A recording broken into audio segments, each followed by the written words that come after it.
now if you wish, please.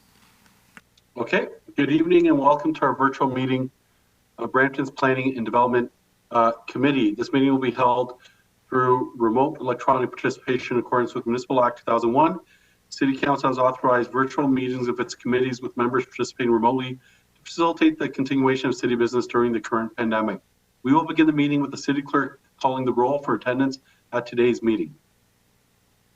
Members of committee, I will be calling your name. Please indicate your presence. Councillor Santos. Present. Councillor Vasante. I'm here. Councillor Willens. Present. Councillor Paleshi. Present. Councillor Bowman. Present. Chair Medeiros is present. Councillor Williams. I'm here. Councillor Fortini.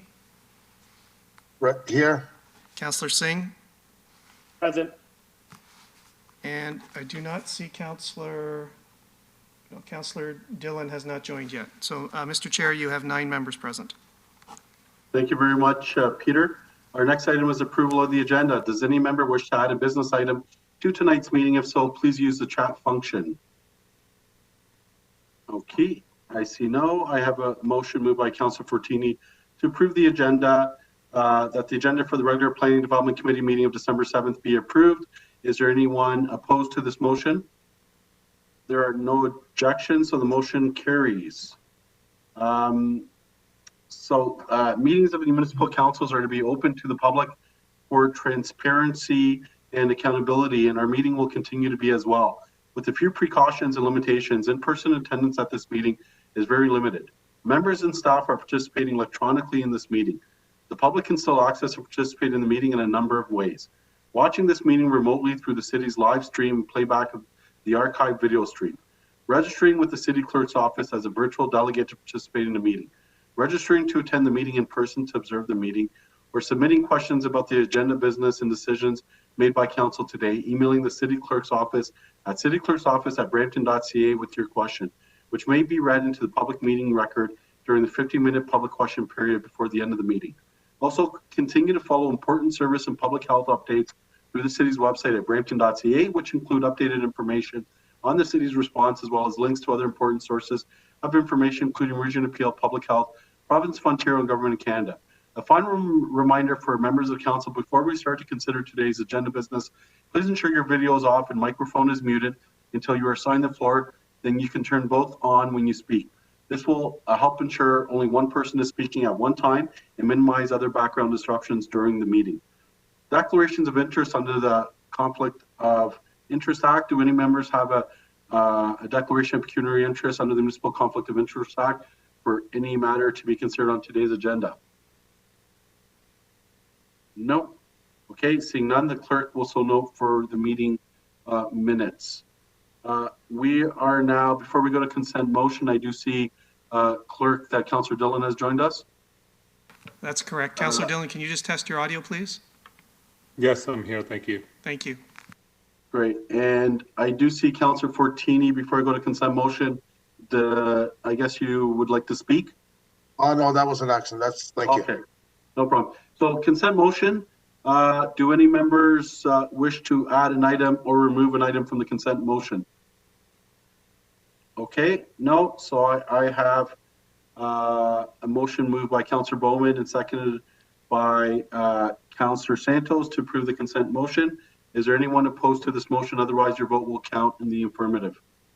Thank you. There are no objections, so the motion carries. Our next section of tonight's agenda is the statutory public meetings.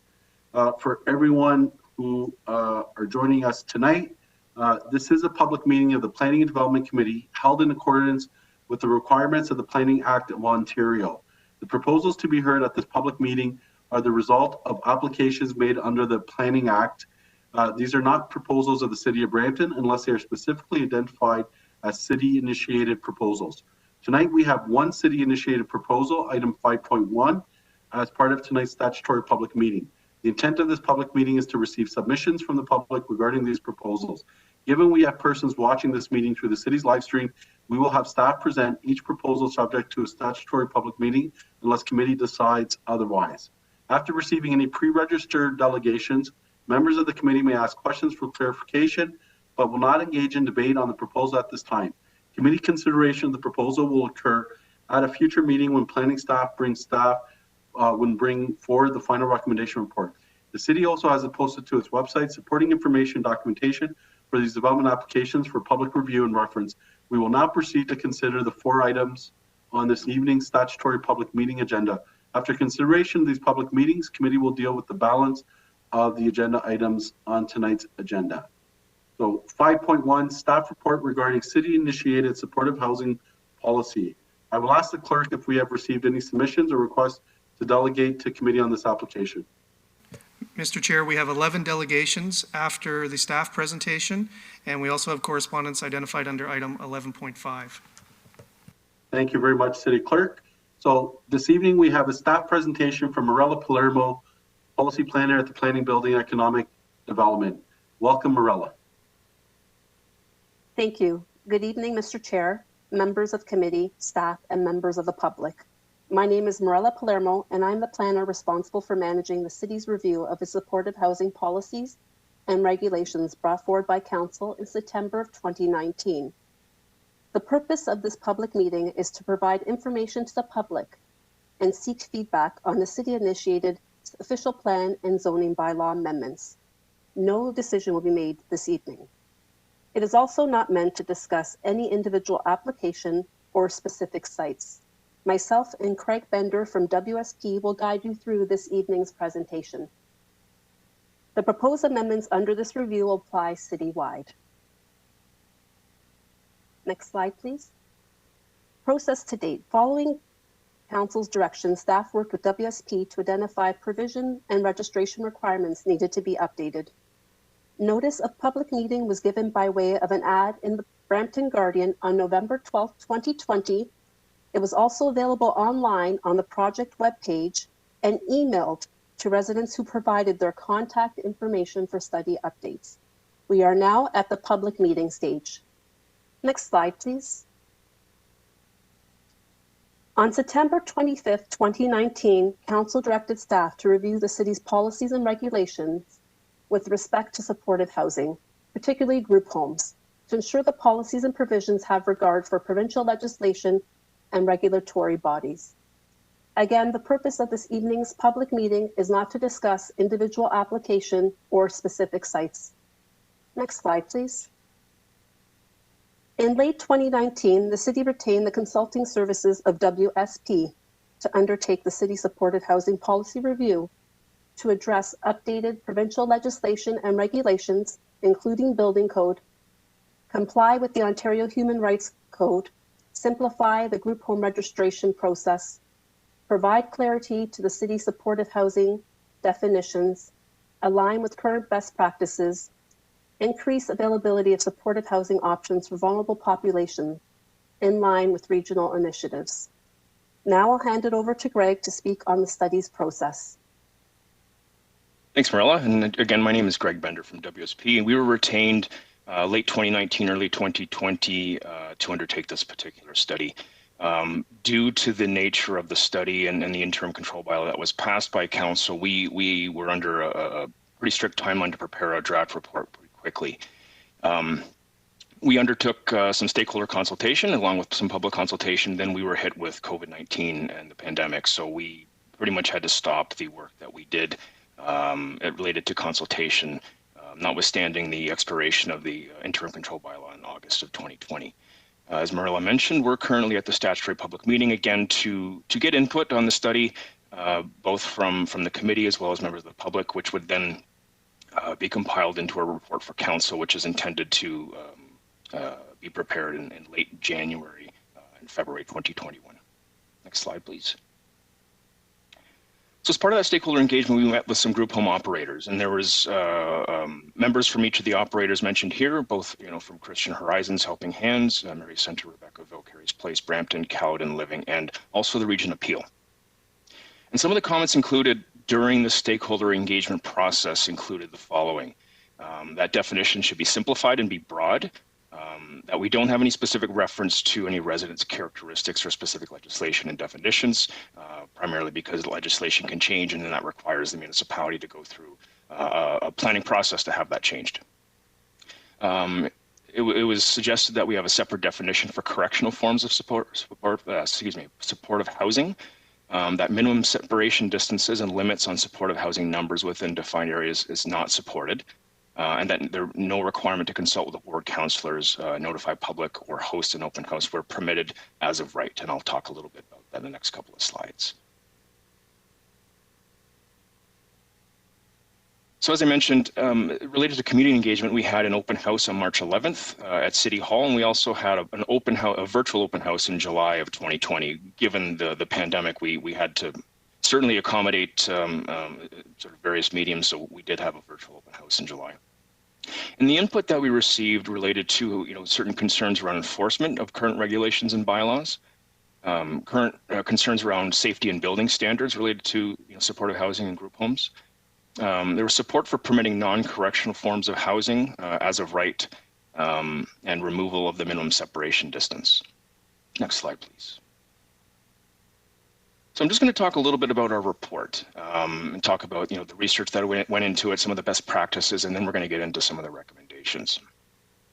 So the Planning Act, Provincial Policy Statement, and the Provincial Growth Plan are all generally consistent. They all seek to provide municipalities to provide a full range of housing options for current and future residents, including those with special needs. The Region of Peel official plan has a very similar language. It talks about supporting special needs housing as permitted uses in all residential zones, and encourages the review of use of minimum separation distances. I'm going to talk a little bit about the Ontario Human Rights Commission, and they have a particular guide that municipalities are asked to consult and follow related to human rights issues. And in summary, some of the items that were identified in that guide relate to removing restrictions on where certain housing forms can be located while permitting other housing in that particular area. It talks about the number of group homes in specific areas should not be limited, and that no requirements for additional non-statutory public meetings be required for, again, these types of special needs housing, and that no minimum separation distances for special housing forms be identified by the municipality to require be included in the zoning bylaw, for instance. Next slide, please. So some of the best practices that we looked at 12 different municipalities of varying sizes and complexities. So we'll go through the various best practices as it relates to official plans and then zoning bylaws. So within these municipalities' official plans, almost all of them permitted supportive housing or special needs housing with all designations where residential uses were permitted. Many included retirement homes or other forms like that within their collective term, but did not specify a range of residents. Town of Aurora, as an example, required supportive housing of over 8 residents to be institutional within the institutional designation, similar to other municipalities like Vaughan or the city of Sarnia. Next slide, please. So as it relates to the zoning bylaw, same municipalities, in summary, all of them provided definitions of group homes. Burlington, Kitchener, Waterloo, and Ajax did provide separate definitions for the correctional form of group homes. The definitions did vary among all the municipalities, but many did include a range of residents to be accommodated between 3 and 10. And generally, the more recent zoning bylaws did not include minimum separation distances. Generally speaking, more contemporary zoning bylaws have removed that, given the reasons that I outlined previously. As it relates to registering or a licensing process and any public notification, that particular process was implemented by 5 of the 12 municipalities, and only Burlington, as an example, required a public information meeting for proposed group homes. And again, this is generally consistent with what we found in the zoning bylaws. So where there were more, we'll just say older zoning bylaws, there were sort of older processes that were being followed as well. Next slide, please.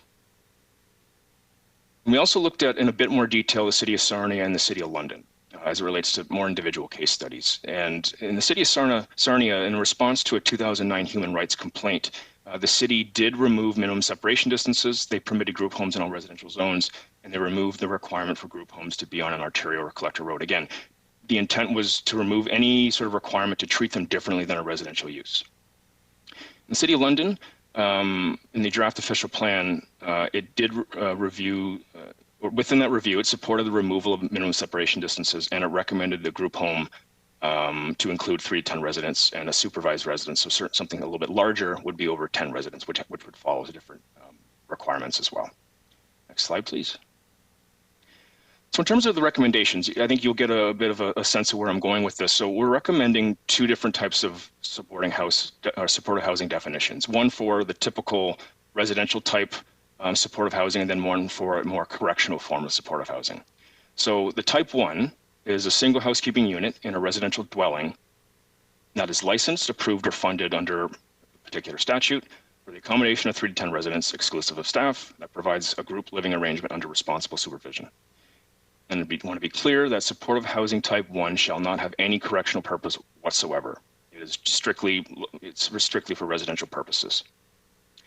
The difference between type 1 and type 2, again, is strictly correctional in nature. And we're looking at directing the correctional forms of housing, so supportive housing type 2, to a different zone. So again, just supportive housing type 2, to clarify, it's a housekeeping unit licensed, similar to type 1 for the accommodation of 3 to 10 residents. That provides housing and rehabilitation for persons on probation, parole, early or re-release, or any other form of executive, judicial, or administrative release from a penal institution. And just to be clear again, the supportive housing type 2 shall not include any supportive housing type 1. So it's only for correctional, sort of uses of correctional in nature. Next slide, please. And just in terms of residential care home, the recommendation that we're suggesting for these as well is just to remove the supervised living component. So it's just looking at a residential use that may include any supportive services that is, again, licensed as per persons requiring semi-independent or supervised group living arrangements and for more than 10 residents. This could also be looked at as for seniors as well. Next slide, please. So in terms of some additional recommendations, just to outline the ones that we're recommending as part of the report, supportive housing type 1 should be treated the same as any non-supportive housing form, so just like any other residential use. We're recommending that we remove residential apartment and institutional 1 as permitted zones for supportive housing type 2. So that means we're looking at directing them to different zones that are not, that would not necessarily mix with apartments or any particular low density institutional uses. Permitting residential care homes over 10 residents in institutional designations of the official plan and institutional zone, 2 zones in the zoning bylaw, which is really the same approach for the current nursing home definitions. We're just trying to consolidate and make it a bit more flexible for those type of uses, say for seniors. We're recommending that you remove minimum distance or minimum separation distances and restrictions on the number of supporting housing units within a defined area. So that's really something in line with what you have currently on Schedule D of the zoning bylaw. And in terms of public notification, any public meeting or open houses, we're suggesting that be removed where those particular types of housing, non-correctional, I want to be clear with that, where they are permitted as of right. So where you have non-correctional supportive housing types, they would be permitted in a particular residential zone, and you're not required to do any public notification for that. Next slide, please. Thank you, Craig. No, I was going to say, just turn it over to you. Okay, thank you, Craig. In summary, staff will ensure that the proposed supportive housing policies and provisions align with current provincial legislation, best practices, and more importantly, the guidelines of the Ontario Human Rights Commission. Group homes are regulated by the province. The city is only responsible for ensuring that the registration requirements have been met, such as compliance with zoning provisions, fire and property standard inspections. Staff have provided the public and stakeholders the opportunity for input throughout the study's process through the 2 open houses and regular email updates. The intent of the study is to ensure that our supportive housing policies align with the city's upcoming housing strategy and the region's official plan by providing supportive housing options to those in need. Next slide, please. Following this evening's public meeting, staff will review comments received from the public, stakeholders, and matters brought forward through this evening's delegations, and will evaluate them in relationship to the Ontario Human Rights Commission Guide, provincial legislation, regional official plan, and the city's upcoming housing strategy. Staff will move forward with the recommendation report to committee and council early next year, taking into consideration comments received to date. Staff will contact and follow up with those residents who have spoken, written in, and advised of an interest in monitoring these updates, and advise them when the recommendation report and the official plan and zoning bylaw amendments will be forwarded to Planning Committee and Council for adoption.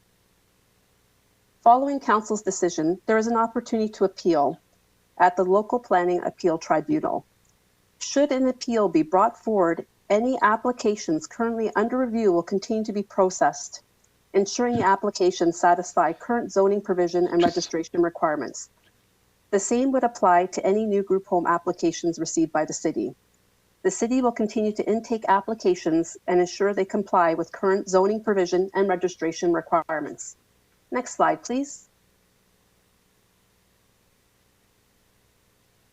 The report associated with tonight's meeting is available online, and the presentation will be available shortly online. Again, my name is Moira Palermo, and my contact information is available on screen. I would like to thank you for your attention this evening, and this concludes my presentation.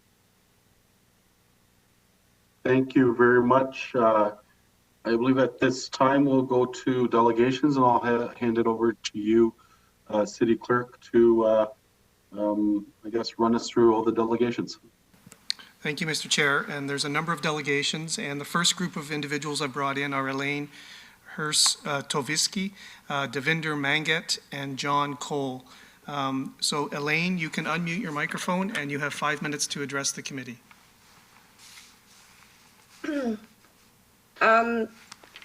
So first I'd like to say that I think that myself and the residents of Bramley Woods find the proposed changes to be somewhat offensive. They don't really represent what the neighborhood people are looking for. It doesn't speak of so many different things that are a concern that we brought up as a concern when we started this process,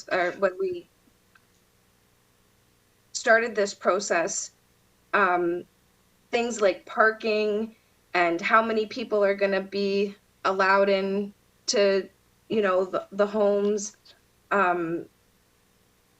that, you know, there's a main artery into this neighborhood, and if there's cars parked all over the road and you can't get around with the snowplow and you can't clear, there's safety issues. I don't see any of that being addressed in the proposed plan. None of us will really be agreeing with the deletion of minimum separation and public notification. These are extremely, extremely important things that, you know, the way these proposed changes are, every single home in our neighborhood could end up being a business instead of a residential home. And I just don't see how the city can propose these changes and there's absolutely nothing for the residents. It's very, very one-sided for the supporting, you know, passing applications for supportive housing. There's no disagreement that, you know, the Ontario government has that requirement, that it's a problem and the government needs to assist, but I don't think that it needs to be at such an enormous cost of the residents to say that, you know, there's no minimum separation. Is, you could change an entire neighborhood. It would never look the same if you got, you know, a certain amount of group homes all in the same neighborhood. There's just no doubt that people running a business or a group home are not going to have the same regard for the maintenance of the yard and for the curb appeal. And it just, the parking on the street is an enormous concern. Now, I'm not saying that I'm against these types of group homes. I understand that they're necessary, but there needs to be some bylaws that the city puts in place to protect us as the residents, so our neighborhoods can't simply just be completely changed, the entire landscape changed in a way that it doesn't look like a neighborhood anymore. I don't know that following, you know, what other people have done is simply the best answer. I think that there needs to be more thought put into this, and there needs to be more put into trying to explain to the residents of the neighborhoods, like, where are all the cars going to park if 10 people live in a 3-bedroom home? Are those cars going to be mandated to park on the driveway? Is there going to be any other kind of regulation that says that they don't just get the same 3-hour parking minimum, where they can line the streets with cars, with visitors visiting one of these 10 people or multiple of these 10 people, people working there, food deliveries? It's not just like a residence. I understand that everybody has human rights, and I don't want anybody's human rights to be compromised, and that's not what I'm fighting for. I don't want a situation where it completely changes the landscape of the residential neighborhood. I know that this is more about the bylaws than it is about any specific address. Elaine, you have 30 seconds.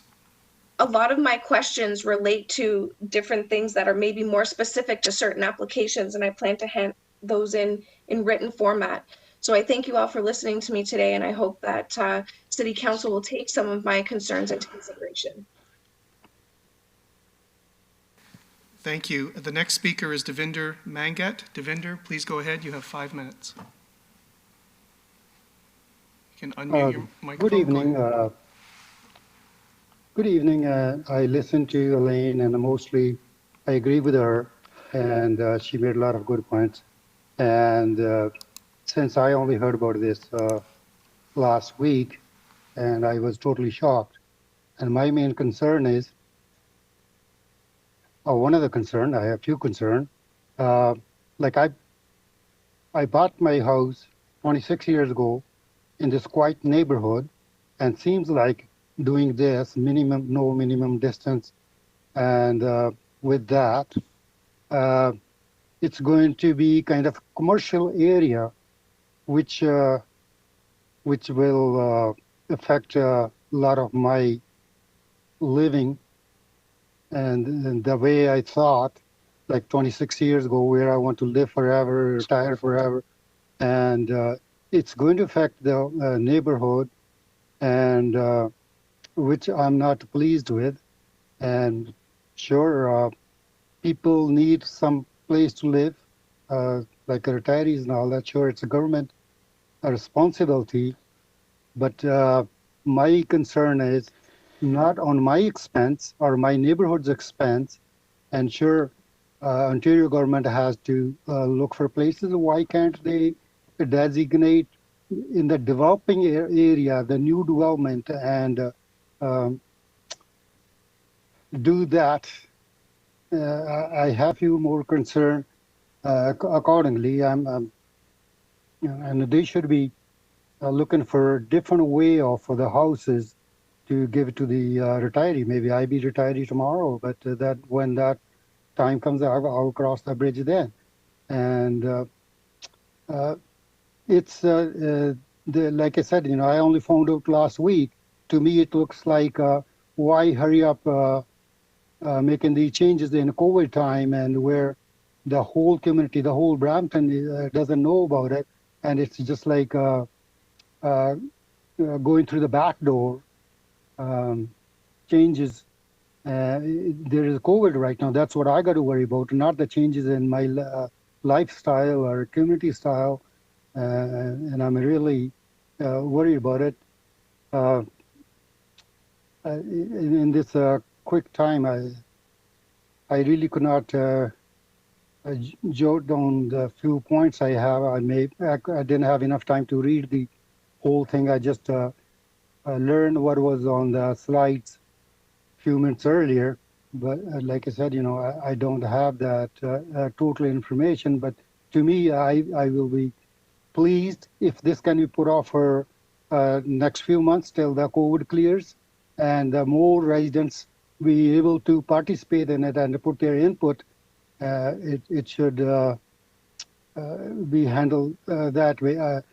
I am sure, like Elaine said, our area is a very attractive area in Brampton. It's executive homes, and it will affect everybody, especially with that minimum distance. So let's say we have 65 houses in this old Bramley Woods area, and if there's one house, two houses, it may not affect as much.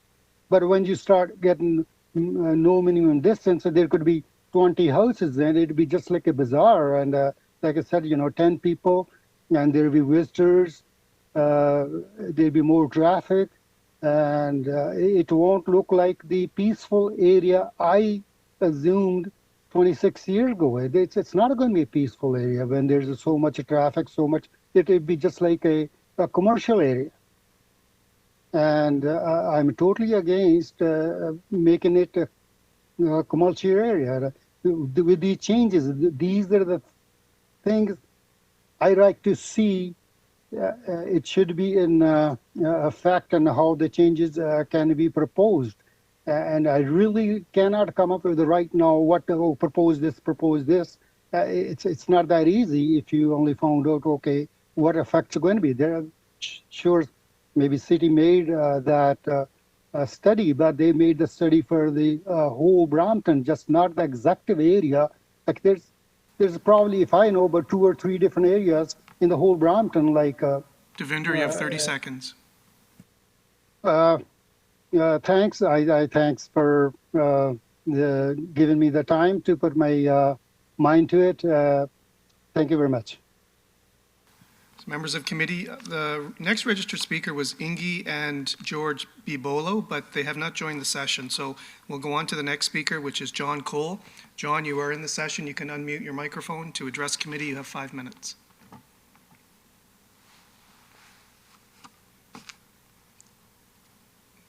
So John, you can unmute your microphone.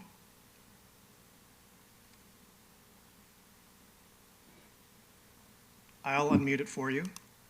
Okay, go ahead, John. Oh, sorry. Yeah, of course, my mouse decided that it was going to pack up at the very second I tried to use it. Can you hear me okay? Yes, please go ahead. Yeah, thank you very much for the opportunity to speak. Like the previous speaker, I only learned about this very, very recently in the last few days.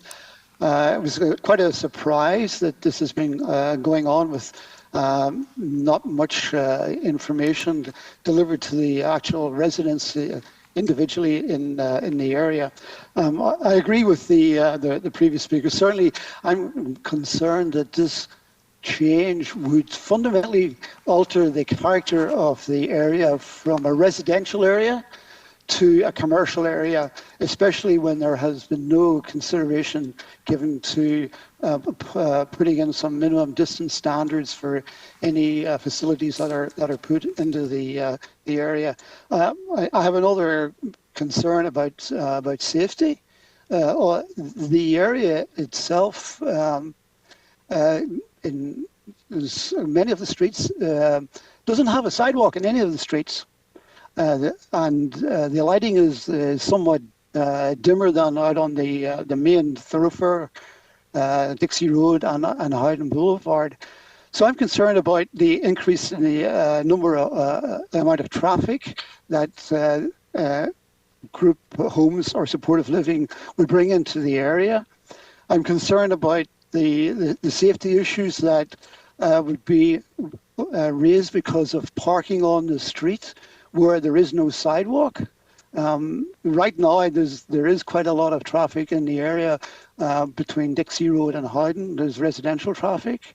There's municipal traffic, obviously, commercial traffic, and there's school bus routes. In winter, with the snow that's piled up on the side of the streets, the area for walking is even further diminished. So you're walking essentially on the road in the area. So I'm concerned that increasing the number of residents in the area will be also a safety issue that I don't think has been really addressed. I don't see any information in the study related to any requirements for detailed infrastructure that would be needed to be in place to support housing, supportive housing. In Brampton. It seemed to be a very broad brushed approach, but didn't really take into consideration the characteristics of the infrastructure, particularly in certain areas. And this is an older area, so the infrastructure here is quite different from the infrastructure in the newer areas in Brampton. So that's my major concern. the character of the area, that it would be commercialized. Safety, we don't have adequate sidewalk provisions in the district. Parking is a concern. We already have one group home in the area, and it does not have adequate parking. I walked by it today. There were 6 vehicles around the group home today. 3 in the driveway and 3 on the street. So you have to walk by those, you have to drive by them. They're right at a stop sign. It causes all sorts of confusion. The people in those cars have to get out on the roadside, and the residents have to get into the cars on the roadside during winter because they can't get in from the curbside because of the snow. There's no sidewalk. So I wonder, has any consideration been given to a more detailed provision of infrastructure in the areas that would have additional supportive housing added to those areas? So thank you very much for your time. Thank you. The next speaker is Chris Bramble. Chris, you can unmute your microphone and please address the committee. I see somebody in the session identified as Chris B. I'm going to unmute your mic. Yes. Chris, can you please go ahead? Okay. Yes. Good evening. Can you hear me? Yes, we can. Okay. Thank you for giving me the opportunity to speak on behalf of the neighborhood. I think I'm not against of any of the retirement communities or anything like that, which I recommend. We suggest in a different location. I'm all for, helping out the elders. Just, this is a very nice neighborhood, and I really would like to see this neighborhood continue to be the way it is. But putting retirement home in communities like this, I don't think is the greatest idea, because based on the size of the lots and the community, if one person get to add a retirement home, then I think based on the size of the lots, then everybody else is going to be doing the same thing, like approaching it like this is a great area. One has passed, so why can't we do 10 more in this area? It's a very family, it's a good area for family, young kids, and for homes like this. And taking into consideration where you have, one of the callers made a very valid point where you're going to have to get the city involved in, clearing the snow. There's no sidewalks. There is none of that stuff. And I just don't think this is the right location for the retirement community right now. I think the way it is as a family community, I think it's good for that. So I just want to say thank you for the opportunity. And that's all I'll be saying for tonight. Thanks. Thank you, Chris. The next we have on the list is Moira and Stephen Black. I do see somebody identified as Stephen. Stephen, I'm going to unmute your microphone. Is this Stephen Black? Can you hear me? Yes. Is this Stephen Black? It is indeed. Okay. Please address the committee. You have 5 minutes. It's okay. We live in Bramley Woods. We're on Heather Place, and the nature of the neighborhood has changed. It is not the neighborhood we joined. We've been here for probably 48 years, I believe. In the last year, there's been somebody beside us who's run a mechanics car business, doing repairs in the front. Across the road, there's been a rooming house with about eight people there with 8 cars in the driveway, and now just round the corner you want to put in a group home. It would appear that the whole nature of the area is going to change, and the residents that have been here for some time, there's going to be an exodus of residents who did not buy into this neighborhood that it's going to be. Anyway, that's all I have to say. I trust, I look forward to hearing some other people speak. Thank you. And thank you, Stephen. And the next speaker is John Nunziata. John, you have 5 minutes to address the committee. Please go ahead. Thank you very much. Are you able to hear me? Yes, we can. Yes, I am legal counsel to a number of residents on Hillside Drive. They are in the process of forming a ratepayers community group entitled the Bramalea Woods Community Group. And one of their major concerns is what is being recommended here. As you've heard from the previous speakers, there are serious concerns that the proposed the recommendations for group homes will have a negative, dramatic impact in residential areas in Brampton.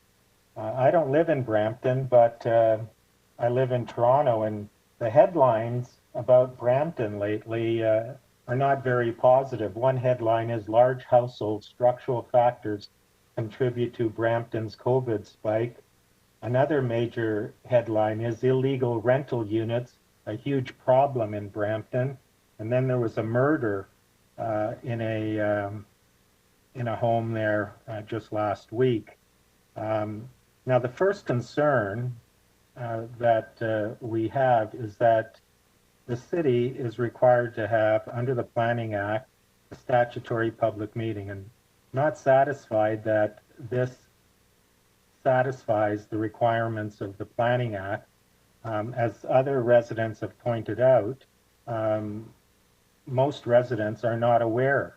This is a citywide matter, and there was an article that was put in the Brampton Guardian, but clearly most people are not aware of this, and so that will be a concern. And my residents feel that this, as some of the previous speakers have pointed out, that this meeting should be put off until after the COVID pandemic so that there could be an in-person public meeting, and that all residents in all communities, all neighborhoods be advised of the matter. Now, there are significant concerns about some of these recommendations, and some of the recommendations, such as certain individuals will have automatic rights to open up group homes.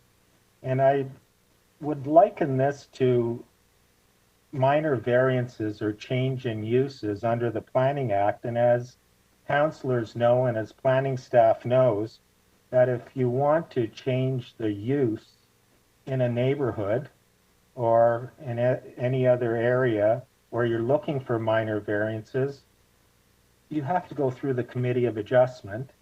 And in order to satisfy the Planning Act, there are 4 tests that must be met. One is that the intent and purpose of the official plan has to be maintained.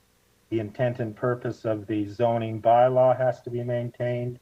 That the change in use is minor, and that the variance is for the highest and best use. So this is totally inconsistent with the Planning Act and the Committee of Adjustment process, minor variances and severances, where these recommendations that are being made here for businesses that can open up don't require any of these tests should be met.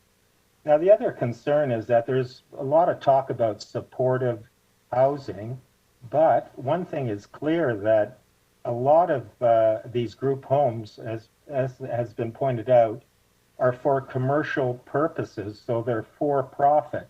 There's a huge difference between for-profit businesses and not-for-profit, so people that have disabilities. And I'll use the senior citizen group home.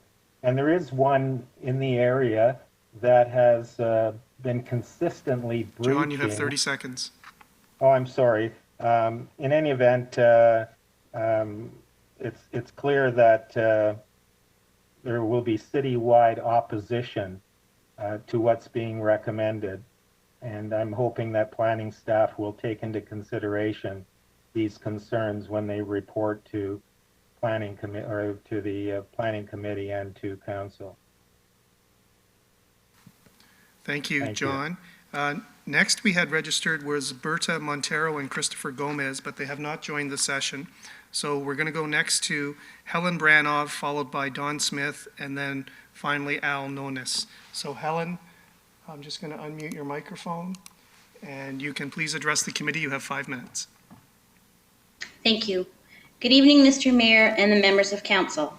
My name is Helen Branoff, and I'm here to speak to you about the potential installment of a retirement home in the area of Bramley Woods. I have been a longtime member of this community. I grew up here and chose to raise my own children here because I feel it is a unique and wonderful area. However, I have seen many changes over the past few years, and not all have been positive. I sincerely believe that the introduction of a retirement home would have a negative impact on the area for a number of reasons. First, I worry about the devaluation of the property values in this area. The home in question is located in between many homes and is not in a discrete location. While this point is not an altruistic concern, it is nonetheless important. I would argue that if the owner felt that this home was so important that they should relocate it to their neighborhood. Second, I am concerned about the increase in traffic. Over the past few years, we have seen an increase in traffic in front of our homes. The area is designed as such as that Hillside and Heath Drive are the entry and exit points to the area. The increase in traffic caused by the people needed to help with this home is not welcome. Third, if COVID has taught us anything, it is that the majority of retirement homes are not well managed. In a report published just last week, nearly 93% of retirement homes have not been certified or inspected to have appropriate PPE or proper treatment protocols. It has also been proven that even in buildings specifically designed for elder care, COVID and other diseases are not under control. This shameful treatment of our seniors is an embarrassment to our society in general. The nursing home industry is unequivocally and absolutely in need of reform, as evident of the catastrophic situation that is occurring. We are a caring neighborhood and could not imagine that any resident would be mistreated. We have a large elderly population to begin with, and we tried to look out for one another. The emotional and social harm of having a home that could potentially not be run properly would be incalculable. Fourth, there are already 2 major nursing homes within a 2-kilometer radius of this area. There is the long-standing Knightbridge Center and the newly renovated Bramley Retirement Residence. We lost the Holiday Inn Hotel to a retirement home. We enjoyed having a hotel close to our home for out-of-town guests. Furthermore, if you expand the distance to simply 4 kilometers within the area, there are 5 more retirement homes. I would ask the council to see the ludicrousness of the argument that we are in need of retirement homes. They are not needed in this residential neighborhood. Finally, as a neighborhood, we already have a group home in our area. I feel that we have included these special needs adults as part of our community. Even though the home is situated on a corner lot, there is still an infringement on its neighbors. There are many cars that are coming and going, and there are often many cars parked on the street. People who come to the home will often park their vehicle on the lawn. There is no homeowner that would do that. Moreover, while there is an attempt to keep the property neat, it does not display the pride of ownership that so many of us strive for. For the reasons mentioned above, I would implore you, Mr. Mayor and council members, to ban the installment of this retirement home. Thank you for allowing me to speak. Thank you, Helen. And the next speaker is Don Smith. Don, you can unmute your microphone to address the committee. You have 5 minutes.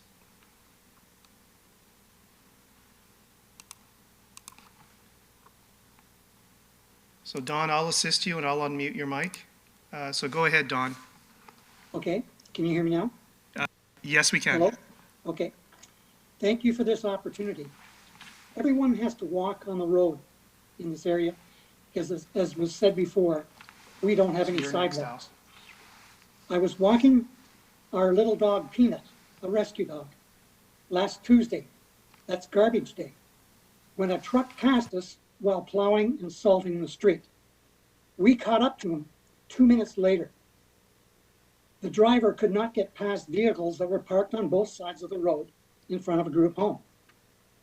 He was forced to back out of the neighborhood. Half the street did not get plowed or salted.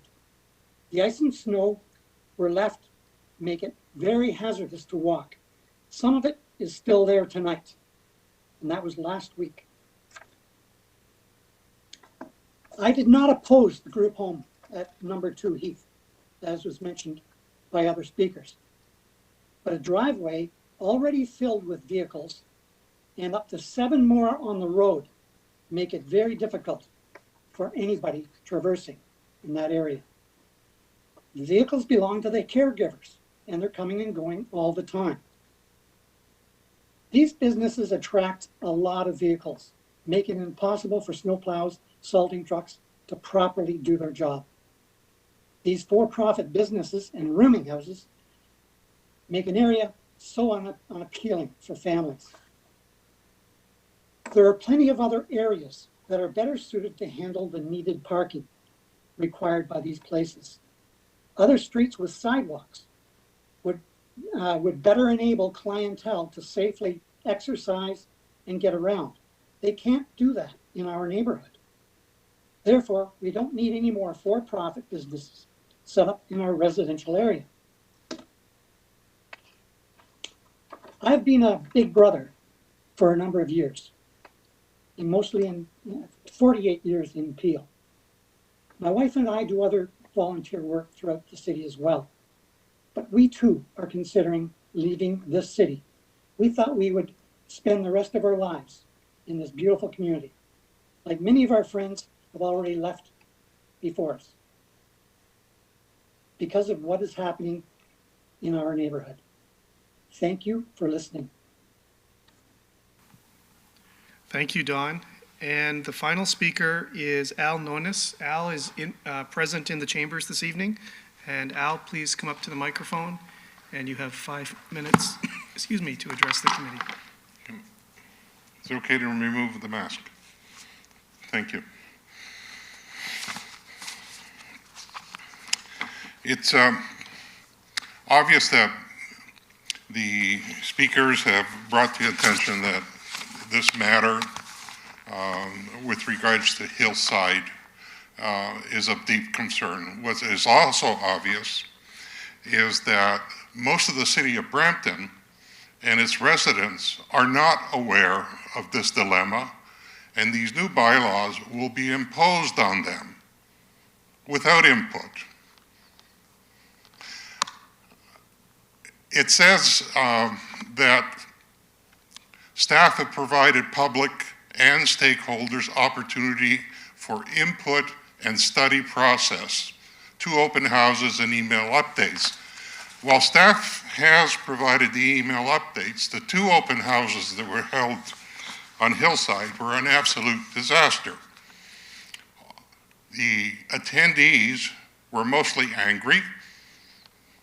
The applicants were not very cooperative and forthcoming with information. So I also noted that on WSP report that they had sought input from stakeholders. Well, none of the 100 people that I represent on Hillside have heard from WSP. I brought in a petition with 107 names on it, and if the consultant was going to do a good job to find out how to navigate these waters, then someone in my group should have been contacted and interviewed for inputs. And that simply didn't happen. It's a nice report, I agree with it. The report seeks to address principally what the Ontario Human Rights Commission wants and is forcing on many, many communities in this province. But if we look at this thing from the bottom up as opposed to the top down, we have residents who do not want for-profit operations in their neighborhood, within the context of their neighborhood. And not enough is being done by our planning department to find a way to satisfy what the residents want. I mean, at some times, we are in conflict with what the province wants. And we need to stand our ground. And we need council and planning departments to try and satisfy those needs.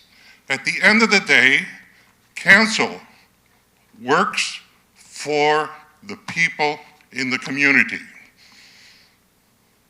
And council directs to planning what the goals are. And this is not happening in this process. We need, at this particular point in time, to put on the brakes and find a way that is fair for the residents.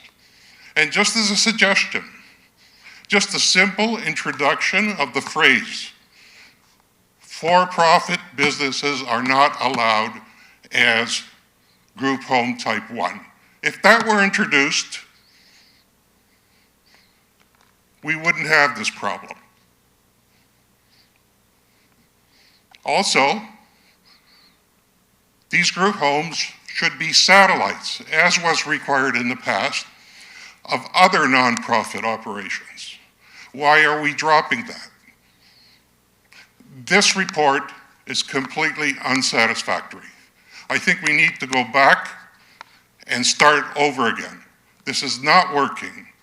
And you will see that in time, when this legislation goes through, the rest of Brampton will wake up one morning and see what they're saddled with, and they will not be very happy. And you will not have done your job. Thank you. Mr. Chair, that concludes the delegations. There were 2 individuals that I noted before that have not joined the session, so those are the delegations for this evening.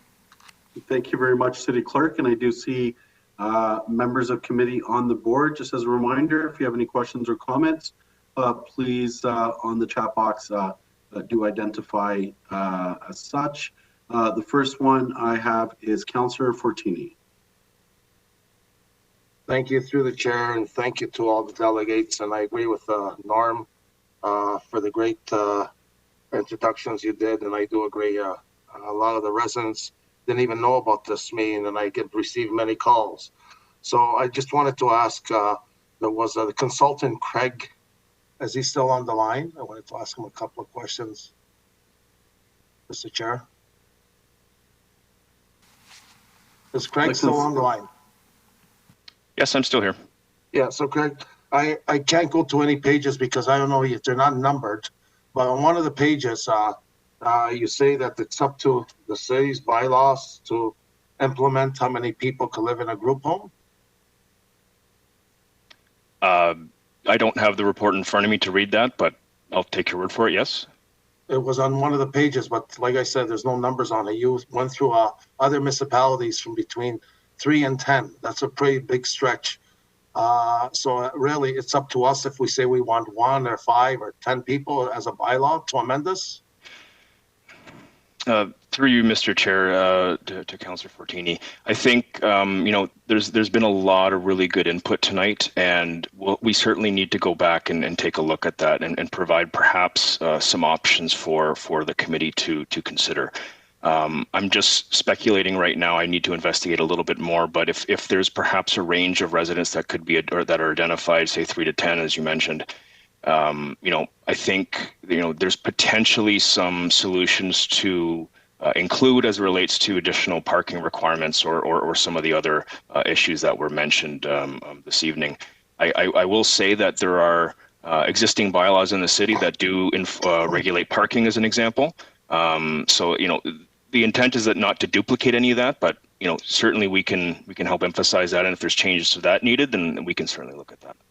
Yeah, I understand the parking. I'm saying under your report here, it says it's up, most cities have a bylaw, how many people can live in a group home. It's between 3 and 10.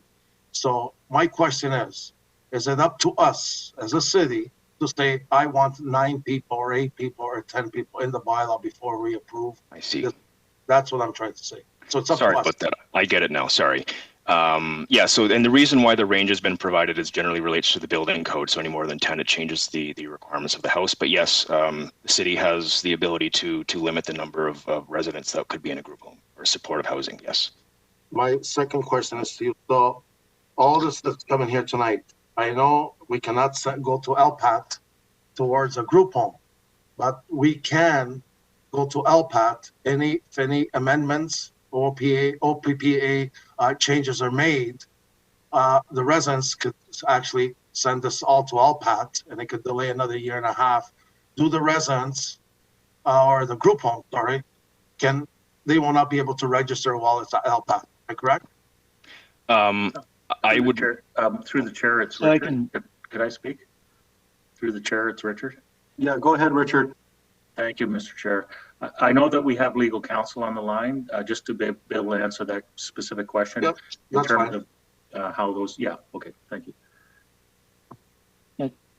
Good afternoon, members of committee. Through the chair, it's Andrea Wilson-Peebles from the legal department.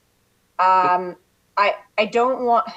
As you know, if I'm going to give you legal advice, I would be recommending that we go in camera. What I'm going to try and do is limit my comments to legal information. So what I will say is that the current zoning bylaw that regulates group homes will be in effect during the appeal, and any group homes or other supportive living forms that apply and comply with that zoning bylaw would be issued building permits.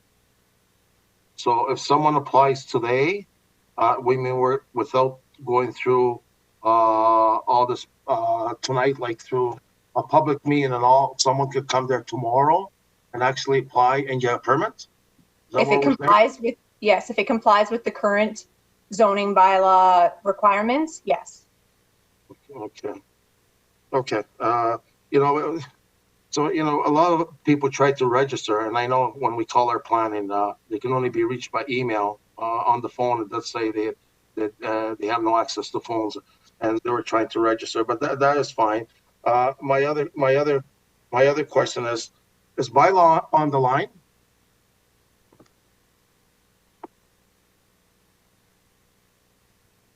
Mr. Chair, is bylaw?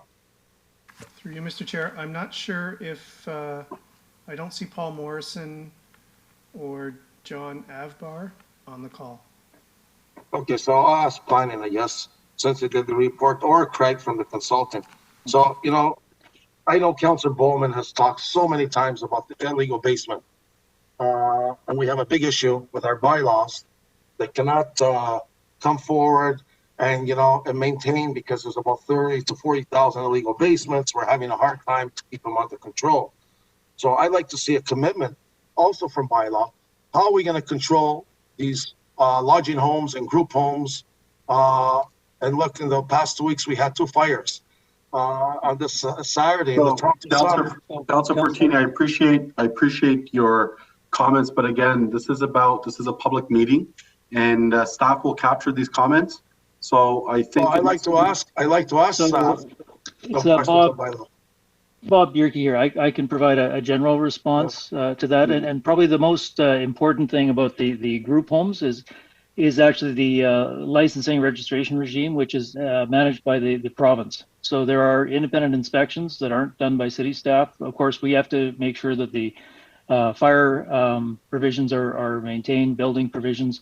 But outside of the actual operations of the group homes are overseen by the provincial agencies involved in that. If they don't meet those requirements, that license can be revoked and they would be unable to operate. So the group homes have quite a different amount of oversight compared to some of the other forms that you were mentioning. Yeah, and I thank you, Bob. So, so at the end of the day, it's done through the province. They're the ones looking after it. So it has nothing to do with us in bylaw. But I still worry when we start getting them all over illegal. So, I'm going to agree with residents. I hope we look at this report more. If we could put the bylaw when the report comes, maybe we could do some amendments. We'll have minimum 10 people. That would be great. And I will be supporting the residents when it comes forward. Thank you. Thank you very much, Councillor Fortini. Our next speaker is Councillor Williams.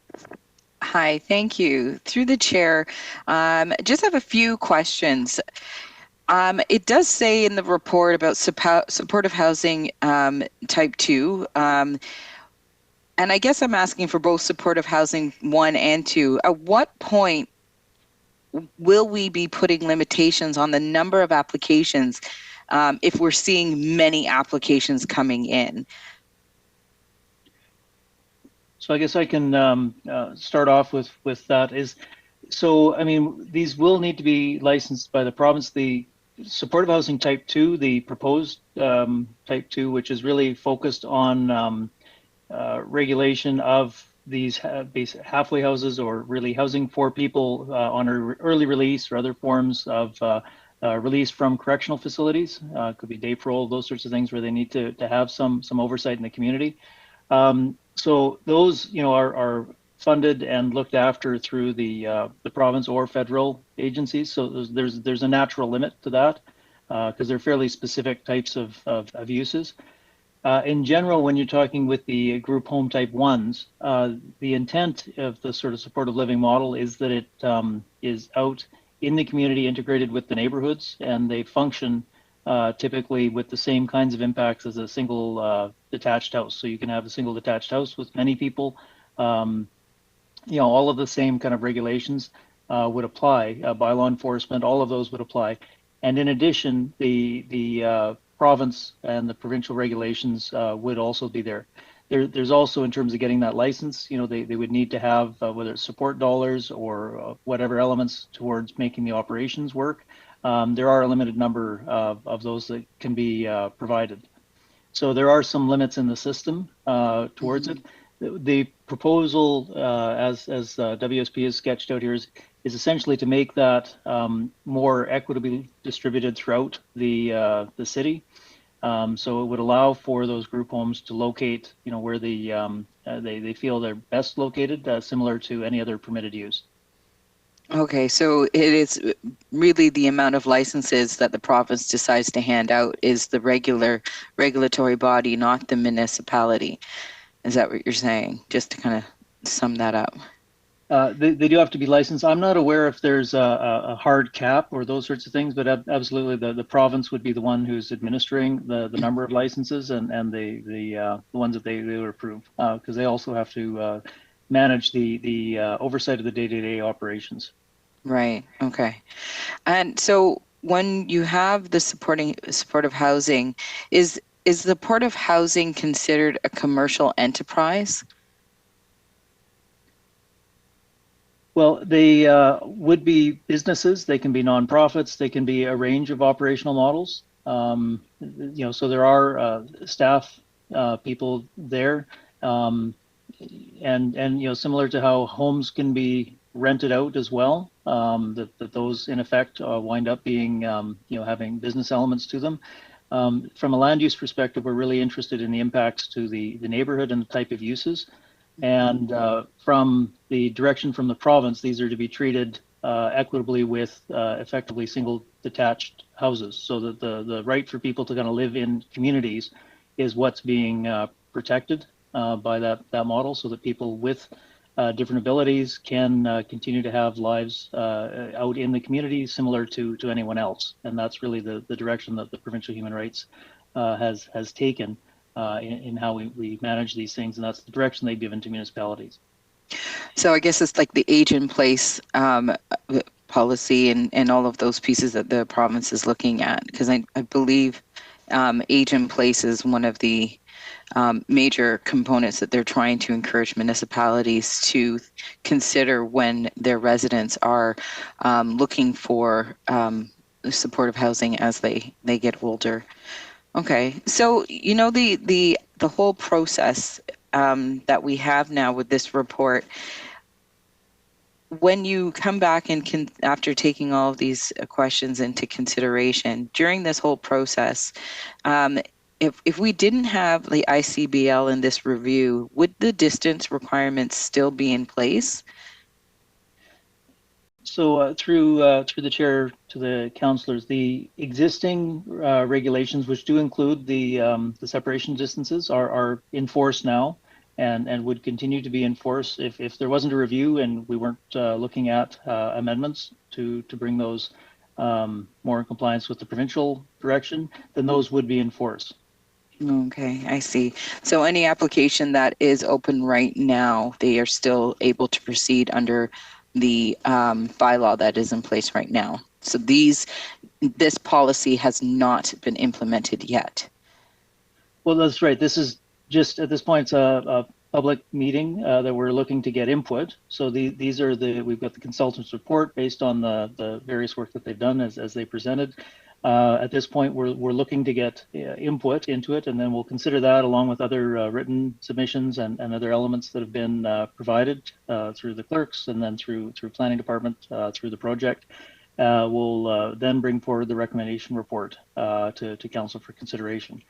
So at this point, we're gathering information. These are the recommendations that have been made by the consultant and with the input from the municipal staff.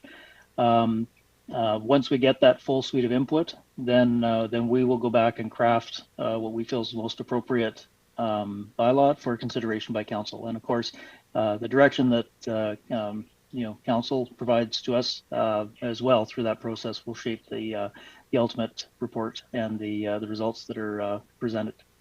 Okay, great. So I do look forward to getting the full report and hearing from everybody. It's always good that we're able to get as much input from all of the residents to help kind of guide this and help us come up with the best, more amicable and, the best solution for our supportive housing review. So thank you. I have no other questions. Okay, thank you very much. As I see, there's no questions or comments. I do have a motion moved by Councillor Fortini. Would you be okay to move this? The delegations, yes. To receive the delegations and staff report recommendations? Yes. Okay. That the report titled Information Report City Initiated Supportive Housing Policy Review to the Planning and Development Committee meeting of September 14th be received, and that Planning, Building, and Economic Development Department staff be directed to report back to Planning and Development Committee with the results of the public meeting final recommendations. Is there anyone opposed to the motion?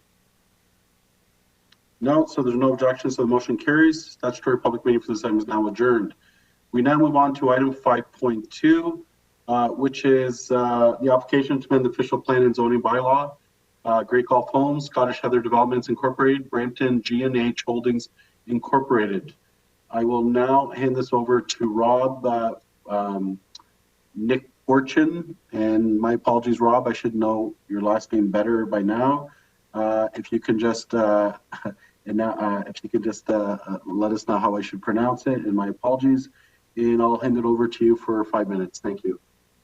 No problem. Good evening, Mr. Chairman, members of the committee, and the public. My name is Rob Nicky Fortune, and I'm the city's development planner assigned to process this official plan and zoning bylaw amendment application in support of the proposed residential development that was prepared by Malone Given Parsons, who are the planners that are working on behalf of their client, Great Gulf Homes. Next slide. The Great Gulf lands that are subject to this development application are generally located in the southwest portion of Brampton, and more specifically are located on the west side of Mississauga Road between Embleton Road and Lionhead Golf Club Road within Ward number 6. Next slide. The following map is an aerial view of the subject land and illustrates that there is ongoing development to the west and southwest of the northerly parcel. To the north and northwest are lands for future residential development, while protected valley land is located to the east and northeast. The lands located between the two parcels is vacant and approved for a future public elementary school and a future community park with an associated recreational center. The southerly parcel of land is currently being occupied by the sales office for the Great Gulf Homes development. Combined, the two parcels of land comprises a total area of 33.7 hectares or 83.2 acres. There are 3 residential dwellings at the north end of the property with access to Cliffside Drive. These dwellings will be demolished to facilitate the future redevelopment of the lands. Next slide. Subject development application pertains to 2 separate draft-approved plans of subdivision that are both owned by Great Gulf Homes. These 2 subdivisions are described by way of their subsidiary development names, that being Brampton G&A Holdings and Scottish Heather Development. In order to simplify matters, these lands have been referred to as the larger northerly parcel and the smaller southerly parcel. Therefore, the northeasterly portion of the larger northerly parcel is known as the Brampton G&A Holdings property, which received draft plan approval back in 2013. And that was for 97 single-family detached dwellings. The balance of the northerly parcel is owned by Scottish Heather Development, which received draft plan approval back in 2012.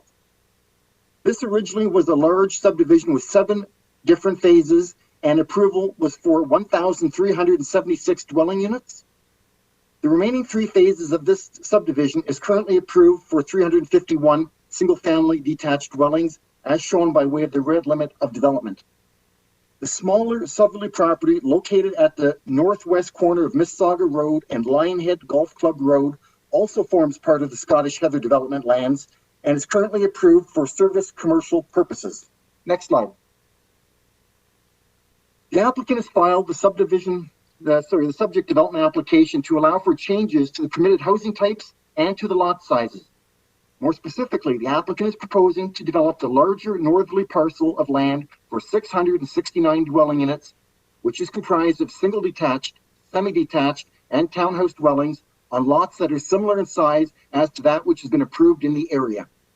In addition, the applicant is proposing to increase the size of the previously approved park from 0.7 hectares to 0.87 hectares, which is a slight increase of 0.17 hectares or 0.4 acres. Also, the applicant is proposing to develop the southerly parcel for apartment type development, which would have a maximum height of 6 stories and a maximum of 420 units. Next slide. The applicant has prepared this concept plan, which demonstrates how 4 apartment buildings could be accommodated on this property. It is noted that this development application and the necessary supporting technical reports were filed with the city back in June of this year, and that this information has been circulated to the various internal and external departments and agencies for review and comment. Prior to this public meeting, a virtual community meeting was held by the applicant in consultation with the area councillors a few weeks ago, and that was on November 19th. This meeting was scheduled in response to comments and concerns that were raised by nearby residents in the area and was intended to provide information about the project and to gather community feedback. The various issues raised by the residents will be discussed in greater detail within a future planning recommendation report. Next slide. In accordance with the statutory requirements of the Planning Act, public meeting notice for this development application has been provided in the Guardian newspaper on November 12th and also by way of direct mail to property owners within 240 meters of the subject property. Next slide. The application will be evaluated against the existing provincial and municipal policies, including those found in the Planning Act, the Provincial Policy Statement 2020, the Growth Plan for the Greater Golden Horseshoe 2019, the Region of Peel's Official Plan, the City of Brampton's Official Plan, and the Bram West Secondary Plan. The following slides will provide an overview of the city's governing land use permissions for the subject lands. Next slide. Within the city's official plan, the subject lands are designated residential and open space on Schedule A, general land use designations. The residential designation permits a broad range of residential uses that range from single detached dwellings up to apartment units. The open space designation consists of both natural and cultural heritage, as well as recreational open space features. Next slide. In addition, a portion of the northerly parcel is designated upscale executive housing special policy areas on Schedule A1. This designation permits a low-density form of housing characterized by high-value, high-quality houses on large lots located in areas with enhanced street designs, open space, and related community amenities. Next slide. Within the Bram West Secondary Plan, the land use designations are conceptually shown.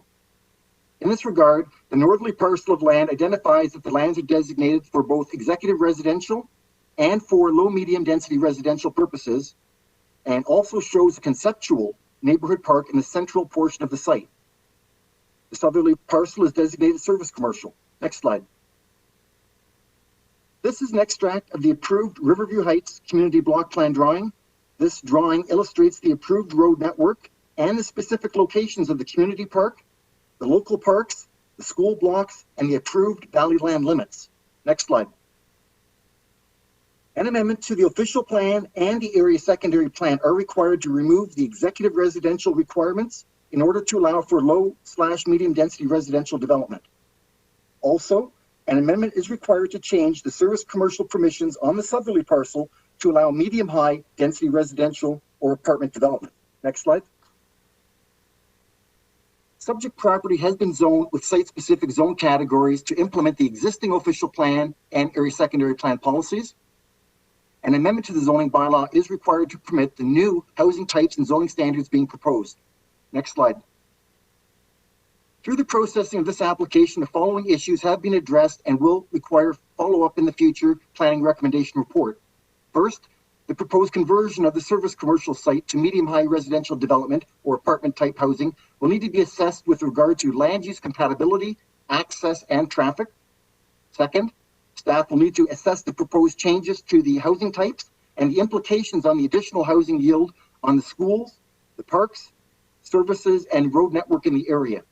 Third, staff will need to determine whether the proposed park size should be increased from 0.7 hectares to 0.87 hectares, or whether parkside dedication funds should be paid as compensation for the increased housing yield.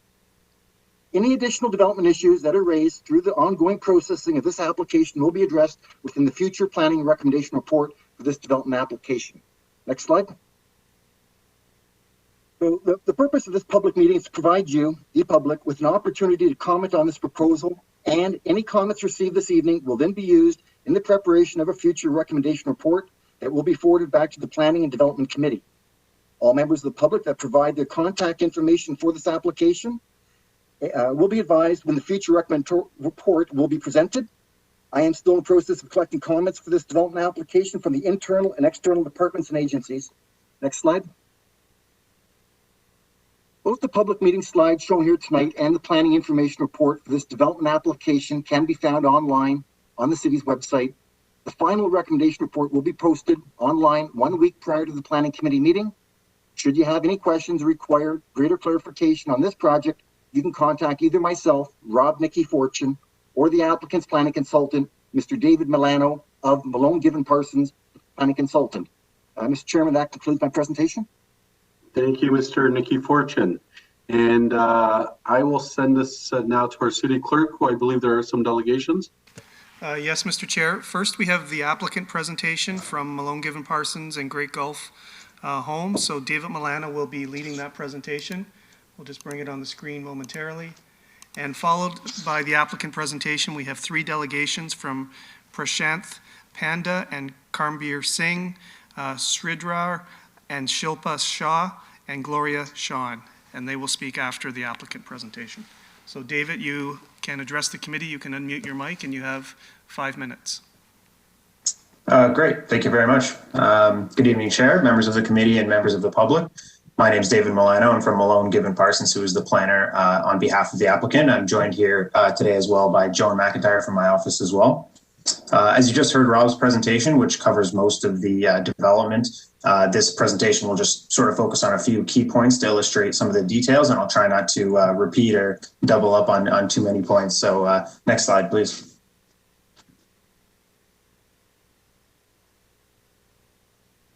So this shows a comparison between the previously approved plan and the revised plan with the changes shown in that area in blue.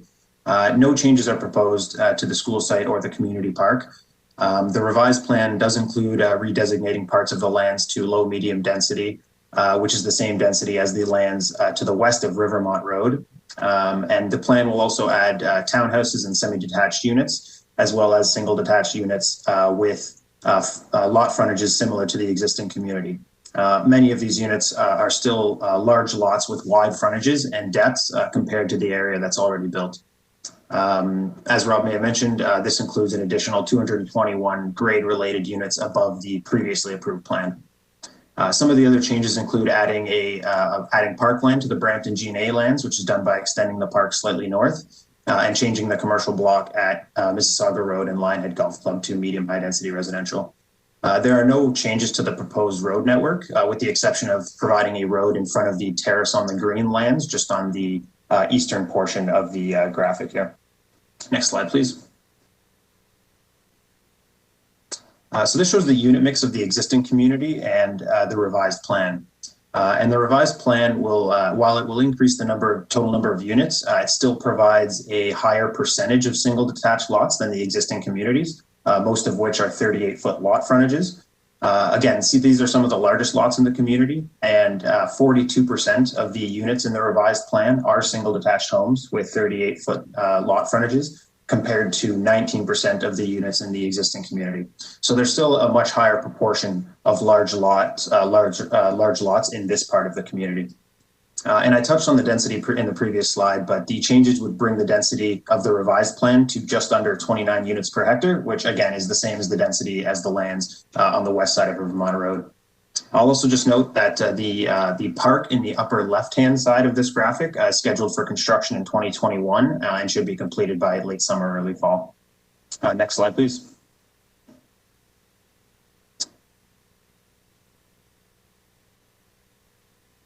So this just provides some examples of Great Gulf's built form within the existing community. The built form will be subject to the same architecture and urban design criteria that applies to the larger community. It'll address things like fencing, street trees and furniture, and the architectural treatment of buildings. So generally, the style will be consistent with the quality of the already built and existing community to the west and south of the revised plan. Next slide. And we've also included some examples of mid-rise apartments built by Great Gulf to help illustrate the proposed medium high-density block. The preliminary concept shows, as you saw in the previous presentation, 4 6-story apartments and up to 420 units. So this will provide additional housing options within the community. It's also in an appropriate location for higher density because of its proximity to transit on Mississauga Road, as well as the commercial and recreational uses which are adjacent, and all within a walking distance of this block. So adding mid-rise built form to this location would contribute to building this as a complete community, which is also promoted by provincial and regional planning policies. I'll just note as well that development of the mid-rise block will be subject to a future site plan process. Next slide, please. Again, this was mentioned earlier, but Great Gulf and MGP held a public information meeting on November 19th, where we gave a presentation describing many of the proposed changes and some updates on the community elements of the plan. The meeting was very well attended. Both councillors for the area attended and helped answer many questions. Many residents provided comments and ideas during the meeting as well, and Great Gulf is considering all comments heard and submitted during the meeting, and will continue to work with the community and city staff as they review the application and the submitted studies. Great Gulf also operates a sales center at the northwest corner of Mississauga Road and Lionhead Golf Club Road. It was noted at the meeting that the community map on display shows the approved plan. However, sales staff at the center are aware of the proposed changes and are now notifying prospective residents as well. And I just also want to highlight too that this is the first step in the public process and that there'll still be opportunity for input as this application progresses. Next slide. And with that, I'll conclude. Thank you for the opportunity to present this evening. Thank you, David. So the first public speaker is Prashanth Panda. Prashanth, you're in the session, and we're just going to bring up your presentation slides. And you have 5 minutes to address the committee. You can just Yeah, thanks. Just one suggestion. I requested for 3 people: Vijay, me, and KV Singh. We are all together here, so Vijay will start with the meeting. Go to the slide. Hi.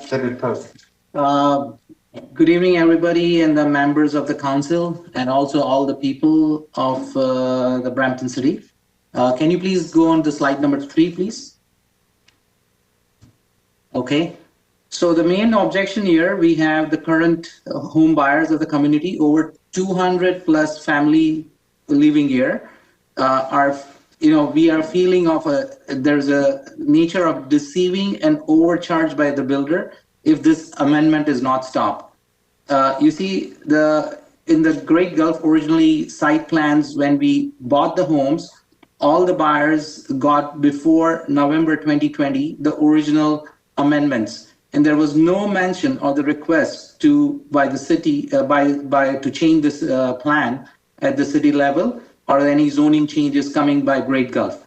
So even in the first meeting in the November 19th, which was the follow-up by when we saw the amendment,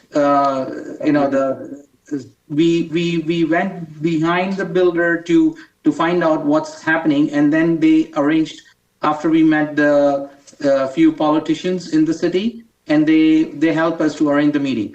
So all the buyers, over 200 plus family, feels that they have paid a very high price, and the land has been designed for an exclusive executive homes compared to other areas, and they are now trying to change the things, which actually means there is a lot of things. What we paid as a premium home prices for the single dwelling. Plus, we have the issues there are multiple issues going to come up with if this plan has been approved, and it's totally deceived and unfair. Also, if the builder has any concern that because of in the 19th meeting, the builder was saying that there's a demand for the houses has not there, but we don't see that. We have witnessed, if the builder releases the single detached or semi-detached houses, it's not been available. It's people pick up like anything. So there is always a demand. So there is no need to change to the semi more, or to townhomes, or to change to the apartments. There is no requirements. If the builder has any concern on the affordability of the community, then builder should have kept the same price as what they are selling in 2018 and 19. No, they have increased the price by selling $200,000 and $300,000 more. So they are actually charging higher, and they are saying that they are building up more 600 houses. So many of in our community, we gathered the information that a lot of studies have gone by builder in regards to how to increase the demand of the apartment, and then hike the price when this community has been built as an exclusive community. And then all of the current buyers feels they are being exactly like they have been cheated by the current Great Gulf. So there are more legitimate issues on this. This will come if you go on other. I would like you to see slide number 4, 5. Please, if you can move. This was the original previous plan, which was approved. Which was given to the plan. Yes, which was given to all of us when we bought the house. Yeah. How come the builder can change it after we bought the house? That's our main concern. It's 200 plus more families living here. Everybody has decided to come here because it's a single detached house, an exclusive community is building. This is what been promised by builder. How can they go change? Can you move to number 5 now? Slide number 5. So these are the changes they are doing. This is what they are, and previous slide also the builder has shown this one. This is totally incorrect. And there are the multiple issues going to come on this one. And there is a lot of noise in the community, and they are willing to go if this is not been stopped by the city or the councillors, they can go to the legal solutions to meet this matter. I have now Prashant and KB on, they will speak on the rest of the issues, and they will join the meeting. Good evening, everyone.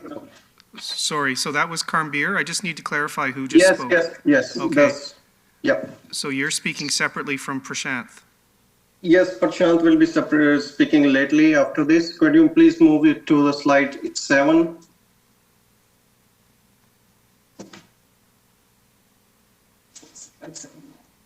Yeah. Go to one slide down, probably 8. 7 and 8, right?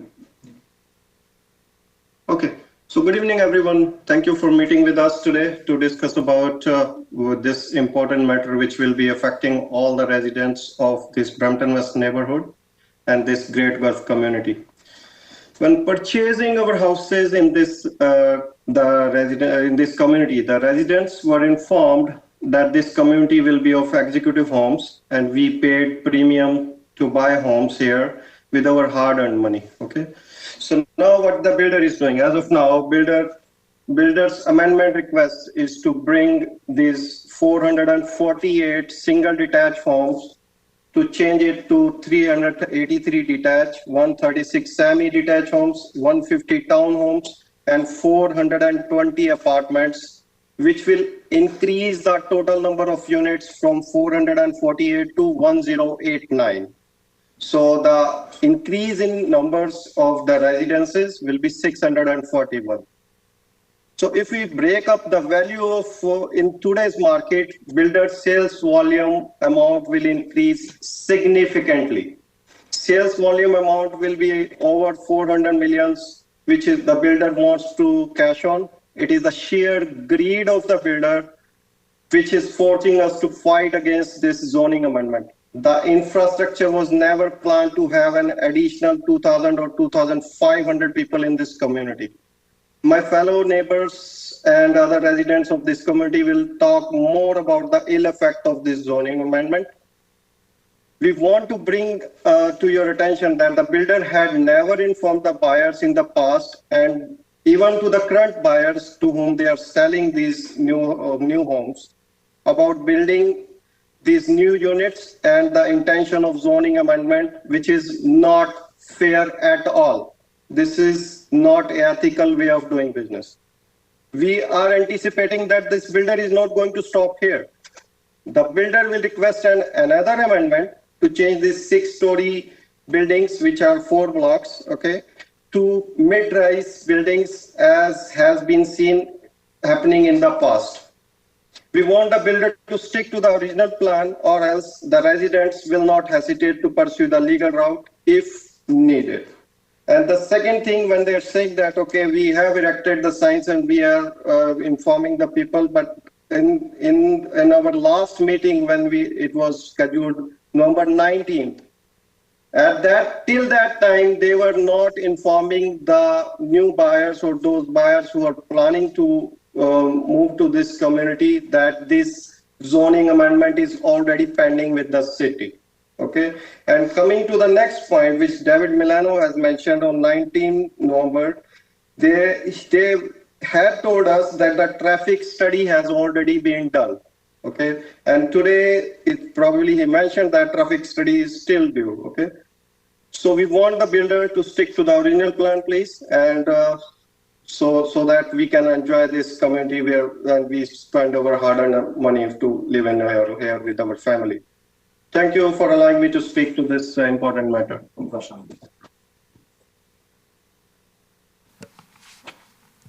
Thank you. So our next speaker is Sridhara Shah.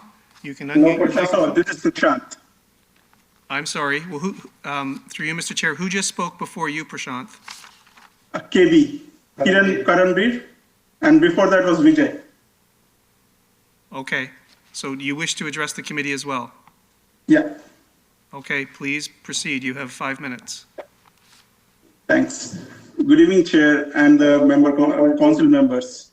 As my friends have told, that this change in the zoning will impact the residents in the area. I'm going to talk about one specific issue which we have been raising for a long time, and this was about the community center. So we need resources. That I feel the resources are not there to bring more people into the neighborhood. I strictly oppose the changes requested by the builder to the zoning bylaw. There are not enough resources for existing residents in the area, and bringing more people will only worsen the quality of life of the residents living in the neighborhood.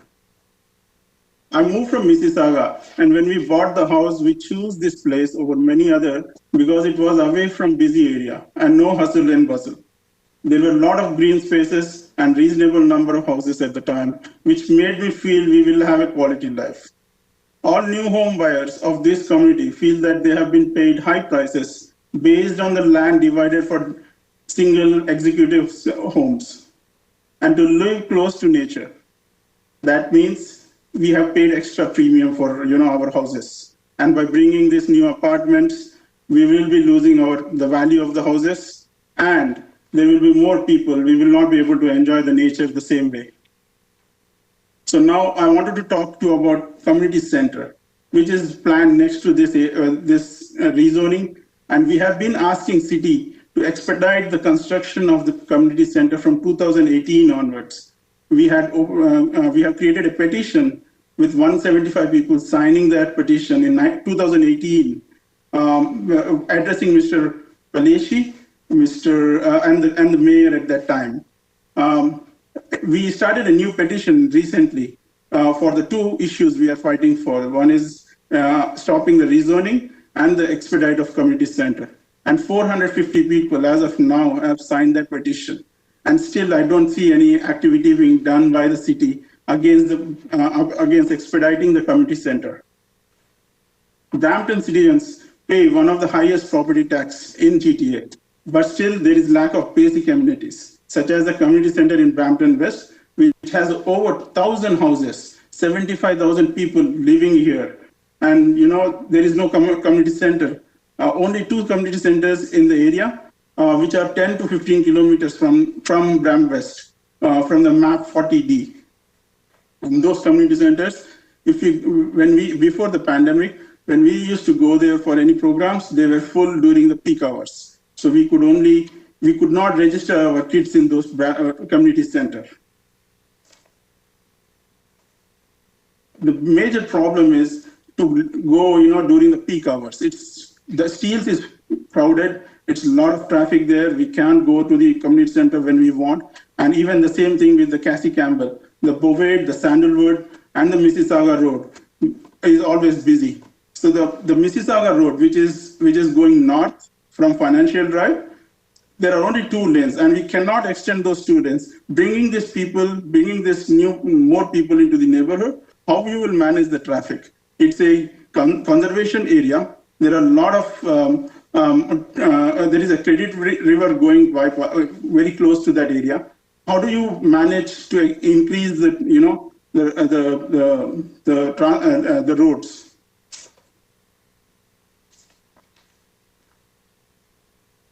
So from speaking from youth perspective about the community center, the youth in the area, they don't have any activities right now other than the small parks for the children, the small community parks or the neighborhood parks.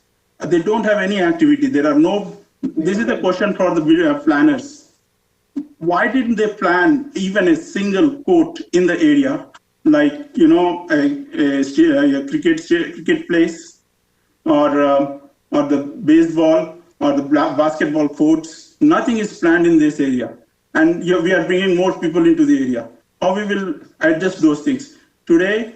The youth in the area, the teenagers, they say they don't have anything to do other than sticking to the devices, watching all the day from the morning to evening. Prashant, you have 30 seconds. So I have a few questions. Yeah, and the hospital is the other thing. With this COVID, everybody is looking at Brampton. We only have 0.96 thousand beds for 0.96 bed for 1,000 people, and we are bringing more people without building the infrastructure. So my question to the planners: do we actually wait for all the development to happen to build all other needs, or we build all this together with the development, like building the community center, building the hospital, building the roads? Those should be in stages. It cannot be waiting for 10-15 years to do it. So I want to know from the builder, from the planner, what is that is holding their plans to end of the development? Why can't they do at this point of time for the development? Thank you, and thanks for giving me the opportunity. Thank you. Our next speaker is Sridhara Shah. You can unmute your microphone, and you have 5 minutes to address the committee. Thank you. My name is Sridhara Shah, and I have my wife Shilpa Shah alongside me. First of all, the chair, the council, and the general public. Thank you for giving us the opportunity to speak in this forum. And we are representing the community to an extent, in addition to our own interests. As the previous three speakers have highlighted, I'm not going to dive too much on these, the points of the house value, but I do want to add onto that is the number of houses are actually increasing from 448 to 1089, the number of units. It's like 143% increase. Effectively, that tells me that the existing homeowners who have bought executive premium houses and paid premiums will actually, see their house value decline. So this is a net monetary loss to a lot of residents, even before moving in, or some who have already moved in, but now they're not able to see the growth that they are seeing in other parts of the community. So that is number one concern that I have. Number two concern is traffic. And, as Mr. David Milano has told, that they have not actually completed a traffic study as yet, which is really disturbing in our view. Because of the number of people, increase in number of units, the people increase will be about 2,000 to 3,000, somewhere in that range. And, that will basically mean that more vehicles will be on the roads, that will jeopardize the safety of the community residents, especially elderly and kids. And, there is potential for more traffics. As such, if you ask any insurance company, there is additional premium by, in terms of automobile insurance for Brampton. And here it will go even more. So this is another monetary loss that we are, all the residents are going to face. In many cases, even the insurance companies are saying that, it's very difficult. They are basically dissuading us to go with insurance from them or giving us very high quotes. So that is point number two. Concern number three that I have is, the potential crime. Historically, not historically, other communities across the, GTA or even broader Ontario or Canada, we've seen is as the density of the population increases, there is higher likelihood of, robbery, vandalism, other crime, even, speeding, all those things comes up very fast. It basically compromises the safety, of all the vulnerable people, including kids, including elderly, including, the normal residents which are there. So, it gives a strain on everybody, Even when coming home, we have to worry about, will we not get hit? How are the parents doing? How are the kids doing? Will they be okay? This is not fair. But the next concern that I have is the natural habitat. And I know there is a lot of talk about the green spaces, yes, less, more. But if we have 143% increase in this small pocket, what will basically happen is the air pollution will increase, number of vehicles will increase, the noise pollution will also increase. And what we had envisaged when coming to this community was that we'll have a quiet and a peaceful neighborhood that basically will be, highly compromised. The effective green space per person that we are looking for will be reduced substantially. Yes, you will say that the overall space isn't changing much, but if you count the 143% increase in the number of units or including the population, it is effectively reducing per person green space drastically, which we cannot digest at all. And the last point that which we want to bring forward is the overall frustration in the community. We have connected as a community through social media and various other online forums, and including different technologies, and a large portion of the community residents are feeling very frustrated. Some of them are even feeling unhappy and helpless that the builders and the city have not taken into consideration their views. It is just basically being imposed upon us, and it is coming at the very last second, just as the previous three speakers have told us, and we have got limited opportunity. Like in my case, I closed my house 2 days ago and I'm speaking here in front of the city. Is it fair? Not really. So these are the type of real frustrations that we are facing in the right now in the community. And I am not alone. There are so many people that I see walking around talking, just unfair in our view. So that is all I want to say. And once again, we thank you for the opportunity, and we will definitely like to oppose the existing the amendment that is being proposed by the builder. And I don't know who all supports that, but we definitely, do not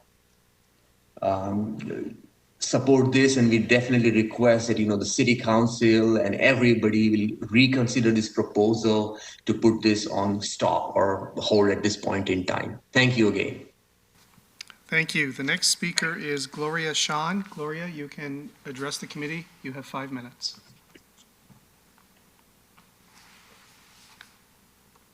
Gloria, you can unmute your microphone and address the committee. Can you hear me now? If you speak a little louder, please, and we can. Your microphone is muted. Okay, go ahead, Gloria. Can you hear me now? Yeah, okay. Good evening, everybody. So my 5 minutes is shared between myself and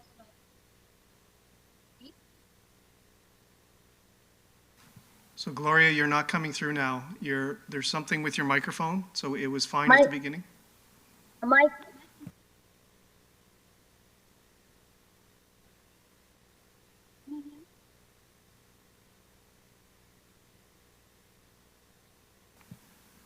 So Gloria, Mr. Chair, I believe there's an issue with Gloria's microphone. So Gloria, can you hear me? Now we can hear you.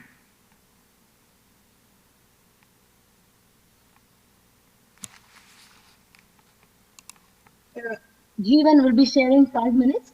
So I'm going to talk on infrastructure issues. So we have here no infrastructure whatsoever. So our concern is we would like to have proper transit, proper policing security, because we don't have policing patrolling here, and a lot of activities are happening, and my co-delegate will be calling on those information. So my concern is with regard to infrastructure in hospital, and proper transit and policing would be definitely recommended. And instead of building more housing, we would like to have this kind of infrastructure for the community, which will be helpful for children and young families and growing families and elderly. That will be my concern. So I would turn around my spot to Jeevan, and she would be adding more points of concern as well. Thank you. Hello, everyone. Sorry. Who is this, please?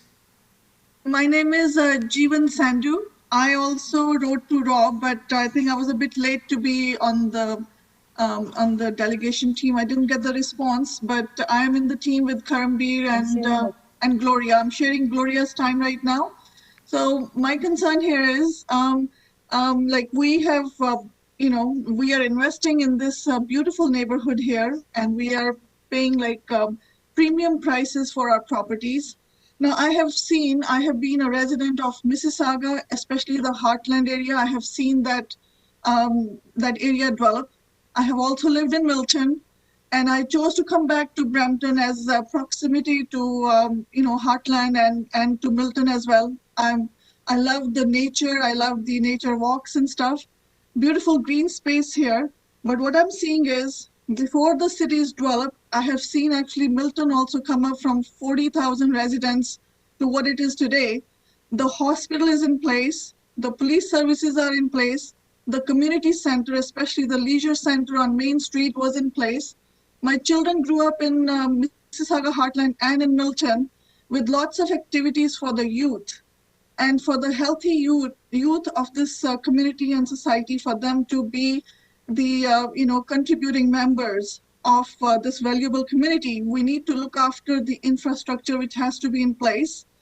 That means the high school kids, the younger kids, community centers, the tennis courts, the basketball courts, whatever the kids' activities need, that should be the focus, so that we can avoid our youth to be, forming like or going towards crime. Like I already see drag racing on Financial Drive. I'm a resident of Financial Drive here by Rivermont. There's a lot of like drag racing happening here. And if the the apartment units are built, which which are going to increase the population here, there's going to be a lot of traffic, a lot of congestion, and then there's going to be, if there's no community center in this area, there is no basketball courts or the lawn tennis courts or more walking trails or swimming pools around. What are we doing to look after the youth? That's my agenda, because I'm a mother of 3 grown-up children who are all professionals, brought up in Mississauga and Milton, and I have seen what the requirements of the children are. The other thing is that we have paid premium prices for the properties here, and we pay a huge amounts in taxes. We pay the highest auto insurance in the GTA. Milton, I was so happy with, even Mississauga, when we were the residents in Mississauga, we didn't pay that much in auto insurance. And the accidents are already high in Brampton, and the insurance companies are very unforgiving when it comes to, the auto insurance premiums. So my concern here is that I would request the councillors, the city councillors, the planners, that please look at the example of Mississauga, especially Heartland area, or Square One area, or Milton. Milton is still developing. Over there, if the residents oppose, the street lights don't go up because it's a green belt area. And they don't want salt on their roads. There's no salt on the roads because people like their country roads. They don't want their cars to have rust. You have 30 seconds remaining.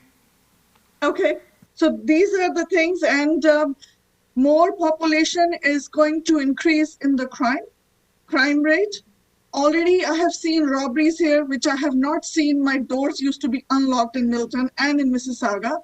So my request to the city committee is that please put the residents' safety, security of all the resident groups, from children to the elderly, in focus. And the infrastructure. There's a need probably for a police station in this community. We don't have one here. We are relying on the one by Derry and Mississauga Road. That's in Mississauga. So I think the Brampton city planners need to step it up when it comes to infrastructure and safety and security of its residents. And thank you so much for your time. Thank you. Thank you. And Mr. Chair, that is it for the delegations registered for this evening. Thank you very much, City Clerk. And just a reminder to all the delegations, and I do appreciate the passion and the concern, especially in your own neighborhood. Tonight is not about making decisions. Tonight is really about gathering your feedback, which is so important, and really fact-finding. And our councillors, as a reminder, if you don't see any of them come out and take a position, it's because they're not supposed to tonight. Tonight is really about clarification and getting information. But thank you very much, and I will now hand it over to Councillor Palashi. Thank you very much, Mr. Chair, and thank you for saying that. That was going to be some of my talking points, but I just did want to say for members of council, when we had this town hall via Zoom, a couple weeks ago, Councillor Willens and I and the applicant, there was some 350 residents. I think that's right around the final number. And there was about 100 that wanted to delegate here tonight. But they really stepped up and they respect the time of councillors, and they chose to have 4 or 5 people come before us tonight to really say what was on their mind, and they're speaking on behalf of many residents, and many residents that wanted to delegate. And so I wanted to take this opportunity to thank the delegates that did come and speak, and for all of the delegations, the correspondence that we've received by way of the clerk's office that are on the agenda, and just Councillor Willens and I, our office as well. It's much appreciated. Thank you, Mr. Chair. Thank you very much, Councillor Palashi. And I do have a motion moved by Councillor Palashi to approve the staff report recommendations and applicant delegations. The motion reads as the report titled Information Report Application to amend the official plan and zoning bylaw, Great Gulf Homes, Scottish Heather Developments Incorporated, Brampton GW Holdings, GH&H Holdings, Brampton G&H Holdings 2 Incorporated, West Side Mississauga Road, between Evelton Road and Lion Golf Club Road, Ward 6, dated October 26, 2020, to the Planning Development Committee meeting of December 7th, 2020 be received, and that Planning, Building, and Economic Development staff be directed to report back to the Planning Development Committee with the results of the public meeting and a staff recommendation subsequent to the completion of the circulation of the application and comprehensive evaluation of the proposal. Does anyone oppose? No. Okay, so there are no objections, so the motion carries. Statutory public meeting for this item is now adjourned. We now move on to staff report regarding application to amend the zoning bylaw, draft plan and subdivision to permit 5 single detached residential dwellings, Gagnon Walker Domes Limited, Gerber Gill, and I will now hand it over to our staff. So first, City Clerk, do we have any delegations? Mr. Chair, we do not. We had one delegation, but it's been withdrawn. We just have correspondence on this item. The applicant is present, and staff, Natika, is present to make a presentation. Okay, so I'll hand it over to Natika, and you have 5 minutes. Thank you very much. Thank you. Good evening, Mr. Chairman, committee members, members of the public. My name is Natika Jektiani, and I'm the planner assigned to process and review this application. The purpose of this public meeting is to provide information to the public and seek feedback on the application filed by Gagnon Walker Domes on behalf of Mr. Gurpreet Gill. Next, please. The subject lands are located on property municipally known as 9058 Credit View Road and are located to the west of Credit View Road, Bouvard Drive West, and Queen Street West to the north and south, respectively. Next, please. The property has the following characteristics. It has a total site area of approximately 0.3 hectares, which is 0.85 acres, of which 0.2 hectares and 0.5 acres will be developed for residential uses, with a frontage of 22.9 meters, which is 75 feet on the west side of Credit View Road. And it's currently occupied by a single detached dwelling and a detached garage, which are proposed to be demolished. Next, please. The applicant has submitted an application to amend the zoning bylaw and for a draft plan and subdivision for the development of 5 single detached units, a natural heritage system buffer block, and the extension of Hosta Street. Details of the proposal include to create 5 residential lots for single detached dwellings with lot frontage ranging between 11.4 to 22.9, which is 37.3 to 75 feet, and lot depths ranging from 20.3 to 32.3 meters, which is 66 to 105 feet. It will also create a natural heritage system buffer on the westerly portion of the subject lands. The residential lots will be served by the extension of Hosta Street. Next slide, please. This is a map showing how the property owners within the 240-meter limit of the proposed development who will have received notice by direct mail with respect to the application. Notice was also provided in the Brampton Guardian newspaper and the City of Brampton website. Next, please. This application will be evaluated against existing provincial and municipal policies, including those found in the Planning Act, Provincial Policy Statement, Growth Plan for the Greater Golden Horseshoe, Region of Peel Official Plan, City of Brampton Official Plan, and the Credit Valley Secondary Plan, Area 45. The property is designated residential as per Schedule A of the official plan, and official plan amendment is not required to permit the proposed use. Next, please. The subject lands are within the Springbrook settlement area and are designated as low-density residential 1, secondary valley land, and terrestrial feature in the Credit Valley Secondary Plan. No amendment is required. Next, please. The property is designated as low-density residential and wetland in the Springbrook Tertiary Plan. This designation permits detached and semi-detached dwellings consistent with the official plan. Council approved the tertiary plan on October 28, 2020. Next, please. The property is zoned residential hamlet RHM1 as per zoning bylaw 270/2004 as amended. The residential hamlet RHM1 zone allows for various residential and non-residential uses. However, an amendment to the zoning bylaw is required for the proposed residential development to accommodate the 5 single detached units and floodplain zone to accommodate the wetland and proposed buffer. Next, please. Comments from staff and external commenting agencies are required in order to complete a comprehensive analysis for this application. The following issues and questions have been identified at this time through staff's preliminary review of the application. These issues and any other matters identified through this process of the application will be addressed in a future recommendation report to the Planning and Development Committee. The appropriate buffer is required from the wetland on the western portion of the site. The development proposal depends on the southward extension of Hosta Street through the proposed plan of subdivision to the north. That application has been appealed to the local planning appeal tribunal.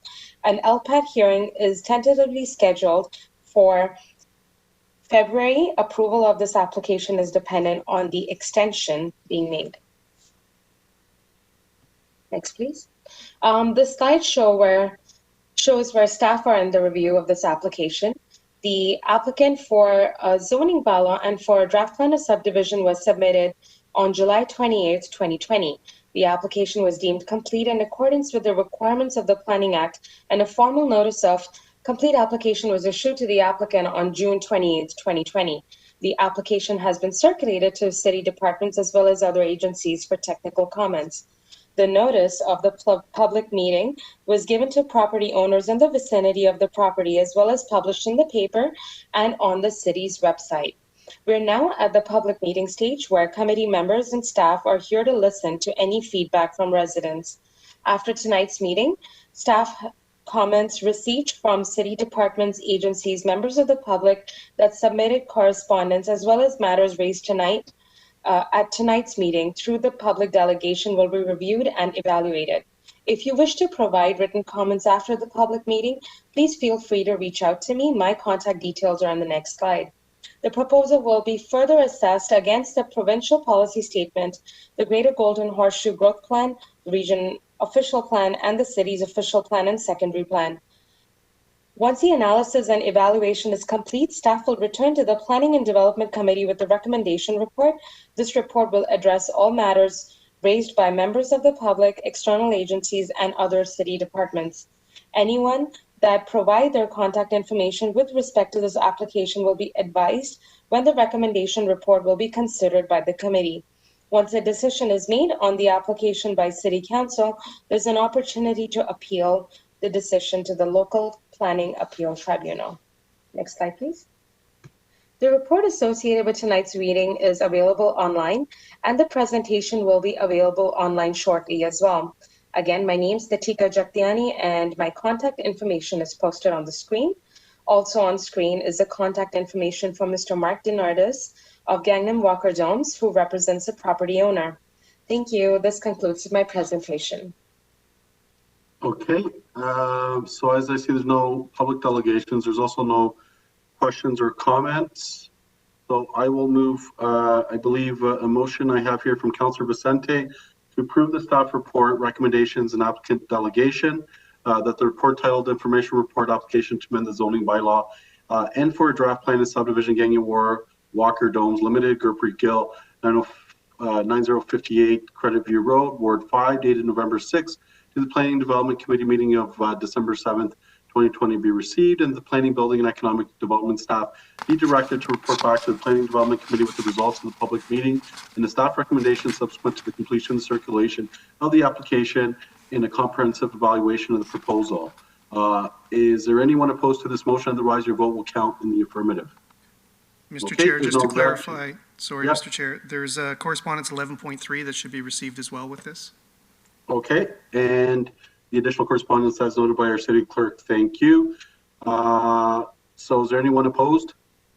No, thank you. This item is now adjourned. We now move on to items 5.4, application to amend the official plan and zoning bylaw to permit a 12-story mixed-use building, Evans Planning Incorporated. And I will hand it over now to, Nitika, and over to you for another 5 minutes. Thank you. Good evening, Mr. Chairman, committee members, and members of the public. My name is Nicholas Deibler, and I am the planner assigned to process and review this development application.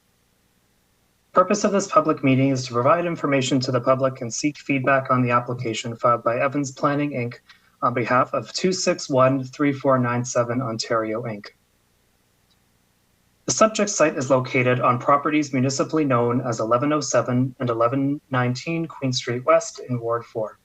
It is located on the south side of Queen Street West between Chinguacousy Road to the east and James Potter Road to the west, and Queen Street West to the north, and Allegro Drive, Byville Court to the south. Next slide, please.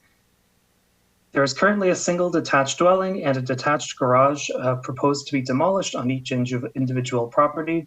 The site has the following characteristics. It's located on the south side of Queen Street West in a mid-block location between James Potter Road and Chinguacousy Road.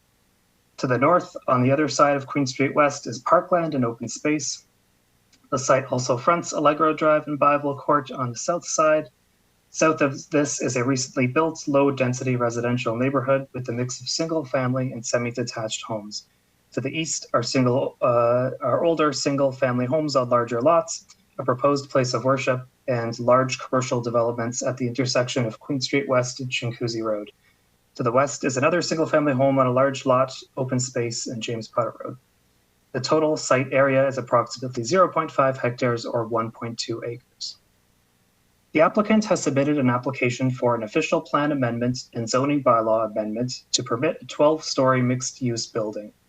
The proposed building includes 158 dwelling units, 648 square meters of non-residential floor space at grade, 626 square meters of indoor-outdoor amenity space, a floor space index of 4.07, density of 384 units per net hectare, 284 parking spaces, 14 of which are at grade, the remainder in 3 levels of underground parking, and 1 vehicular access point from Queen Street West.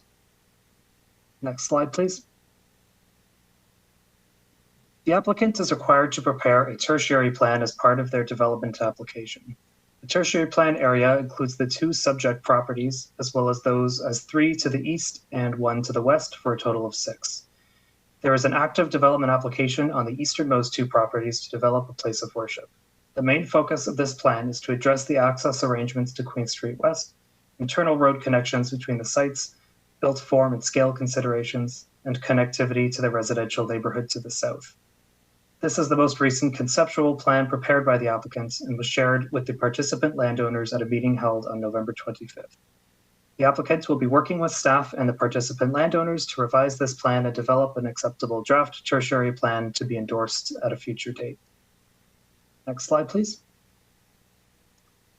This is a map showing the properties within 240 meters of the proposed development who would have received notice by direct mail with respect to the application. Notice was also provided in the Brampton Guardian newspaper and the City of Brampton website.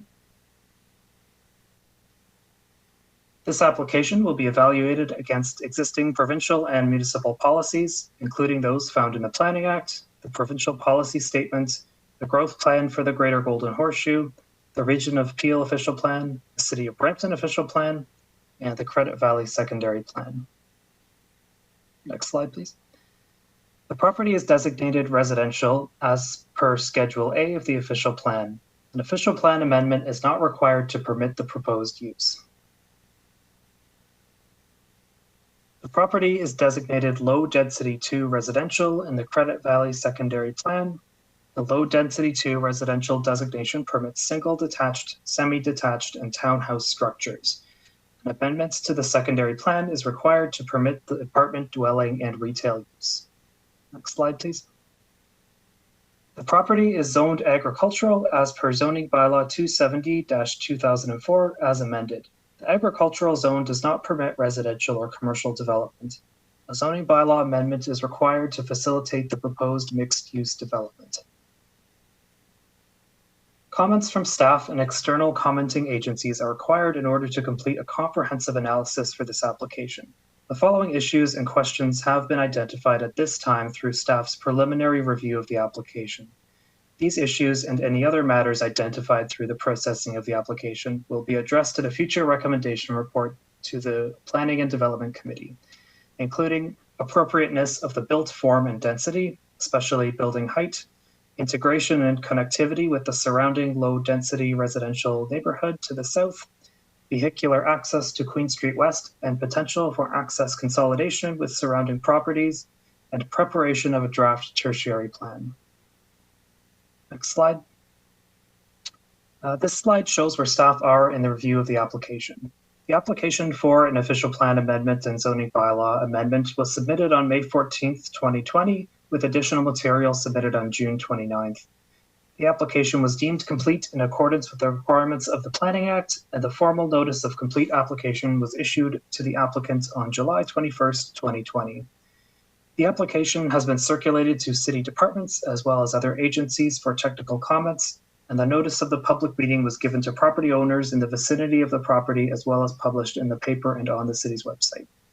We're now at the public meeting stage where committee members and staff are here to listen to any feedback from residents. After tonight's public meeting, comments received from city departments, agencies, members of the public that submitted correspondence, as well as matters raised at tonight's meeting through the public delegations will be reviewed and evaluated. Members of the public may continue to send written comments about this development application. The proposal will be further assessed against the provincial policy statement, the growth plan for the Greater Golden Horseshoe, the regional official plan, and the city's official plan and secondary plan. Once the analysis and evaluation is complete, staff will return to Planning and Development Committee with a recommendation report. This report will address all matters raised by members of the public, external agencies, and other city departments. Anyone that provided their contact information with respect to this application will be advised when the recommendation report will be considered by the committee. Once a decision is made on the application by council, there is an opportunity to appeal the decision to the local planning appeal tribunal. Next slide, please. The report associated with tonight's meeting is available online, and the presentation will be available online shortly as well. Once again, my name is Nicholas Deibler, and my contact information is posted on the screen. Also on screen is the contact information for Adam Layton of Evans Planning, Inc., who represents the property owner. Thank you. This concludes my presentation. Thank you very much, Nicholas. And my apologies in my notes. I had a different planner, so I do take responsibility. So thank you again, Nicholas. And I do not see any comments or questions. So I do have a motion moved by Councillor Bowman to Mr. Chair, yep. Sorry, there is an applicant presentation, and then there are a number of persons that wish to delegate. There are? Okay, thank you very much. So I'll hand it over to the applicant then. Thank you. Good afternoon, good evening, Mr. Chair, members of the committee. My name is Adam Layton. I'm a partner with Evans Planning. On behalf of 2613497 Ontario Inc., I am happy to provide a brief presentation. Mr. Deibler did go through most of the fine details, so I will make this brief. If I could have the next slide. This just shows the subject property in the context of the surrounding neighborhood. The next slide probably will illustrate a little better.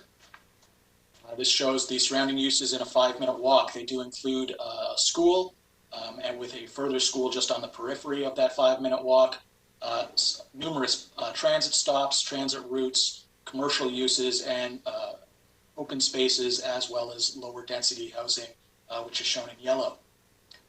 Moving to the next slide, please. Here's the proposed development in the context of the surrounding community. The site is abuts Queen Street West, which is identified in the official plan as an arterial road under the jurisdiction of the Region of Peel, as well as a BRT corridor. I would also note Tringaquozy Road is identified as a primary transit corridor and James Potter Road as a secondary transit corridor. Next slide, please.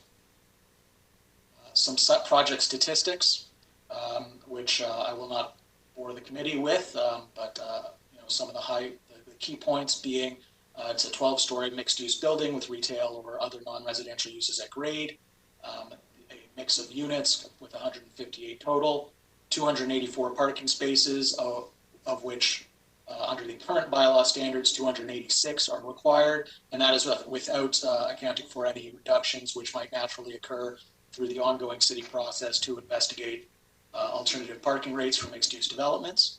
Next slide, please. This again just shows the proposed site plan.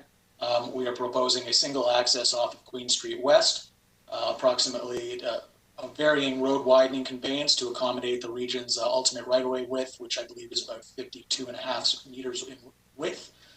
Recent work has recently been completed to facilitate partial, if not full widening, to my understanding. We are also showing potential future connections to the lands to the east and west, as well as no vehicular connections to Byville Court or Allegro Drive. That was a conscious decision on the part of the applicant and the development team. We are not seeking to create a bypass or impact the shall we say, quiet nature of these existing residential roads. We are working with staff to investigate the potential for a pedestrian connections to help the local residents access Queen Street West and as well the potential non-residential uses located at grade. You'll also notice the stepped format of the building as one moves from the west to the east, built ramping down towards the existing residential use adjacent to the open space corridor. Next slide, please. This just further illustrates the ground floor layout as it's currently contemplated. Again, a single access from Queen Street. The blue areas, blue blocks on the ground floor represent the non-residential uses. The green represents two-story townhouse dwellings that would be at the rear of the building. Red represents lobby and hallway space, and yellow building operations. The various types of lines also represent the various connection and transportation modes. The pink being pedestrian, the blue being vehicular, the green being bicycle. Next slide, please. As Nick indicated, we are working with staff on a tertiary plan as well as the adjacent property owners for the shall we say, isolated pocket of lands that exists between Byville and Allegro and Queen Street West, which were not part of the development of the low-density community along Allegro. Next slide, please. And this just shows a potential conceptual rendering of the proposed development. We've also ghosted in a potential built form consistent with what is contemplated in the tertiary plan. We have a few other images from various angles on the next slide. This is an aerial from Queen Street looking southeast. Next slide shows the situation along Allegro Drive. Again, no vehicular connections through and ample landscaping which will be explored and expanded through with staff along Allegro Drive and Byville Court. Next slide, please. A further view looking almost directly south from Terremoto Park onto Queen Street West. Next slide, please. And finally, another view kind of looking to the southwest at pedestrian level from opposite Queen Street. Subject to any questions from council or the public, I'm happy to conclude my presentation. Mr. Chair, the first public delegation is from Navdeep Dhaliwal. Navdeep, you can unmute your microphone to address the committee. Please go ahead. Good evening, Mr. Chair and Council. My name is Navdeep Dhaliwal. I have a few objections to the height of the building, which is very close proximity to the low-density neighborhood. This is one of the newly neighborhood in Brampton, only 4 or 5 year old. Originally, it was established as a low-density residential community. Now the city is considering the proposal for the zoning amendment with commercial and high residential development. So this high towering building proposal is very close to the existing residential neighborhood. There is no sufficient enough space or the distance between the building property and existing homes. This also creates the public safety concern and privacy concern, since the proposed building is very close to the established residential area. So this is a 12-story high-rise building which is too close to the already established low-density neighborhood. It's towering height with the very close proximity at the people existing neighborhood backyard. Safety and evacuation concern as well. Building towering height create the public safety concern and the privacy concern due to the close proximity to the established residential area. In case of building fire, building with access for the fire truck to go under the building to get to the south side of the building, which is not as usual, which is not very convenient for the building, and it has a potential of uneasy access in case of emergency. In this neighborhood, we already have house theft, car breaking, and adding this additional 170 residential unit in this community would increase that concern. So the current zone school has already been running with the portable for last 6 years. With the city has recently approved the townhomes and mixed residential. Now we are adding on the top of that another 170 families to this neighborhood, which will add more pressure to the existing school, which is already running with very low capacity using portables. I think city should have better planning for the neighborhood, so the kids of this neighborhood can have a better education facility. This Brampton prime neighborhood resident deserve good quality of sunlight and good quality of air to breathe as a minimum Canadian living standard. So this towering building will block both around 30 to 50% neighborhood in this community. So in the evening, there are some pictures has been given in the petition, which shows every day in the evening, this building will block about 30 to 50% neighborhood of its evening sunlight. There will be ecological impact as well. This close proximity of this high towering building, there is to the local creek and pond will impact on the wildlife as well. So there will be about 200 meters far from this property as well as the pond. So the building height will block the pathway for the Canadian geese routine crossing from the neighborhood pond to the north of the Queen Street open park area. So there should be some study to be done on the impact of the natural wildlife. There is a road capacity. The downtown Brampton core, we all know, has been currently reduced to 1 lane.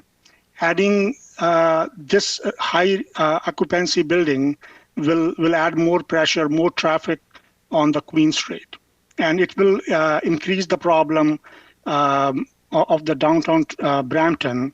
It will not help the city overall in general to ease the traffic and ease the problem of the Brampton downtown.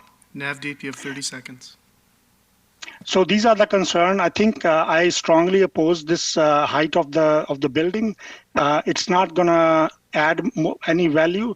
It's going to add more problems for the already established neighborhood.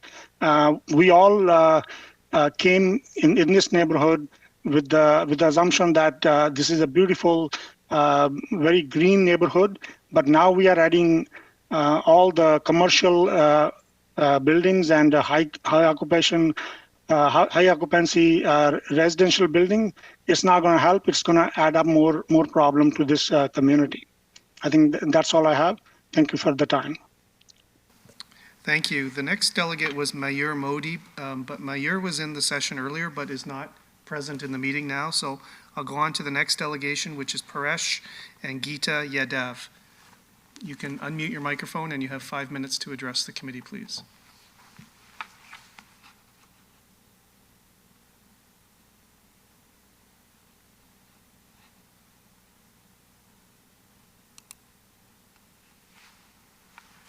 So go ahead, Paresh. Your microphone is unmuted.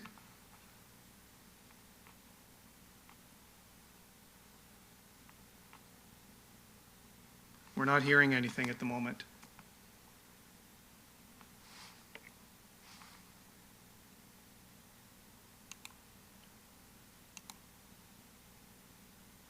Can you try again, Paresh?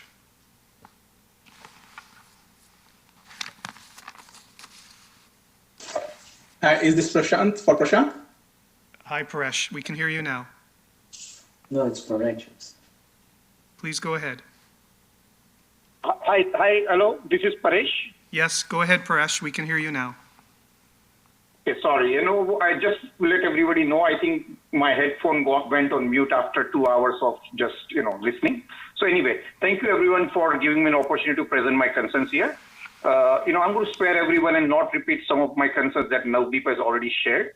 But I would like to start with, sharing my experience. I moved to Brampton from Mississauga, and earlier on some other item, there was a lady who was saying how she moved from Milton to Brampton and, the kind of negative experience she's getting from Brampton. So I moved from Mississauga to Brampton.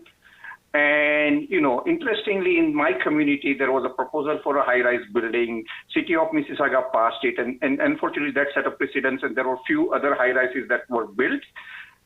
Surprisingly, after those few high-rises, actually, City of Mississauga did not pass a single proposal in my neighborhood of Eglinton and Highway 10 for other high-rise buildings. And I saw a lot of single, townhouses and single-family homes, but none high-rise. So I'm assuming there was a lesson learned there. And, and community had presented all of these things about traffic, crime, insurance, accidents, schools, whatnot.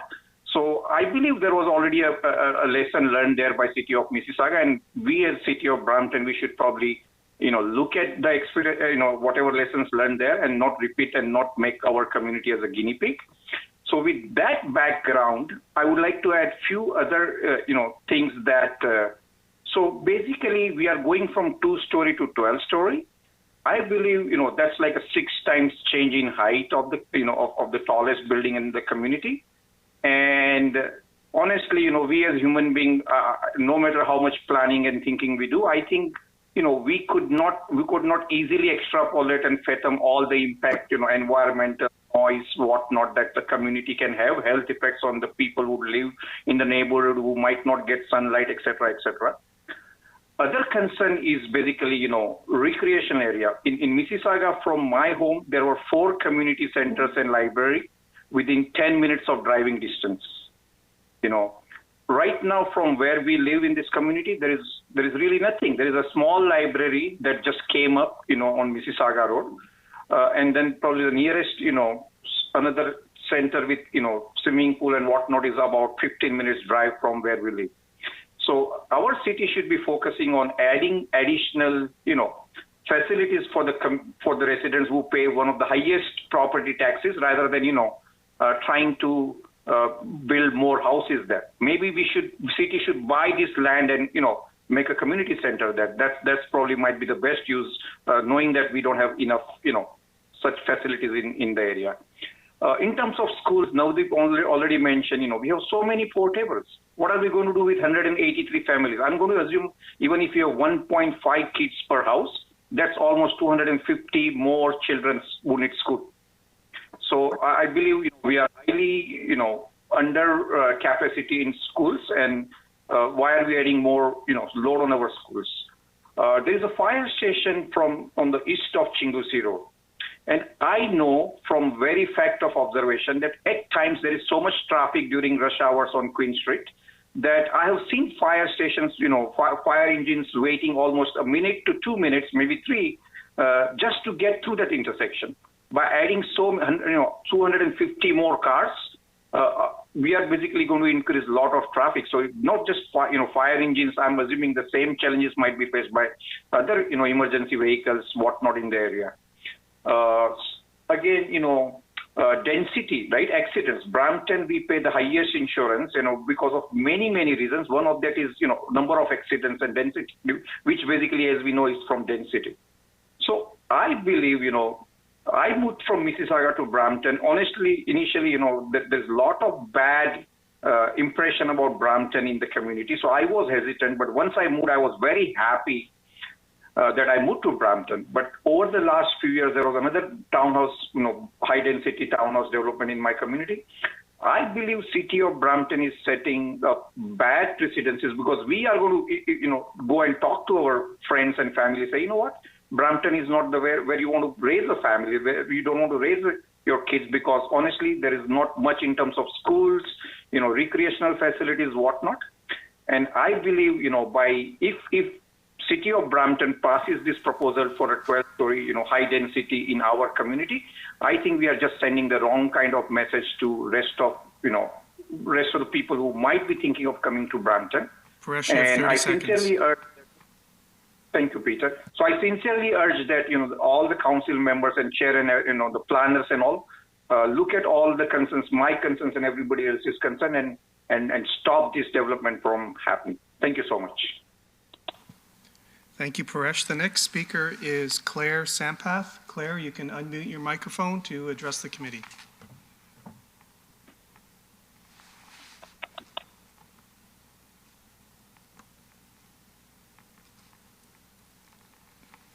Go ahead, Claire. Yes. Hi, good night, Mr. Chairman, Brampton City Councils and City staff. My name is Claire Sampath, and thank you for giving me the opportunity to speak at this meeting tonight. I wanted to express my concerns with the proposed development of the 12-story building in my community. And I just wanted to give a brief background. When we, the residents, bought our homes on Byville Court and Allegro Drive, the proposed building locations at that time was designated specifically for low-density homes. However, this seemed to have changed. We invested in the area on the knowledge that this space will be used for low-density dwellings in the forms of detached, semi-detached, and townhomes. So it was very much a surprise to learn of this proposal that will change to accommodate now a high-rise 12-story building. We would like the space developed, but at this point, we do have some serious concerns with the current proposed high-density building that is 12 stories, will be 12 stories high. It's going to be a complex of residential as well as commercial use, and will also have outdoor decks, which will be within an approximate range of 50 feet or so to the closest nearby homes. Also, not forgetting the ground floor will be designated for commercial usage. This certainly was not representative of the community design and supportive of our property value at this point in time. I just wanted to elaborate on some of the concerns that I have. One is the size of the building in proximity to the nearby homes. The building we saw from I believe it was Adam Layton. This building, I believe, is too large, it's too dominant to be built in that small available land space that's being proposed. The building, roughly, is going to be approximately 50 feet away from the nearest homes.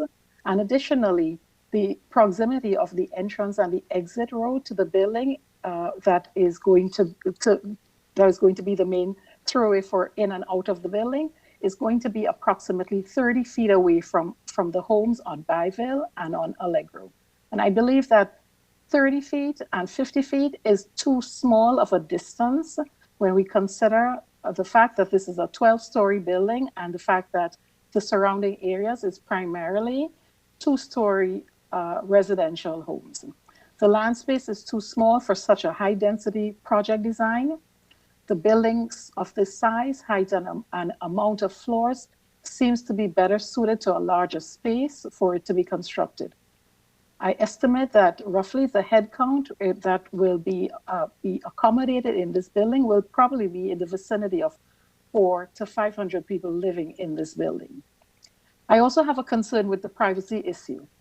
This building, as I mentioned, is 12 stories. It's within 50 feet of nearby homes. And I feel the building residents will be able to invade our personal spaces inside our homes. For certain, there will be feasibility studies that will be submitted regarding privacy, but those feasibility studies will not eliminate the fact that residents' concern about their privacy being invaded will cause stress and other mental issues to the nearby residents. It's not an easy thing to appease privacy concerns. As it remains, in my opinion, the building remains too close to our nearby homes. Additionally, one of the concerns I have is with respect to noise levels. Noise levels will sharply increase due to vehicles entering and exiting the premises. As indicated, the garage can hold up to 284 parking spaces, and also there are visitor spaces on the outside. This noise will be 24/7. In addition to this, we have noise from the building systems, such as the HVAC and the exhaust fans, which will be running every day and every night. Because we only live 50 feet away, how can we allow this noise to happen and to be continuous in our community every day? Due to the retail activities, there will also be noise from delivery and garbage vehicles related to pickups and warning noises, such as beeping, and that will happen on a regular daily basis during the week and also on the weekend. Additionally, we have to consider, when we talk about noise, about the outdoor patio and the roof lounges that are being accommodated for the residents. This also will be potentially noisy due to social gatherings. And again, it will bring up the concern about privacy issues, as the building residents will undoubtedly have gatherings from time to time. And again, we will be faced with other privacy issues where they're able to view. Claire, you have 30 seconds. Where they're able to view the residents' front porches and yard space. We also have safety concerns, and these safety concerns are with emergency situations, because as we know, this building is being built on Queen Street, and for emergency vehicles to access the site in cases of emergency will pose a problem. Also, the muster point for residents has to be considered, because there will be a spillover to Allegra and Biville Court to wait out any emergencies.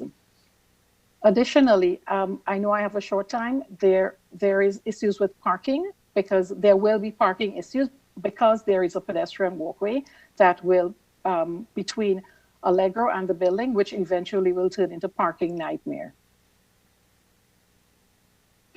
Additionally, we spoke about natural landscapes, and we do have tagged deer, coyotes, cardinals, blue jays, and Canada geese in the area. With the building and the influx of people, ultimately, this will permanently be changed. Lastly, the building does not fit into the design of the area from Allegra and Biville Court. From Queen Street view perspective, it looks great. However, it doesn't look great from Biville and Allegro perspective. It does not fit into the community design and is an unpleasant addition to the community development. I implore the city councilors and officials working on this plan to review this new plan for our neighborhood. It does not represent our community. It supports growth on Queen Street area, but it does not support growth in our community area. With these concerns, myself and the other community members have submitted a document expressing our thoughts. Lastly, please find an alternative design that will suit this community. It is not this one. Thank you for hearing me out. Thank you. The next speaker is Harbinder Hundal. Harbinder, you can unmute your microphone to address the committee. You have 5 minutes. Thank you. Can you hear me? Yes, we can. Excellent. Thank you very much for the time. Look, the reasons are mentioned are quite clear, right? This is a low residential house. Everybody spent a lot of money. The expectation is people are going to try to retire here. I would agree with the previous delegates. There is going to be definitely a privacy issue. For myself, I am literally within a throwing distance away from this proposed building.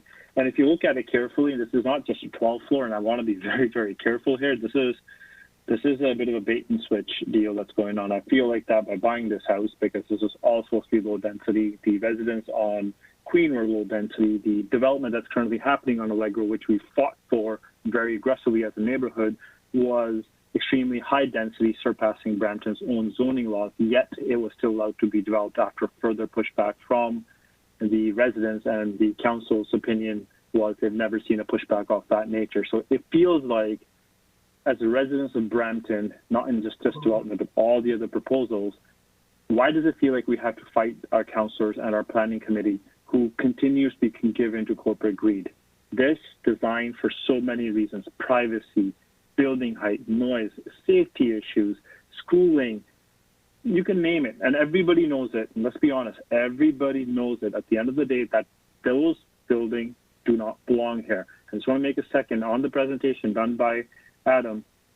You had 44 floors in total, not 12.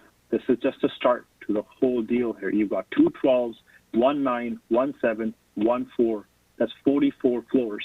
That translates to, at this current ratio, nearly 600 units and over 1,100 parking spots. Seriously, this is going to be what you want to build in a low residential designated agricultural land where you should be building commercial units to increase the economy of Brampton, not safety issues. The resident of myself, I'm genuinely regretting buying a place in Brampton or investing and buying other houses in Brampton, because this is what the city council allows it to happen. I would take my money and go somewhere else. And this is the sad part, that you're forcing your own residents to leave the city in which they want to retire in. My kid, who's turning 4, needs to go to school. The school that comes in is called Churchville. 2 years ago, it was Churchville. And what did everybody say? I can't even get my kid to register in the zone by which it's designated. And what did the council say? Oh, we don't control how big the city, how big the school boards make it. We just care about giving them land. There's 12 portables out there. Kids who are 4, 5, 6 years old in the winter go through there. My kid can't register there. Go Google it on Regional Appeal website right now. And what does it say? Capacity limit. Please go to another school. And that's without this development or the development that's happening on Allegro for another 100 plus residential units. Now you want to build in another, 600 units? Where are all these kids going to go? Kids can't go to a school they're already supposed to go to because the city of Brampton keeps on saying yes to everybody that comes. Please stop with the corporate greed. So, recapping, building height doesn't belong there. Please, for the love of God, build small, economical buildings that's going to help the economy.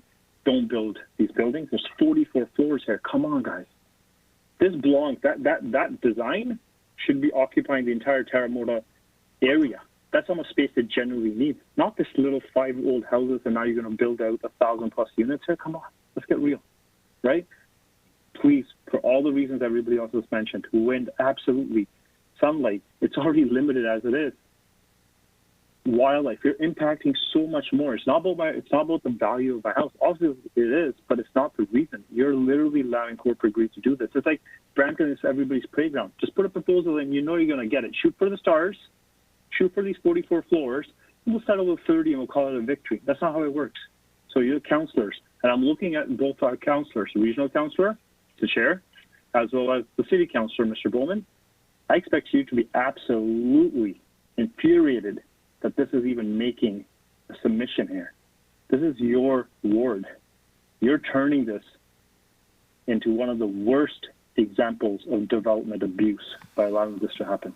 Harbinder, you have 30 seconds. I'm not going to take my entire time. I'm not going to finish the entire time. I think I've made my point.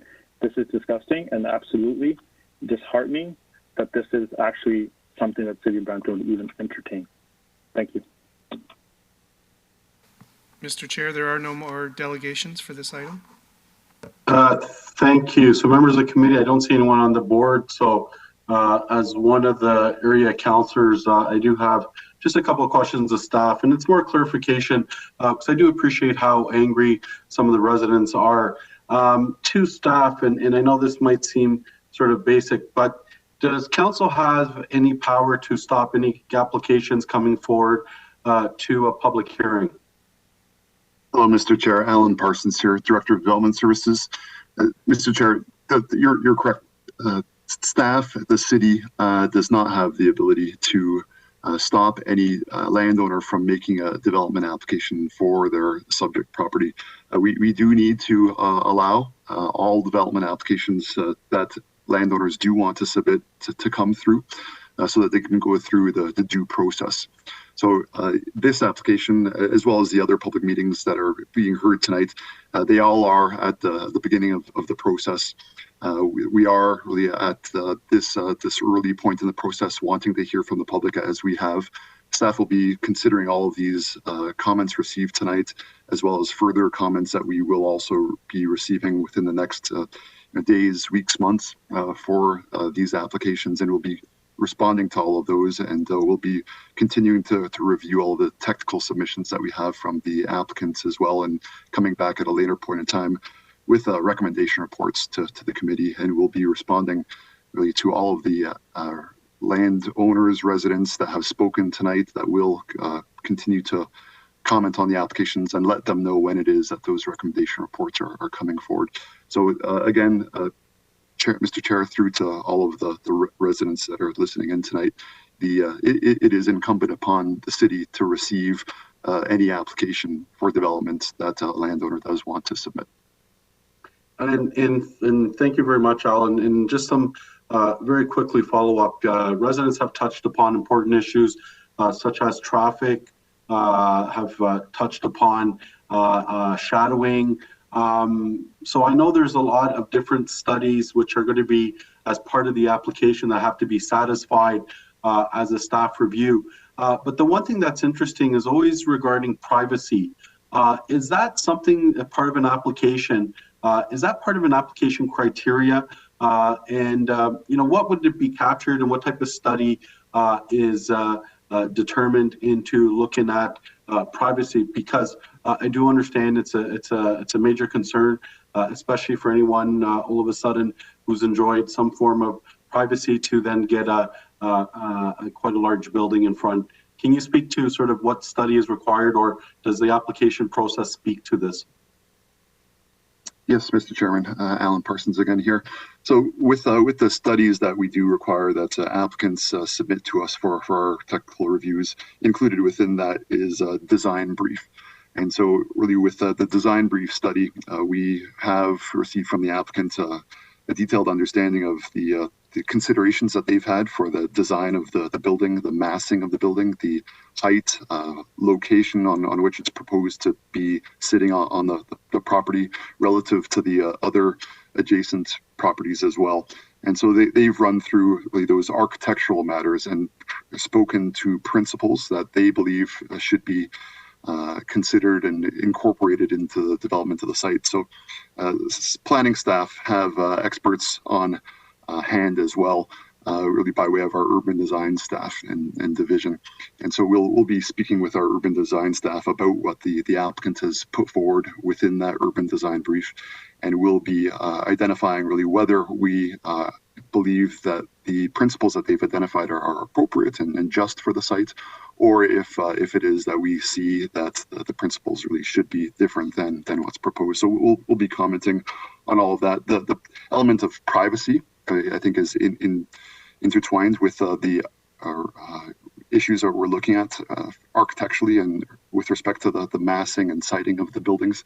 So yes, staff are very sensitive to the matter of privacy and also perceived privacy, and also really sight lines through to and over the property from all the adjacent properties as well. So yeah, that's a key part of our technical review.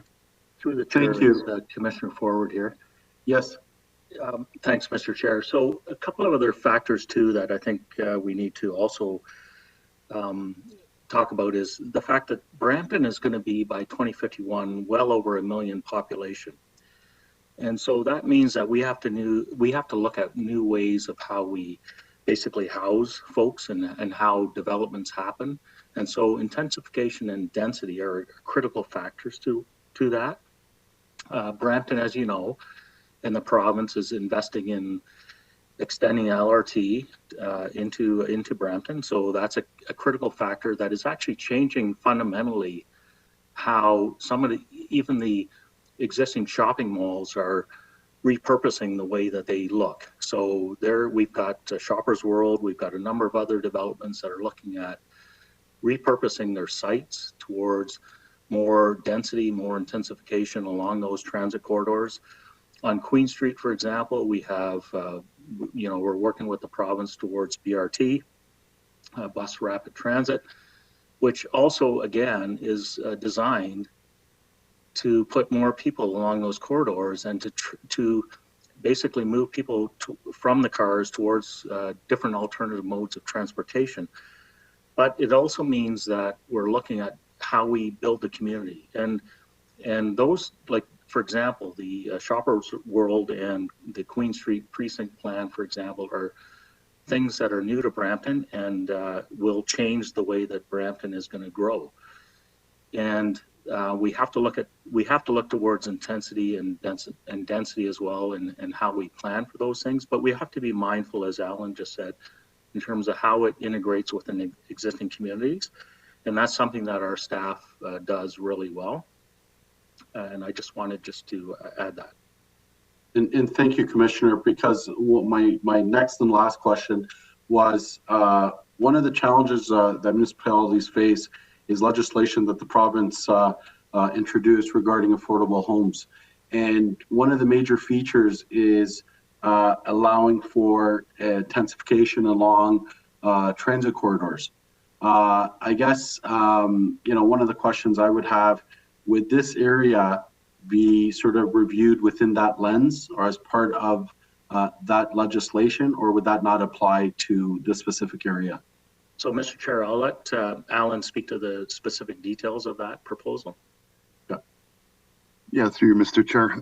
So the proximity of the sites, or really just the adjacency of the sites to a key corridor, arterial corridor, key artery through the middle of the city, leading through to the downtown, and really the crossroad artery as well, being Chinguacousy close to the site. Those are key considerations for the city to have as we're reviewing development applications that will really result in us having a certain opinion on the level of intensification that should be, in our belief, really applied to a site. And so, with the adjacency of this site to Queen Street, close proximity to Chinguacousy, I think there is some general idea that something greater than a low density use could be appropriate for the site, but we will have to really, in these sorts of situations, obviously have to balance out that with the other considerations of context to the existing community and impact on the existing community as well. So it's really, with planning, it's really parts science, parts art, always that we have to consider in putting forward our recommendations through to committee and council. And we'll be looking at all of those matters as we're putting forward recommendations here. Yeah, and my apologies, Alan. Just the last question, and I do agree with the residents, some of the frustrations in that area. And Councillor Bowman and myself, we know the challenges that, for example, Churchville Public School have. Usually when there's development applications, would the school board be commenting bodies? Do we sort of circulate it with different sort of institutions for comment? Mr. Chair, entirely. So as staff, really a common course of really process that we have is, yes, to reach out to all those external agencies as well as our internal divisions within the city, school boards included. And the school board, they really, both the Peel District School Board and the Dufferin Peel Catholic District School Board, they each have planners on their files and within their organizations as well that do comment on all of our development applications of this type. So they will be advising us, if they haven't already, with respect to the impact that the proposals, all of them will have on their schools within the locale, number of students that are expected to be created by way of the proposals, and their ability to handle those. So they will be providing those comments to us, and we'll be including all of those within our future recommendation report as well. Yeah, and thank you very much, Alan. And to the residents of the area, certainly Councillor Bowman and myself are always available to sort of provide you with some insight into the planning process, but just understand that this is really, as part of provincial legislation, the way the planning process is, and we can't stop applications coming forward, and staff will provide independent report, which is a report that councillors politically can't interfere with. We take all this information, they provide us a technical analysis, and then it ultimately is right that council then will vote on what the process is. But just to understand here that us tonight, as part of the statutory public meeting, we really have no sort of say in terms of if this proceeds or does not proceed, this is really at the virtue of the applicant. So I do appreciate everyone's comments. So questions from the delegates. What is the timeline for this proposal regarding next steps? And Alan, I don't know if you just feel comfortable, because the timeline is, it really depends on the applicant to satisfy all the studies and requirements and criteria, which is part of the planning application. Anything else you might want to add, Alan, just quickly? Mr. Chair, what I can offer is that you're correct. There's the timeline associated on when it is that staff will come back with the recommendation report. Varies and really is dependent on a number of different considerations, which may include potential changes to the plan as well that the applicants may be wanting to make, perhaps or perhaps not.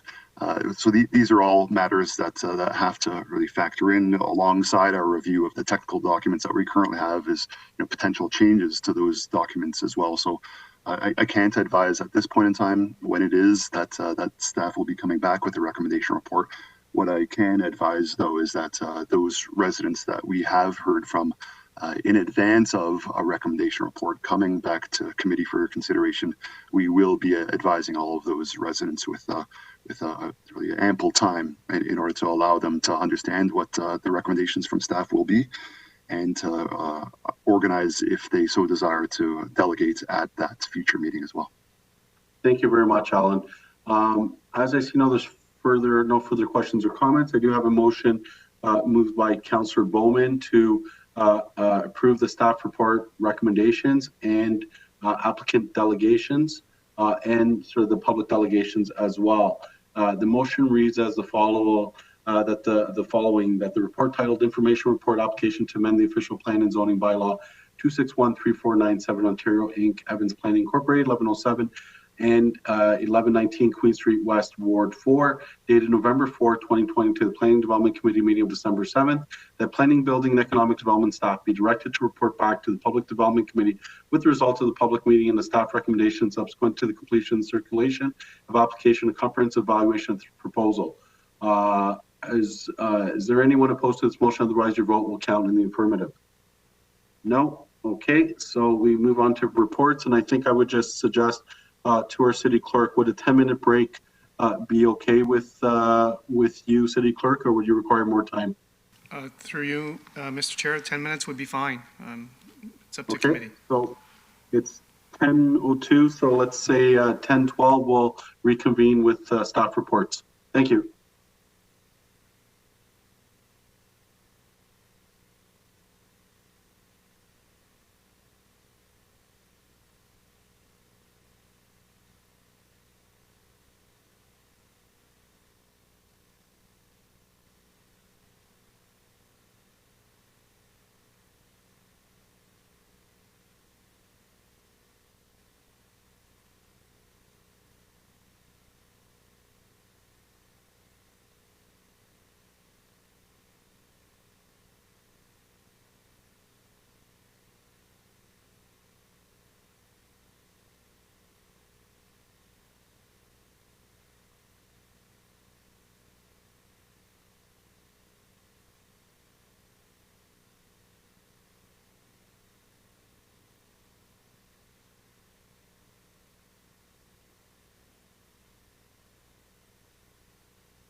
Hi, Andrew. It's Peter. So I just want to test your mic because you're going to be presenting next, I understand? Yes, I'm Okay. here. We do have a delegation that's been added. So Sylvia Menezes Roberts is going to delegate, but we'll hear your presentation first, then hear her delegation, and then committee will consider the matter and the report. Okay, and Jamie Cook will also be joining me. Yes, I'll bring them into the meeting right now. Okay. Jamie and Greg and Christine.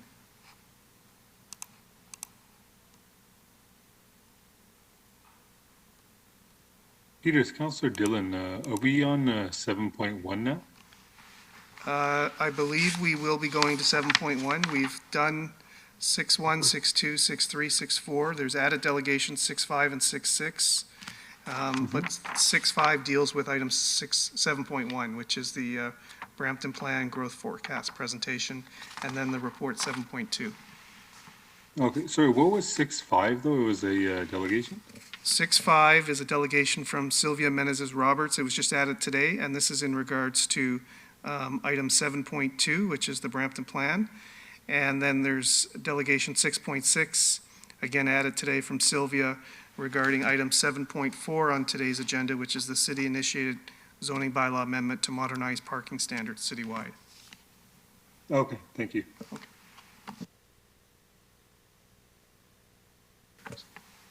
So Christine, it's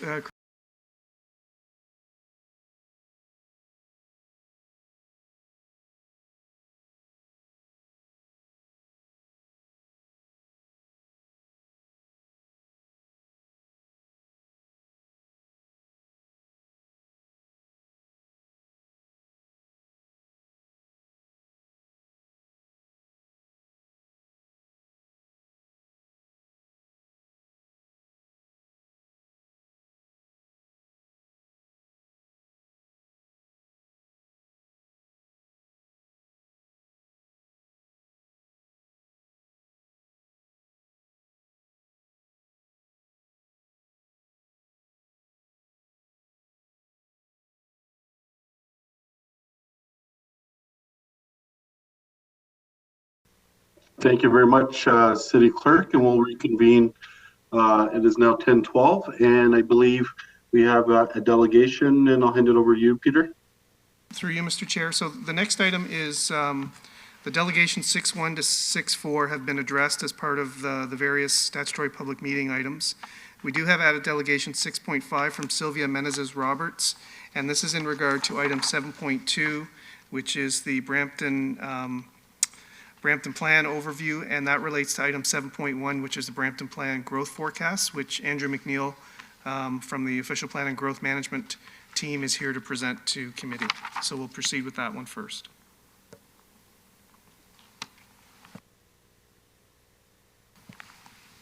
So Andrew, we'll just bring up the presentation and you can proceed when you're ready. Great, thank you. Good evening, Mr. Chairman, members of Planning and Development Committee. This evening, we would like to share with you results of our land needs analysis and growth forecasting work that has been undertaken as part of our Brampton Plan work. This accompanies the Brampton Plan report that is also on the agenda this evening. I'm joined by Jamie Cook, a partner with Watson and Associates, who will walk through the specific details of the forecasting work. We think this is quite a timely conversation, as we are aware that Regional Council will receive an update on the Regional Official Plan work and growth allocation work later this week. And we wanted to share our independent analysis work with you ahead of that regional meeting. For our work, we're working within a time horizon to 2051. And over the next 3 decades, we believe that Brampton will grow to a city of 1 million+ people. In the new year, we will look to engage the community around what that means for the physical structure of the city of Brampton and how we can accommodate this level of growth. At a high level, and building upon comments from Commissioner Forward earlier on in the agenda, there's really 4 ways that this intensification can occur within Brampton. Number 1, it's intensifying within the built-up area, primarily around transit, in areas such as uptown, downtown, along Queen Street corridor here in Ontario, and to some extent the Steeles corridor. Second area is Greenfield growth. Heritage Heights will be the recipient of a significant amount of that growth, and Council is well versed on the concept plan that was recently endorsed by Council for Heritage Heights. Additionally, there are a number of previously approved secondary plans and block plans within the city in Greenfield areas that were approved at quite low densities, and we are seeing some pressure to intensify those areas. So we do believe there could potentially be some increased intensification within those previously approved plans that have not yet been built. And finally, the best word to describe it is some gentle intensification within more stable neighborhood areas. The numbers that we're going to share with you are slightly different from what you will see from the region later on this week. The difference is primarily on the residential side. Our numbers are slightly more ambitious than what the region will share with you. There are reasons for that, which we're happy to get into if Council has questions about that. We have worked closely with the region over the last few months on their analysis work as well as ours.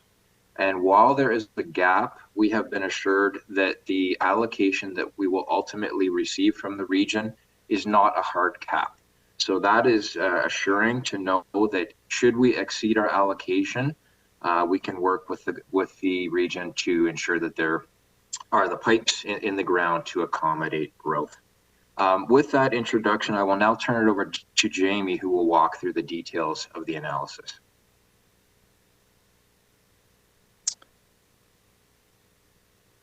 Thank you, Andrew. Can everybody hear me okay? Yes, we can. Yes. Okay, great. So thank you. Good evening, Chair, members of Planning Committee, and members of the public. It's a pleasure to be able to speak with you on this important topic tonight. If we can go to the first slide. As Andrew pointed out, the city's undertaking a comprehensive review of its official plan, and this official plan is intended to provide direction and implementation of the Brampton 2040 vision while complying with provincial and regional planning direction. Watson and Associates and myself are working with WSP Consulting on this study. And our particular focus, as Andrew mentioned, is looking at the direction of 3 long-term growth scenarios for the city to the year 2051. Next slide. So the purpose of this meeting is to summarize the draft findings that have been prepared by the consulting team with respect to the city's long-term, long-range growth scenarios to the year 2051. And as part of this scenario analysis, we've prepared 3 long-term growth projections, which I'm going to speak to in more detail as we go through the slide deck. The first is a current trend scenario. The second is a policy-driven regional conformity scenario, which is essentially the region's own growth scenario and allocations for the city of Brampton. And the final scenario is the preferred scenario, which is embraces the city of Brampton Vision 2040 exercise. Each of these scenarios will be used to inform the city's long-term growth potential by planning policy area, including the built-up area and designated greenfield areas. Next slide.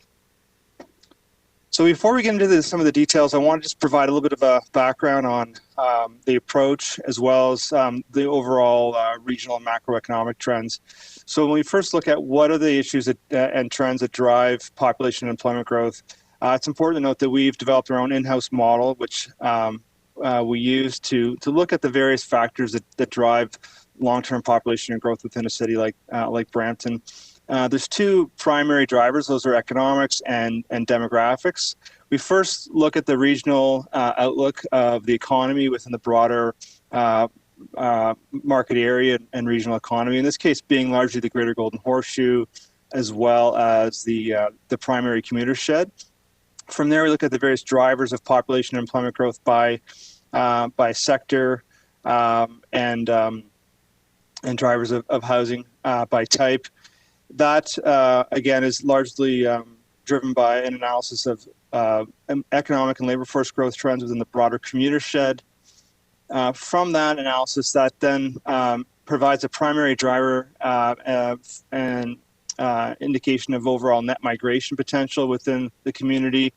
Net migration then, in turn, drives the population forecast by age, and then we, from there, have developed a housing forecast by type, and then that forecast is then allocated by DGA and built up area. So it's really looking at a broad range of top-down as well as bottom-up aspects that are influencing long-term growth. So just a few slides. On the next slide, we'll just take a look at some of the recent macroeconomic trends. Next slide. So this is a graph of labor force trends within the Toronto CMA over the last 2 decades. And a couple key points I want to make here is, one, you can see in the dark blue that over the last 2 decades, the Toronto CMA has seen steady labor force growth. We've added about 1 million total labor force from 2001 to 2019. And you can see in the lines here, this is looking at the unemployment rate. We've had some peaks and valleys. We had a spike in unemployment during the 2009 financial crisis, and then we slowly declined both at the Toronto CMA level and the provincial level over the next decade to a point where we were reaching all-time lows over this historic period with respect to unemployment and heading to a strong recovery. And then obviously COVID-19 hit, and you can see now in the light blue, we look at the monthly labor force trends.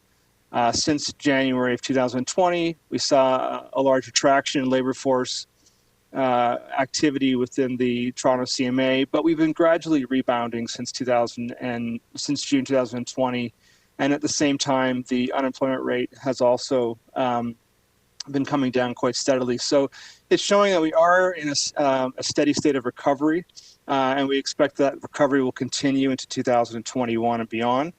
But it is important to recognize that this event has had a downturn impact on recent economic activity, and it will also have a downward impact on international migration trends within the larger urban centers of the GTHA in 2020 and into 2021.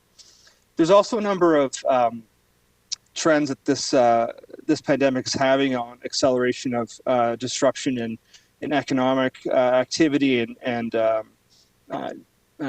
place of work patterns. We're clearly seeing more remote work and disruption through technology that's anticipated to continue once the pandemic ultimately is behind us. And so these trends are inevitably going to have an impact on the way we plan and the amount of space requirements we're going to need for particularly retail, office, and institutional type uses going forward. Next slide.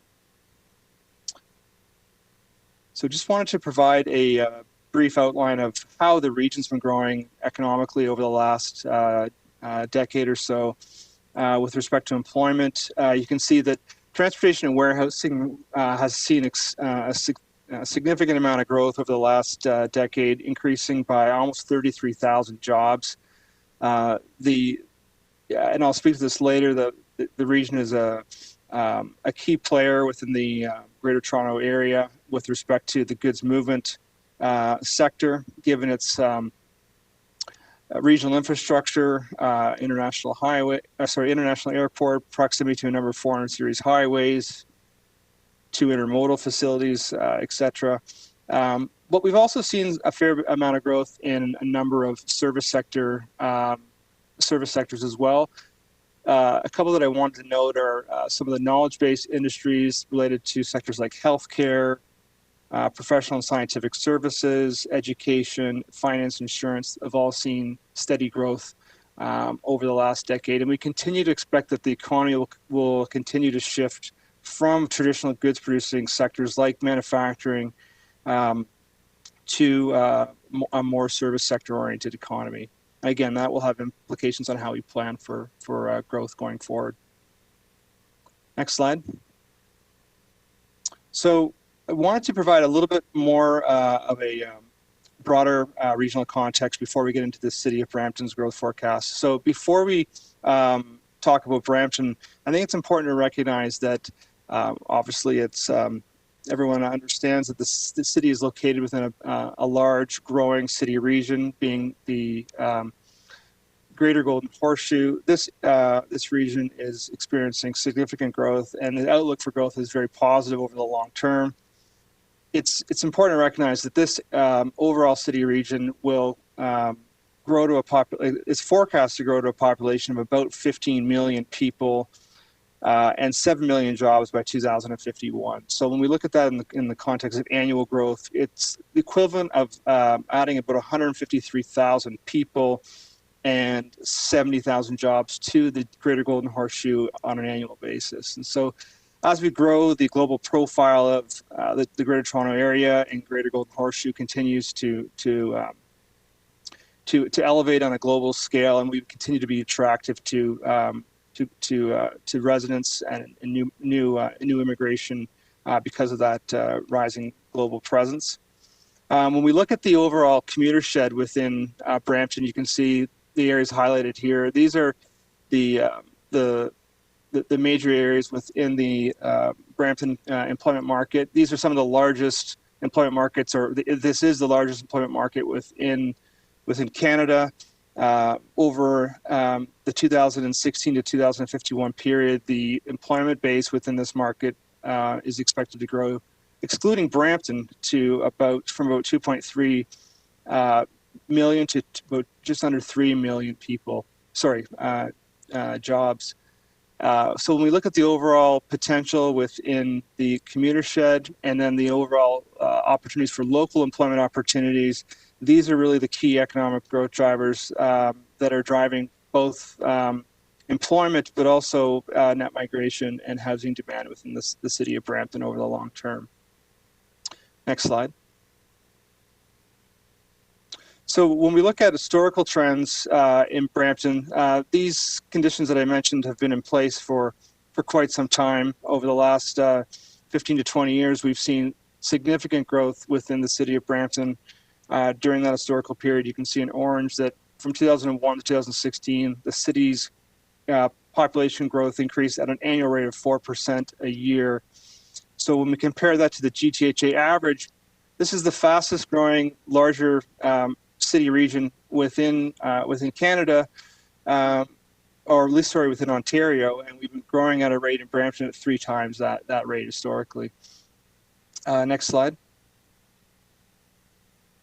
When we look at the share of the overall amount of population growth within the city of Brampton historically from 2001 to 2019, Brampton's comprised about 70% of the overall population growth within the region of Peel over that time, largely given its opportunities for greenfield housing development, but also a steady increase in intensification over that time period. Next slide. When we look at the employment growth rate, we can see that employment's also been growing quite strong in Brampton at an annual rate of about just under 3% a year. Relative to the GTHA average, that's more than double the overall average across the broader region. But you can see that the employment rate, while it's been strong, it's been growing relatively slower than population. And so when we look on the next slide, you can see that the impact that that's had is that while the city's employment has increased steadily over the 2001 to 2006 period, its employment activity rate, which is its share of jobs to population, which is identified here in the green line, has declined rather steadily over that time period from 40% to 31%. So this is a key objective of the city's official plan over the long term to ensure that growth is balanced and communities are planned as complete communities over the long term. Next slide. So I wanted to now get into the population forecast for the Brampton. Before we get into Brampton's forecast, I wanted to just summarize the long-term population forecast for the region of Peel as set out in Schedule 3 of the amended growth plan 2019. So over the 2016 to 2051 period, the region's overall population is expected to increase from about 1.4 million to about 2.28 million. That's an increase of just under 850,000 people over that time period and a growth rate of about 1.3%. So a strong rate of growth, but relative to historical trends, the overall growth rate for the region is starting to slow down over the long term as the region's larger urban areas of Mississauga and Brampton gradually start to mature and their greenfield areas build out. On the next slide, this is where we get into the two scenarios that we've prepared for the city of Brampton based on our work that's been carried out throughout this year. So in summary, we've developed two scenarios. The first scenario is the current trends scenario, which is outlined in blue, in the blue line here in the graph. And this scenario is a scenario that reflects the long-term population, housing, and employment growth for the city of Brampton based on a continuation of real estate market trends, as well as economic and demographic trends, which have been experienced throughout the city over the past decade. So we would expect these trends to continue. We haven't held them constant, but we've relied heavily on what we think the market would generate over the long term in developing this forecast. And this forecast generates an overall population of just under 1 million people by 2051. It reflects an overall annual population growth rate of 1.6% annually. The next scenario is the scenario identified in orange, which is the preferred scenario. Sorry, it's still on this last slide.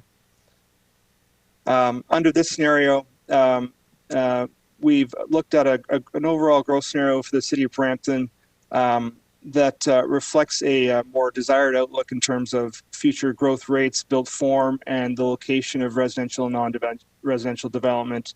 This scenario embraces economic planning and financial infrastructure policy objectives from the City of Brampton 2040 vision. And in looking at this scenario over the long term, we've projected an overall population forecast of just over 1.1 million people to 2051, which reflects an annual growth rate of 1.9%. So while growth is very steady under these two scenarios, each of them do reflect a slower rate of growth relative to what we've seen historically, as I earlier presented. Next slide.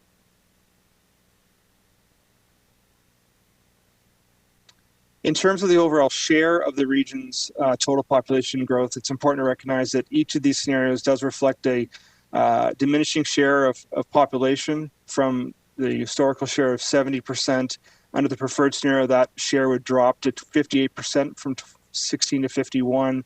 And then under the current trend scenario, and similar to the regions analysis, which I'll also speak to, we're in the range of about 44 to 45% of the overall region of Peel population over that long-term planning horizon. Next slide. So I wanted to move into the housing projections that are required to accommodate this population forecast. This slide here provides the long-term population forecast under the two scenarios, under the preferred and current trend scenario.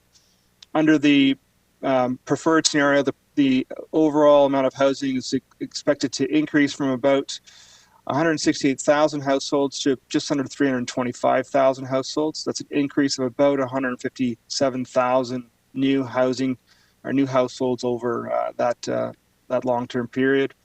Under the current trend scenario, the housing forecast would increase by about 134,000. Next slide. So I wanted to put this into a bit of context relative to historical trends. So you can see on the left side here, historically, the city of Brampton's been growing over the last 15 years at an annual rate of about 4,700 units. Looking forward from 2016 to 51, under the current trends forecast, that rate of growth would slow down moderately to about 3,800 units per year. You can also see that in the bar charts, we looked at the type of housing, low density being the dark blue, medium and the lighter blue, and high density being in orange. You can see that over time, we're expecting to see a gradual shift towards more medium and high density housing. And this trend is largely driven by market factors that are driven by the aging of the population, as well as rising housing costs relative to household income, and the need to provide a more balanced stock of housing to accommodate a wide range of housing by all ages and incomes. Under the next scenario, in the next slide, you can see we've looked at a higher rate of housing growth under the preferred scenario, averaging about 4,500 units a year. So it's relatively comparable to historical trends. In this scenario, we're projecting a continued shift towards more high-density housing. Under this this scenario, about 45% of new housing growth within the city of Brampton as a whole would be developed in the form of high-density households. So this would be low-rise, medium, and high-rise apartment units. Next slide. So as part of our work, we also prepared an analysis of population growth and housing by planning policy area. And on the next slide, I'll just provide you just a brief overview of the two key areas that we're planning for. So the first is the built-up area, which is the area that's identified in the yellow. These are all the areas that were identified as built as of 2006 when the growth plan was first introduced. And then in the green, we have the designated greenfield area, which these are the areas that were not built as of 2006. And some of these areas are now building out. And as part of our analysis, we've looked at the overall development potential of the DGA, looking primarily at the available unit yield on remaining vacant lands.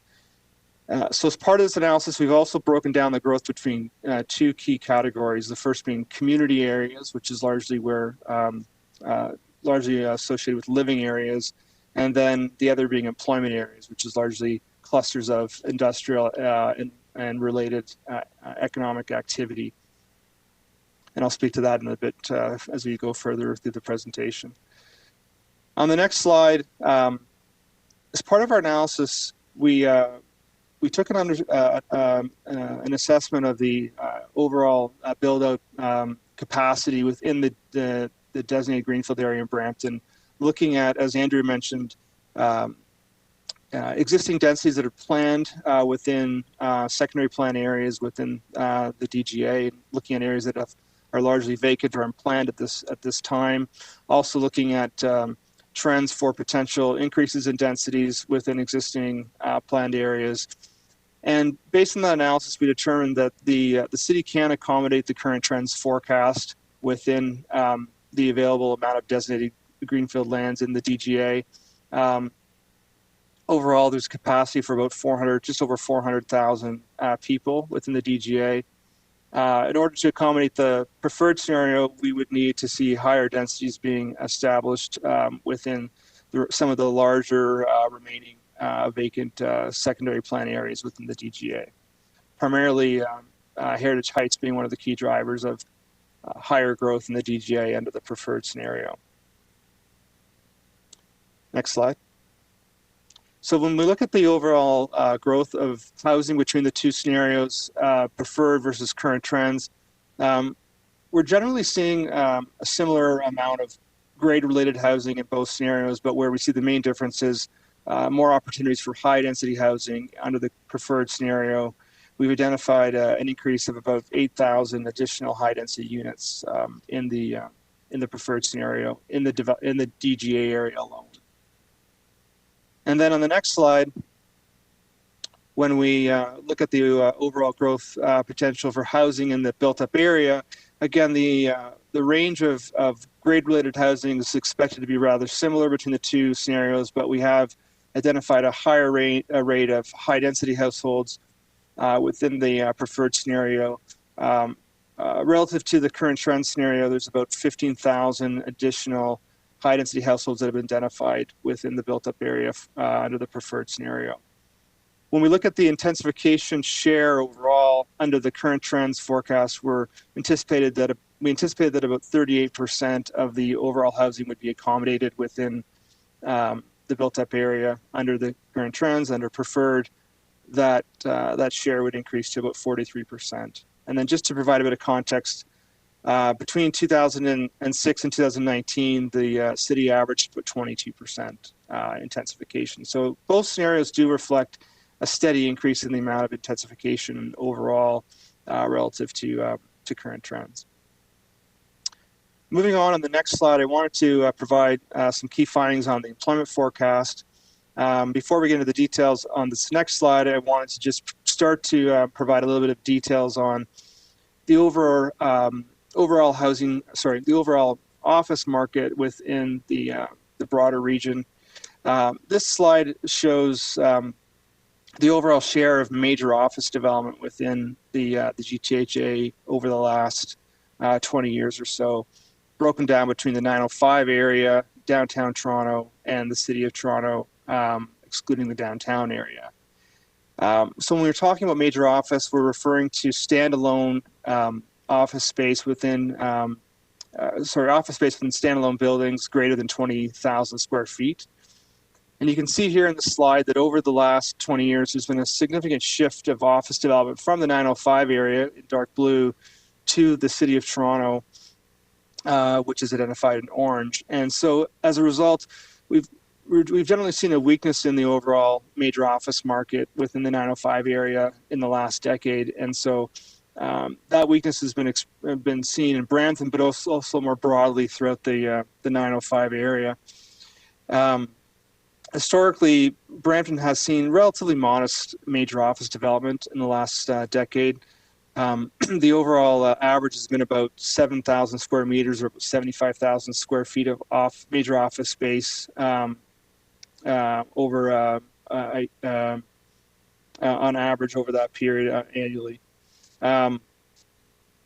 Over the forecast period, we would expect to see that share of a major office increase under both the current trend scenario and the preferred scenario as market rents continue to increase in the downtown Toronto area, and as the City of Brampton continues to urbanize and mature, we expect to see that trend for more major office continue, like we're starting to see in places like the City of Mississauga. On the next slide. Jamie, could I just quickly ask you if you can go through the last slides just a little quicker and a little more high level? I think Council is looking for us to wrap up. Okay, will do. Okay. So just wanted to provide a bit of an overview on the industrial market. In contrast to the office market, the region has a very strong industrial market, and the City of Brampton's been taking on an increasing share of industrial development over the last decade. Next slide. So in reviewing the major office market and the employment lands market, we've, as well as growth for population-related employment, we've generated two long-term employment scenarios. The preferred scenario projects the overall employment for the City of Brampton increasing to about 400,500, while the current trend scenario has an overall long-term employment forecast of about 328,000 jobs by 2051. And just for comparative purposes, when we look at the region's initial work, their forecast is coming in at about 355,000 jobs by 2051. So it's relatively close to the middle of those two scenarios. On the next slide, this just provides a bit of an overview of the overall employment forecast and the activity rates. In the current trend scenario, that activity rate does start to come down a little bit over time. In contrast, under the preferred scenario, the employment activity rate is projected to increase steadily from about 34% in 2016 to about 36% in 2051. So in conclusion, on the next several slides, I'll just briefly wrap up that overall, the scenarios that we looked at have the city growing to a population range of about 1 million to 1.1 million. This represents an increase of about 380,000 people to about just over 500,000 people in Brampton between 2016 and 2051. Next slide. So the results of our analysis do indicate that the city can accommodate about just over 400,000 people within the DGA, assuming moderate increases in housing density relative to what's currently planned and secondary plans for the DGA areas at this time. Next slide. And under the current trend scenario in the BUA, in the built-up area, we have assumed an overall housing intensification rate of about 38%. In comparison to the preferred scenario, that intensification target's been increased to about 43%, which represents about an additional 14,000 additional households. Next slide. So looking at the overall employment outlook, we have seen steady employment growth over the last 15 years within the city of Brampton, and that trend is expected to continue. By 2051, the employment forecast is expected to grow to a range of between 328,000 to just over 400,000 total jobs, and that represents a growth rate of about 1.5 to 2.1% annually. And under each of those scenarios, the employment activity rate is expected to increase moderately under the current trend scenarios, or just slightly to 34%, to a more steady increase of 36% by 51 under the preferred scenario. And then lastly, just looking at the, if we move to, we move to the next steps. That's fine. We can move on to next steps in the interest of time. We're currently now working with the city to finalize these projections. As Andrew mentioned, we've worked quite closely with the region of Peel over the fall in developing our scenarios and reviewing their projections, and we'll be moving into the preparation of a growth analysis report in the winter of 2021. Thank you, and I'd be happy to take any questions at this time. Thank you, Jamie. Any questions from any members of council? Well, I do believe we have a delegation, just as a procedure. And City Clerk, if you can advise, do we go to the delegation first and then we go to members of committee? Through you, Mr. Chair, yeah, I would suggest we deal with the delegation first, and then there can be an opportunity for questions of either the delegation or the staff presentation. Okay, so we'll follow your lead. Thank you. So the next delegation is from Sylvia Menezes-Roberts. Sylvia, I'm bringing you into the session right now, and your slide deck is on the screen, and you have 5 minutes to address the committee. You can unmute your mic and please go ahead. Good evening. My name is Sylvia Roberts. I'm here to talk about the official plan review and the Brampton plan. Next slide.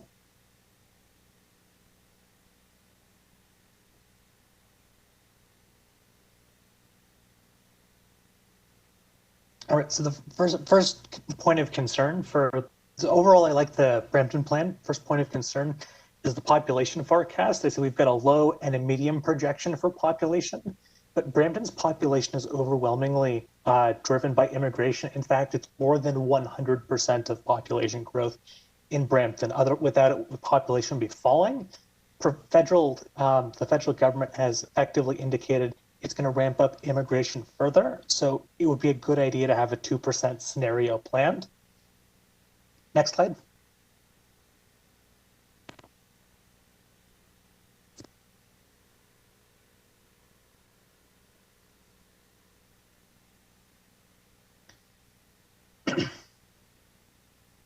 All right, so the household allocation, with the intensification target 43%, I have serious concerns about that.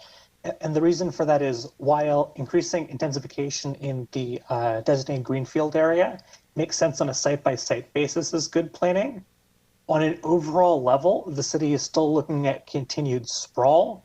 When you continue to build out, you continue to accrue liabilities. You have to pay for that infrastructure to be rebuilt.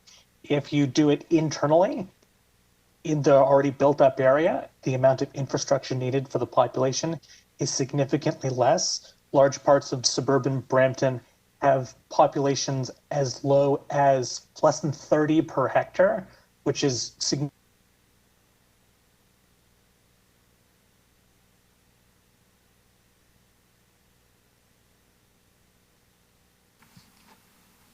Sylvia, I think we may have just lost your microphone. It's still active, but we can't hear you at this point.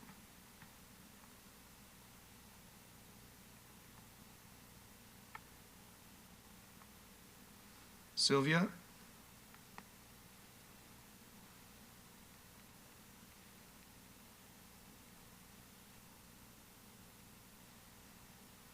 So, Mr. Chair, I'd suggest Sylvia's mic is active.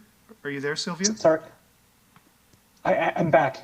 Yeah, sorry, I'm having connection issues. It's worth noting the slides have detailed notes more than I'd be able to do in 5 minutes in case I continue to lose connection.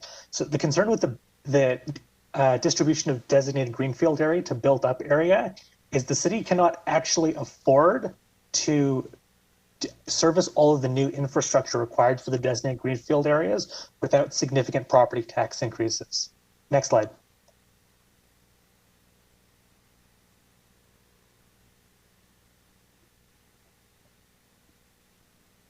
For this, I had extensive notes, but on all of these, but noticing the time, just going to hurry it up. For the modal priorities, the 2015 Transportation Master Plan does prioritize transit above all, and that's because when it comes to development, you can effectively either have roads and cars plan your city or transit. You're not going to be able to get loans for, hey, we're going to have this building have more cyclist commuters than exist in the entire city in the 2016 census. You're simply not going to get the money. So the best way to increase active transportation is actually focusing on transit as your priority. Next slide.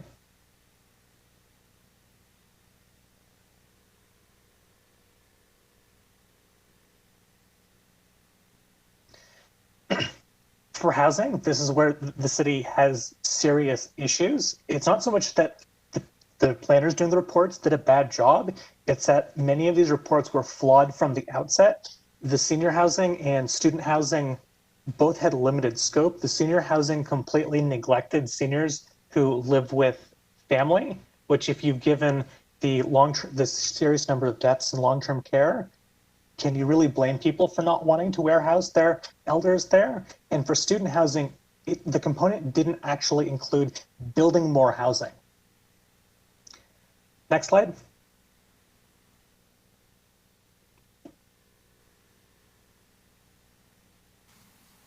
I think that's the end of your slides. That's all the slides. Okay, yeah, there's significant notes where I went into much more depth on the items. Thank you very much, Sylvia. And I'm not sure, before we go on to members of committee, do any of the presenters want to just comment on, or staff comment on some of the points raised by Sylvia? Yeah, I'll just quickly respond to a couple of the points. With respect to a higher growth scenario, a 2% scenario, it should be noted that we are already exceeding the numbers that you're going to be hearing from the region later on this week.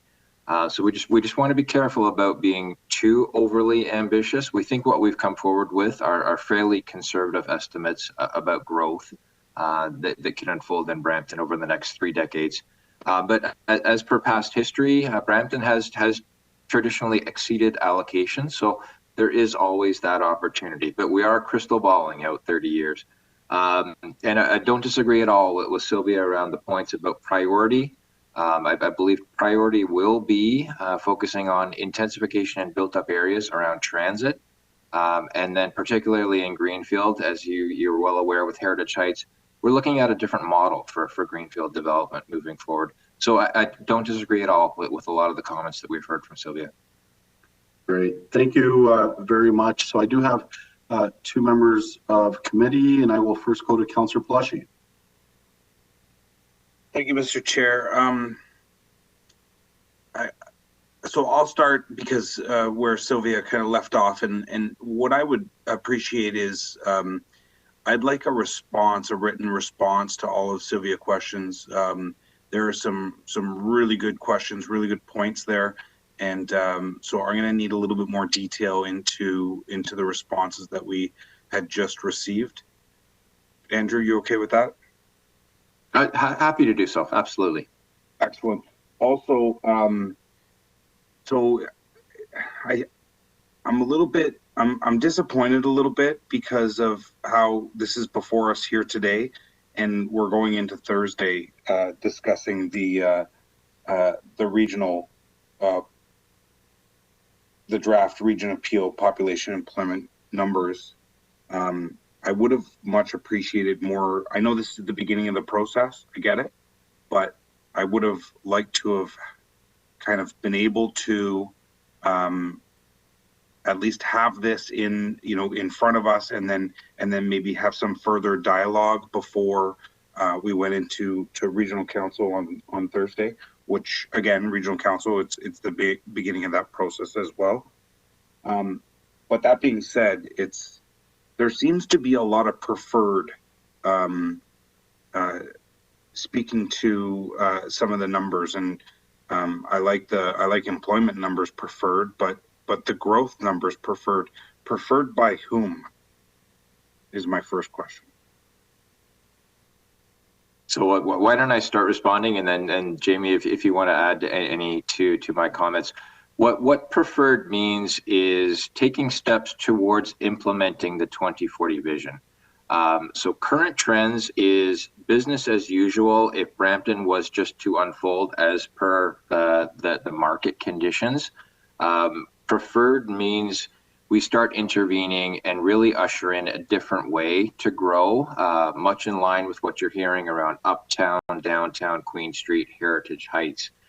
So if we can pull off and do a great job as we are on trajectory to do, we believe that will strategically intervene in the market, and we will see numbers that start to reflect more of the preferred scenario that you're seeing from Jamie.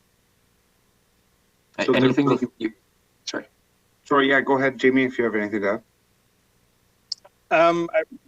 I think Andrew really kind of covered it off quite nicely. Essentially, that's really what the preferred scenario looks like. It's important to recognize that, neither of these scenarios is essentially a do-nothing scenario, but the preferred scenario does reflect, a higher level of planning policy intervention. It may require various steps to be taken to identify where market gaps exist between what the city is trying to achieve, for example, with respect to types of housing, also tenure of housing.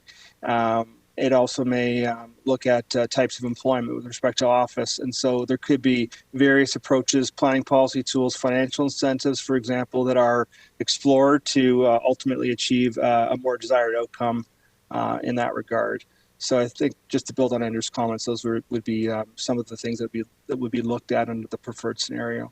Yeah, I just don't know, desired by whom. That's where I'm kind of confused. Back last term, council reduced our numbers, and staff are now coming forward with an increase of numbers again. Last term, council reduced our numbers to under 1 million, and for the projections, and we sent 15,000 back to the region, and now we're here sitting and looking at a report that's bumping us up over 1 million again. And I don't know what the rush to 1 million is. I don't know why we're so fixated on how fast we can grow this municipality. Each councillor will tell you that the majority of the issues that we deal with on a day-to-day basis has to do with growth. So I guess, and with the intensification numbers, those are some big numbers for intensification. I don't know how we achieve that. And I guess we'll get into a little bit more of it because, again, and I appreciate that this is the start of the process, but I feel like this is kind of setting the bar really, really high for us to be able to now have to get into it, walk into the region on Thursday to start that process, and we're having two things going at the same time, and it's not going to be easy, that's for sure. But I don't agree with the way we've started this out.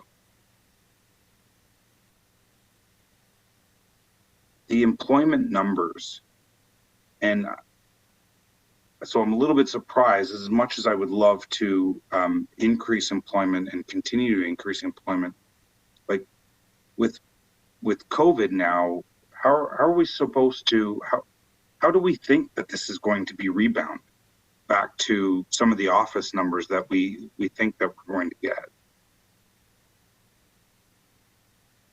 If COVID's told us anything, we're moving in a different direction long term.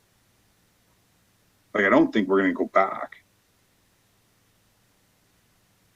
Jamie, do you want to share any thoughts around that? You're much more in tune with the regional employment market and what you're seeing. Any thoughts on implications of COVID?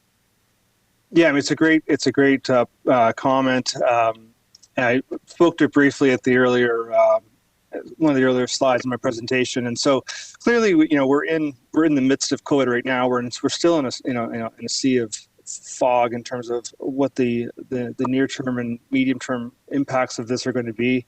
We know, as I mentioned, it's going to have an accelerating effect to disruptive aspects related to the nature of work and the changing work patterns that were already happening prior to COVID. We're recognizing that the share of work at home and the share of off-site work is going to steadily increase, but that's not going to take away from the need for building space, particularly for industrial, and I don't think it's going to take away the long-term demand for office space over the long term. It definitely will have a shift and change the overall way offices operate. But I can tell you that there's a number of people out there that are working in their homes right now that these are temporary conditions. The space that you have to work with, the security issues that exist with respect to sharing files and storing data. Like there's a number of issues that are not ideal. When we look at work at home, we will work these things out over time, but I don't think we're going to see the end of the need for office space. Having said that, I think we're going to continue to see disruption, and so.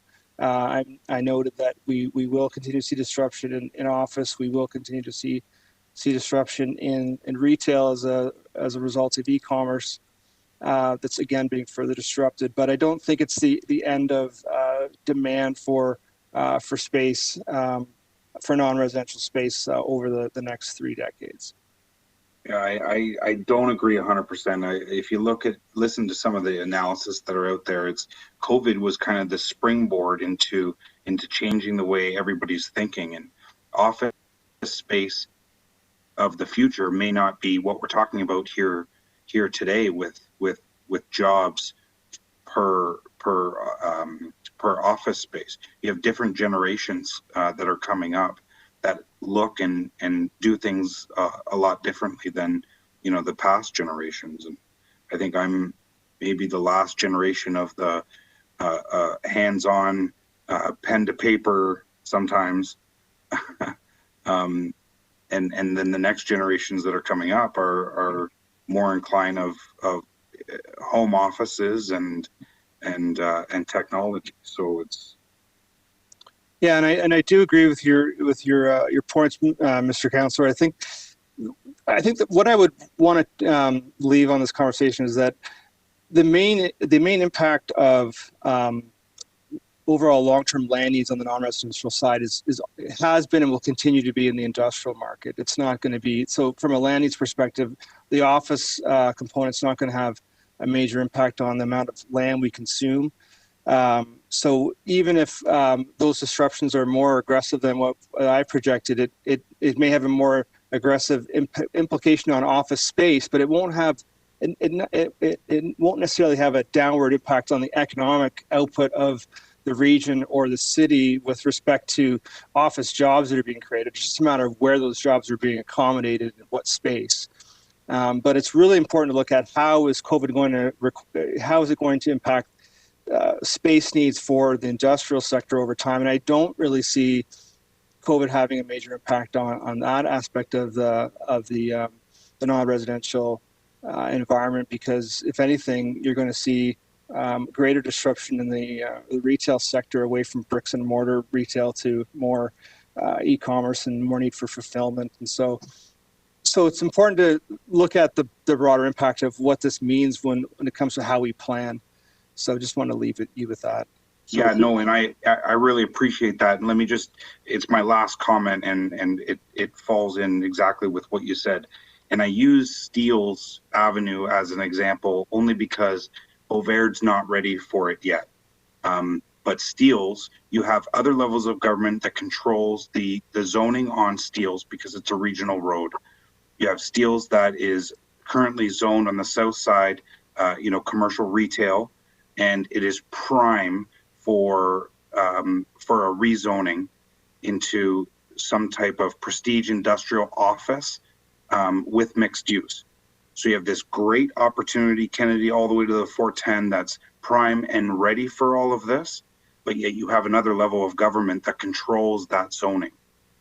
And so that's a perfect example, and it will be Bovaird in the future, but as of right now, Steeles is that prime example of future rezoning, redevelopment, but it's another level of government that we have to convince in the meantime, and sometimes that's well, these days it's not that easy. Thank you, Mr. Chair. Thank you very much, Councillor Plushy. Councillor Bowman. Thank you very much through you, Mr. Chair. I don't know where to start on this. I agree with Councillor Paleshi. I'm a little disappointed that we're sitting here 11:15, basically talking about something that has a huge impact on the future of this city. I know this is the beginning, but I do not understand why this was not put forward in some sort of workshop prior to this, or to a special meeting where we could discuss this on its own. I feel sort of bad for my regional council colleagues going into the meeting on Thursday with just having gotten this tonight and trying to divulge and dig deep into this and figure out what's going on and have a serious conversation at the region about the same thing. This basically, what we're being presented here, it affects every single thing that we're going to be doing in this city over the next 20 years. It affects our budgets, it affects planning, it affects how we're going to do business attraction through economic development, how we're going to build infrastructure, where we're going to get the money for infrastructure. What will the development charges be on each of these scenarios? What will the land value, the taxes be? There are just so many questions.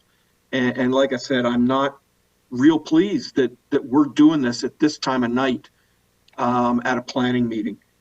So that being said, I will ask a couple of questions. The growth rate's been 4% on average for 20 plus years, but somehow we have a projection of 1.3 going forward. How do we think that the growth rate of this city, when we have so much developable land and our neighbors have none, how do we think that that is going to decrease by over half? So I'll jump in, Jamie, and then if there's anything you want to add. What we will see in Brampton over the coming decades is a slowing down of the ground-related low-density housing construction, because we're going to essentially run out of room, and the transition to higher density built form. This happened in Mississauga, and their growth rate significantly declined when that shift started to occur.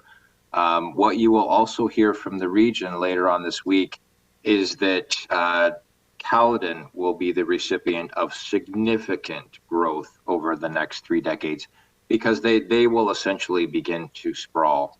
And I just wanted to respond to your earlier comment and that of Councillor Paleshi.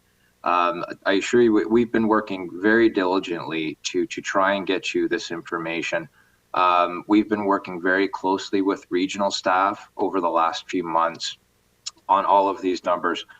This is the earliest we could get this in front of you, and we worked very hard to ensure that you saw this prior to information that you would receive from the region, because we wanted to give you that benefit. I wish it wasn't at 11:15 at night, but again, we tried to do our best to get this in front of you prior to you receiving information from the region. Okay, and have we accounted, I noticed at the bottom of all the charts, I did get my eyes checked, and there is a 3.5% from the census numbers that are being used, but are we accounting for the number of residents we think we have in this city in illegal rental units? Jamie, do you want to respond to that first? Yes, through you, Mr. Chair. We're, as you've noted, we've identified an undercount of about 3.5%. beyond that, we don't have the ability to identify or project any further undercounting or underreporting as a result of illegal residents within the city.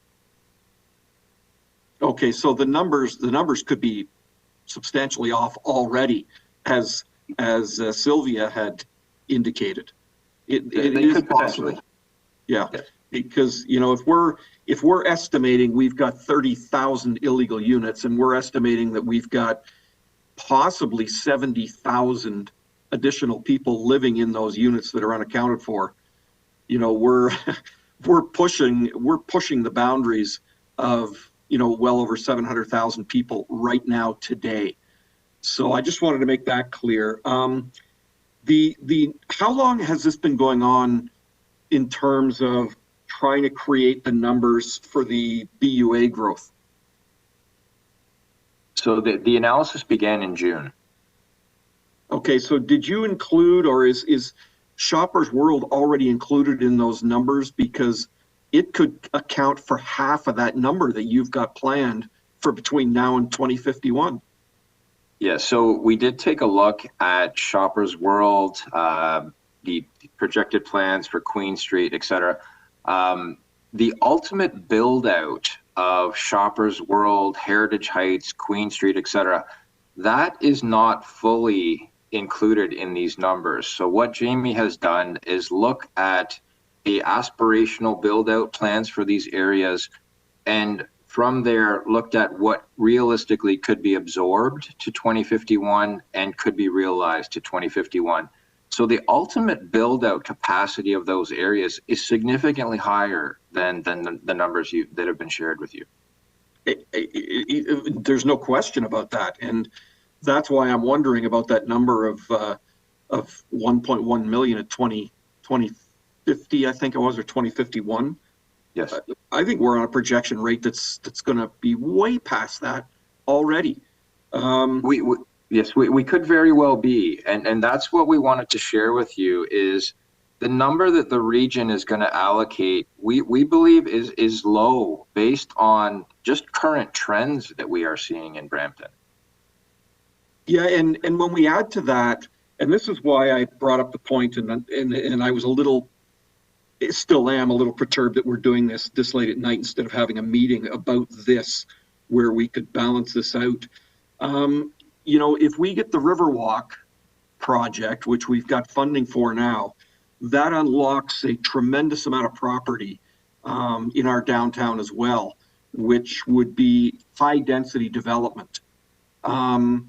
And I think the amount of space and the high density developments that could be put in there, again, don't mesh with the numbers that we're getting in this report. They could be way, way higher. They could be double those numbers. So again, keep in mind that what these numbers reflect is absorption rates, what we believe could realistically be delivered by 2051. They do not represent ultimate build out of Brampton. So ultimate build out of Brampton can be significantly higher than what we will see to 2051. Is that fair, Jamie? Yes, that's fair, Andrew. I think it's important to recognize that we're working we're looking at both bottom up and top down drivers that are influencing growth in Brampton. So we do have an overall, what I would call a control total that's been given to us by the province in terms of their allocations for appeal to 2051 as part of the growth plan. So that's our starting point in looking at what the overall, pie, how big the overall pie is, and then obviously there's different scenarios that would look at that allocation within Brampton. And so this is our draft findings of that range. But as Andrew pointed out, over the long term, the build out could be quite a bit higher. Okay, and I agree with that, Jamie, and that's why I have a real issue with this, because I don't believe, and I could be wrong, I stand to be corrected, but I don't believe over the last 20 years our growth numbers have matched the region's projected employment numbers. And I believe you showed that on your chart going down from 40 to 31.1% effective employment rate here. I only see that getting worse at this point right now with the number of high rises that we could be putting in. And again, I will agree with Councillor Paleshi that I think we've learned a lesson from COVID, and that's that the possible allocation of commercial and office space may be overstated, and there may be at some point a glut of this space on the market that we're going to have to deal with. But again, I've got lots of questions. I'm hoping this comes back for a much fuller discussion on where we're going to get employment, who's going to be the employment, what type of employment this is going to be in the post-COVID age, and just, like I said, I would really like to see this laid out in terms of, if this happens, this is what's going to happen in development charges, this is what's going to happen in the land value, this is what's going to happen in the increase in taxes, and these are your infrastructure projects that you're going to need to make this happen. Because if we don't, Bob, we're going to be in big trouble. Yeah, Bob here, and I think Andrew probably saying something very similar, is that this is really the beginning of a much longer conversation, where we're going to be now taking these projections, refining them, looking at the details. And I really thank for Jamie and Andrew to really putting their mind to, along with a lot of others, providing as good of information as we can at this point, recognizing that this is going to be refined over time as we track what actually happens relative to this. But all the implications are part of what we're going to be looking at through this process. So this is by no means the end. This is based on what we can see so far, what some of the implications are in terms of those numbers. And now what would be turning our minds to is some of that, the other technical work and other decisions that are going to be coming forward through the process. Not the least of which will be a lot more public input into some of these discussions.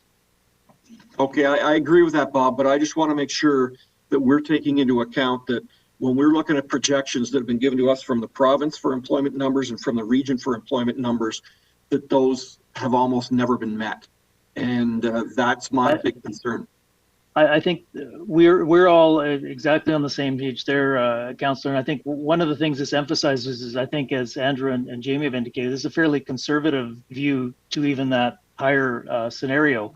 And I think there's a far greater likelihood that that's potentially too low, recognizing all the other things going on.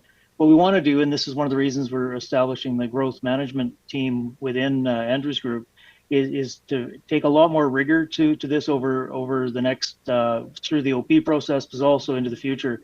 Make sure we're really on top of these numbers, because it's not something that we've done probably as good a job as we should be doing to be able to come to the table with a really robust analysis of what we think the true numbers are. Okay, I'll be waiting with bated breath to see them. Thanks very much.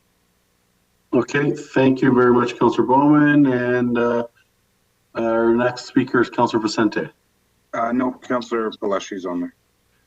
I was mentioned, and I just wanted to really briefly, Mr. Chair, provide clarity. In no way, and I think Councillor Bowman would agree, that our comments around this coming before us here tonight was a knock on staff. We fully believe that staff worked extremely hard to get it to be before us here today. It's just an unfortunate situation. So I just wanted that to be clear with Andrew and to all of staff. It's not a knock.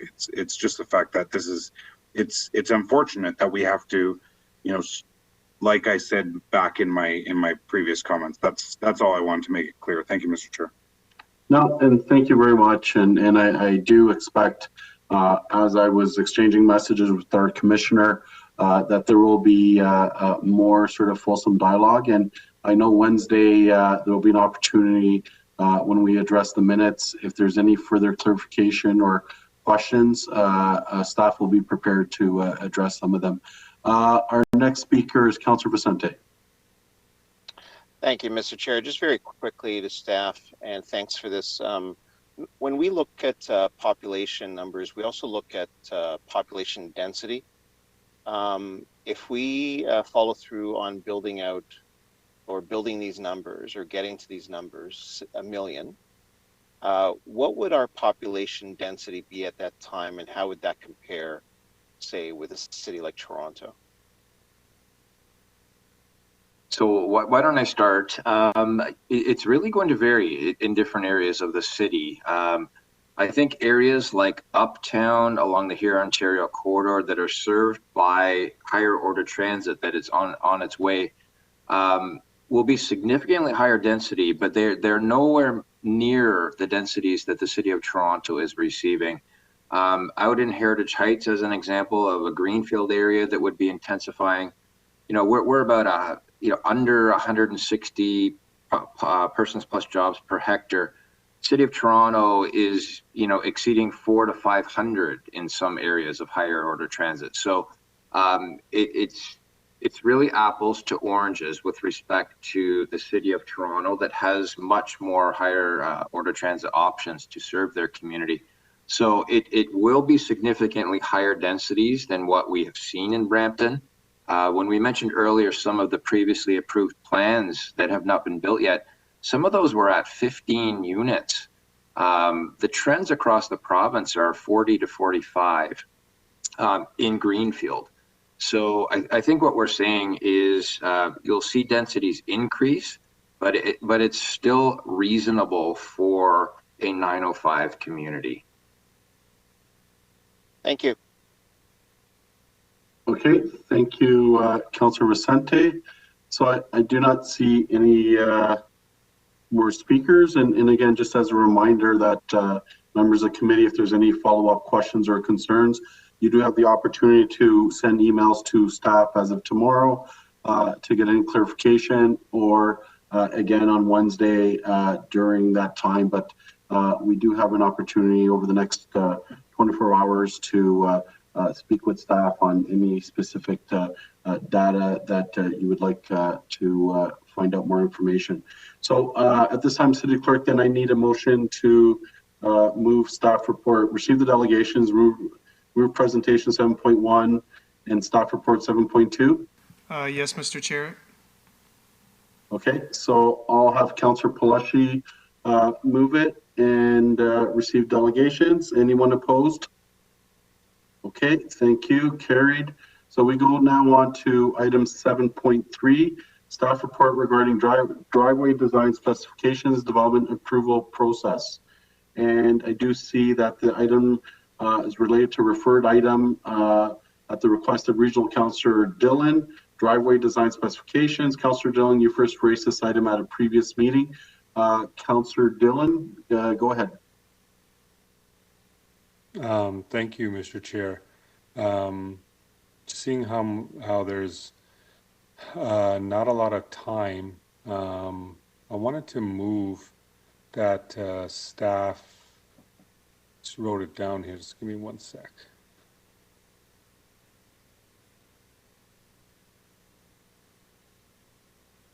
So wanted to move proceed, but also move that staff organize, I know they recommended a public meeting, but move that staff organize a public meeting specifically to building designs, driveways, and lot setbacks as soon as time allows.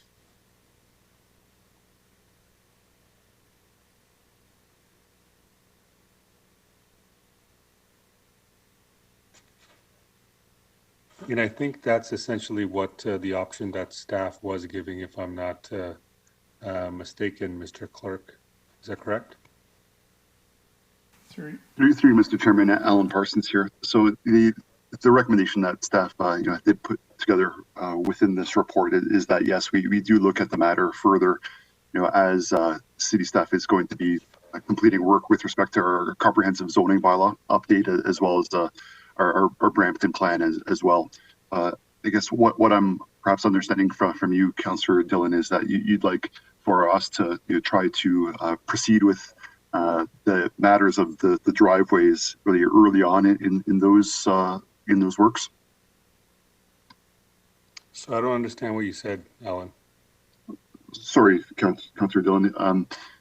Again, yeah, just within our report, we're recommending that we look at the matter of driveways as staff are completing works on the Brampton official plan amendments, the comprehensive review of the official plan and the zoning bylaw. Really what we're recommending is through those works, we engage with the public and build our development community to have discussions with them about the nature of residential dwelling design and in particular, the driveway lengths really within those design discussions. Right. And so will you have a specific meeting for this? Like a public meeting where we can invite the public, or is it something else? I think what staff is anticipating is really workshops that, yes, will involve the public and really together development services and with our friends in our policy division will be identifying really appropriate ways to reach out for public engagement and engagement with our development community to have those discussions. So public meetings, yes, but perhaps not in the formal sense, like relating to the statutory public meetings that the development services are typically having, but there'll be a series of workshops, yes. Okay, so does that mean that my motion is not necessary? Yeah, I think it really is really almost one and the same with what we're putting forward that we do through that work plan as identified in number 2 there. Work towards having that engagement for those works. What's the ETA on this? When do you expect to have this meeting? Through you, Mr. Chairman, through to Councillor Dillon, perhaps an answer to that I can put to one of our other staff. We have both Steve Ganish, one of our 3 development managers, who's been looking at this matter. I think he's had some discussions with Andrew McNeil, really a manager of policy, about engagement with the public. And either Steve or Andrew, would you be able to speak to that? Sure. Good evening, through you, Mr. Chair. Good question, Councillor Dillon.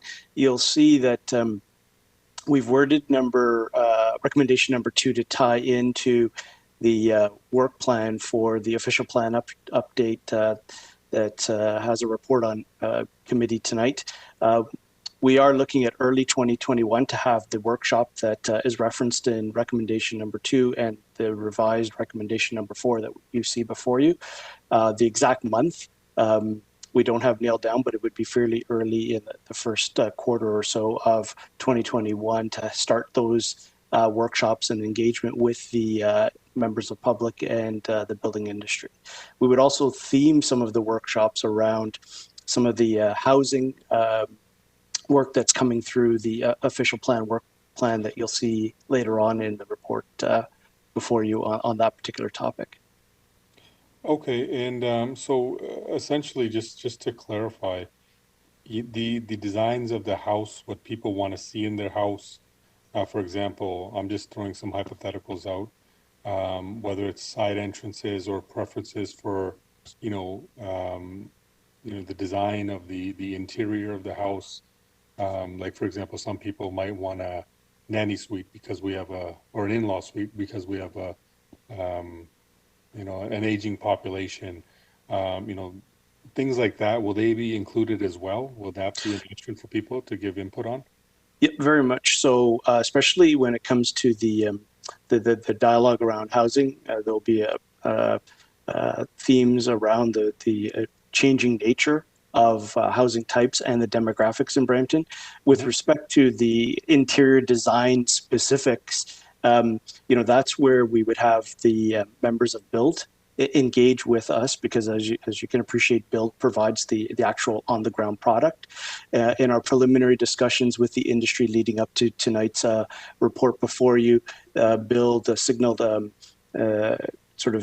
participate with enthusiasm with us in these workshops. So while the details of the workshop isn't necessarily planned out yet, we could work with BUILD to figure out how they would work with us to get, some of the dialogue with residents around sort of the interior features, where staff would be in a position to speak to some of the zoning standards and whatnot.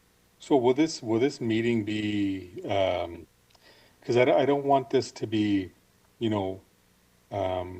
this meeting to be part of something larger. I think, a larger, scope of something you're looking at. We just want this to be a specific meeting for these design specifications, whether your driveway or the house or the lot.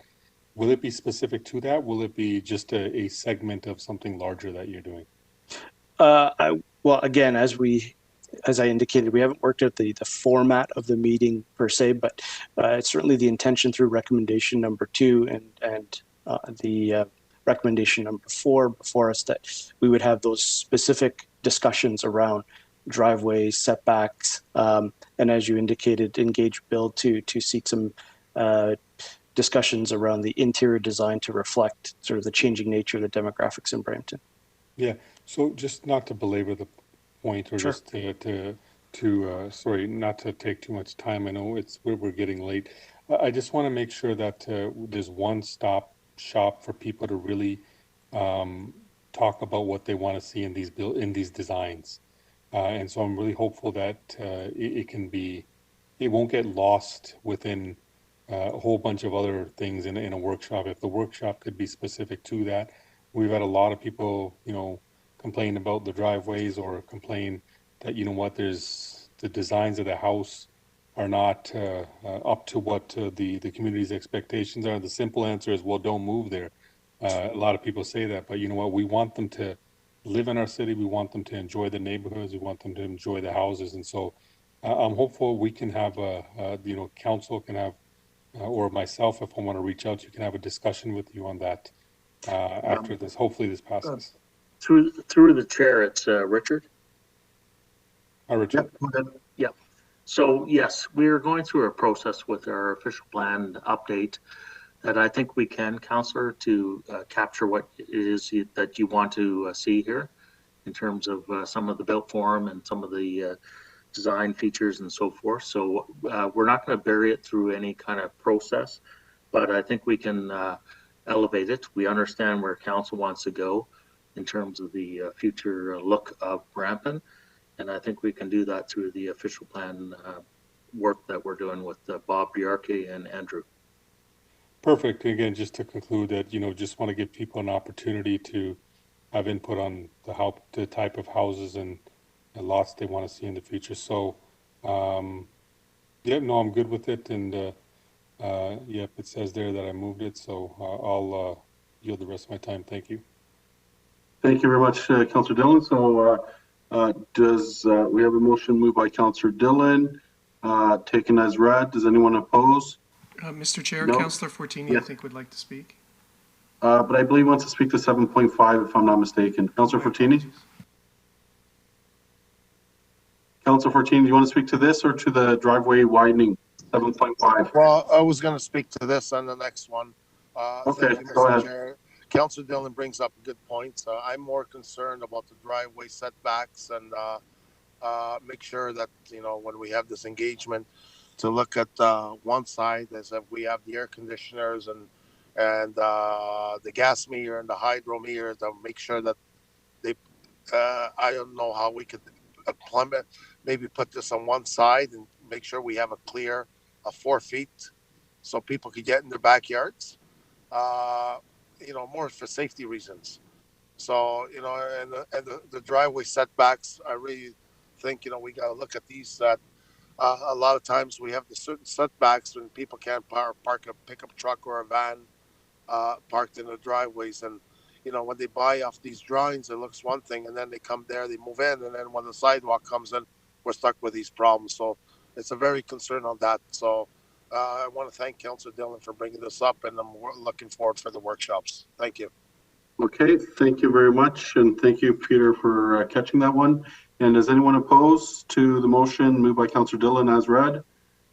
No. Okay, carried. So we go now on to item 7.4, staff report regarding city-initiated zoning bylaw amendments to modernize parking standards citywide.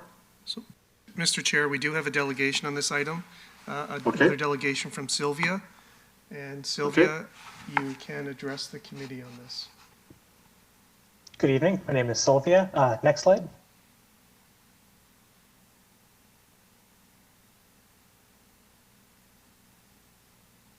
So staff has raised a number of concerns in the report. Of the first 5, in cities that introduce eliminate parking based on transit, you don't find cities actually go backwards and reinstitute higher parking minimums. What you normally see is them move to eliminate parking minimums throughout the city, which should give you an indication of what the actual effects of eliminating parking are. Accessible parking spaces is an actual concern. For more detailed stuff on staff concerns, there's notes below it. Next slide.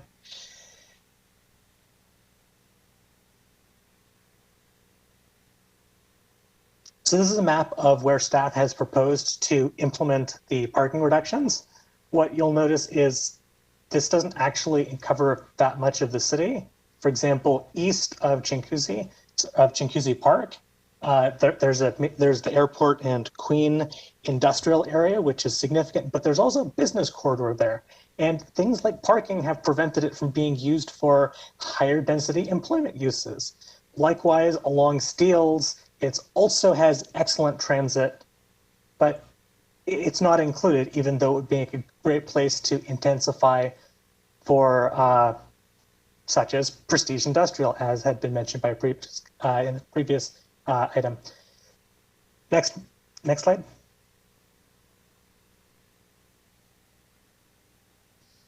So this is the committee motion broken up into parts. What you'll notice is it says transit corridors and the central area, as well as high density areas.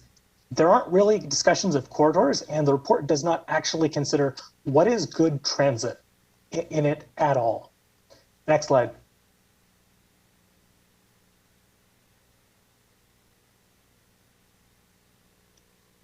This is Schedule C of the official plan. In yellow are the BRT corridors. Those are zoom lines. Queen, Main, and Steeles all have extensive transit, but most of the sections along them have not been considered by staff. Next slide.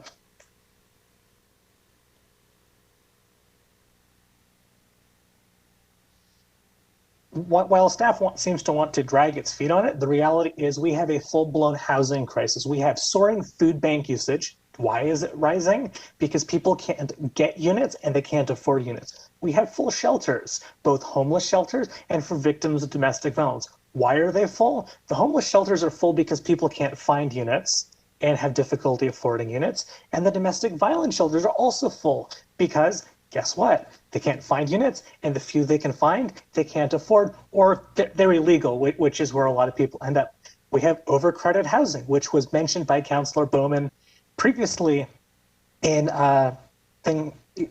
several times. We have a full-blown crisis in wards 3 and 4, and the other councillors can probably verify there's a serious problem throughout the city. For the councillors elected in 2014, what's happened since 2014? It's exploded. When you have a full-blown crisis and fail to act, that's not prudence, that's cowardice. Next slide.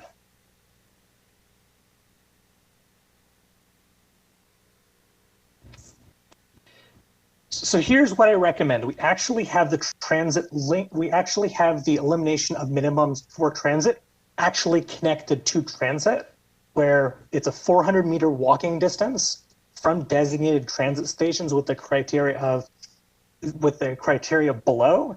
It's the reason we have so many we have issues with driveways with so many cars there, and we have cars parked on the street, is where people get housing isn't near the transit, so they need cars to get places. The answer is you put the housing by the transit, but the reason that won't pencil out is the parking requirements.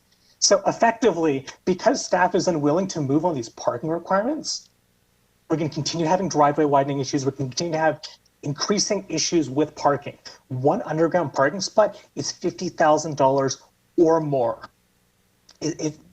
So for a unit, that can be a significant portion of the price. In some cases, it can be 25% of the unit. It's not just the price, but it's also, if you lower the price point, more units can actually be built.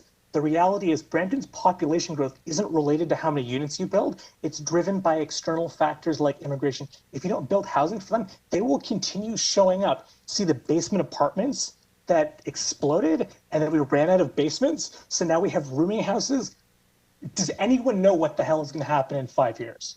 Seriously. We need to take action now.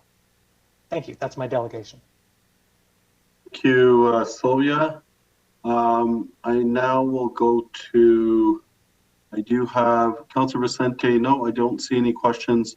I guess, have a mover of Councilor Vicente. Would you like to move the report and you're requesting a recorded vote? Yes, Mr. Chair. Okay, thank you very much. So we do have Councilor Vicente to approve the report recommendations taken as read. And I'll hand it over to you, City Clerk. A recorded vote's been requested in item 7.4. All in favor, please indicate. Councillor Santos. Yes. Sorry, Councillor Santos, was that? Yep, that's yes. Thank you. Councillor Vicente. Yes. Councillor Willens.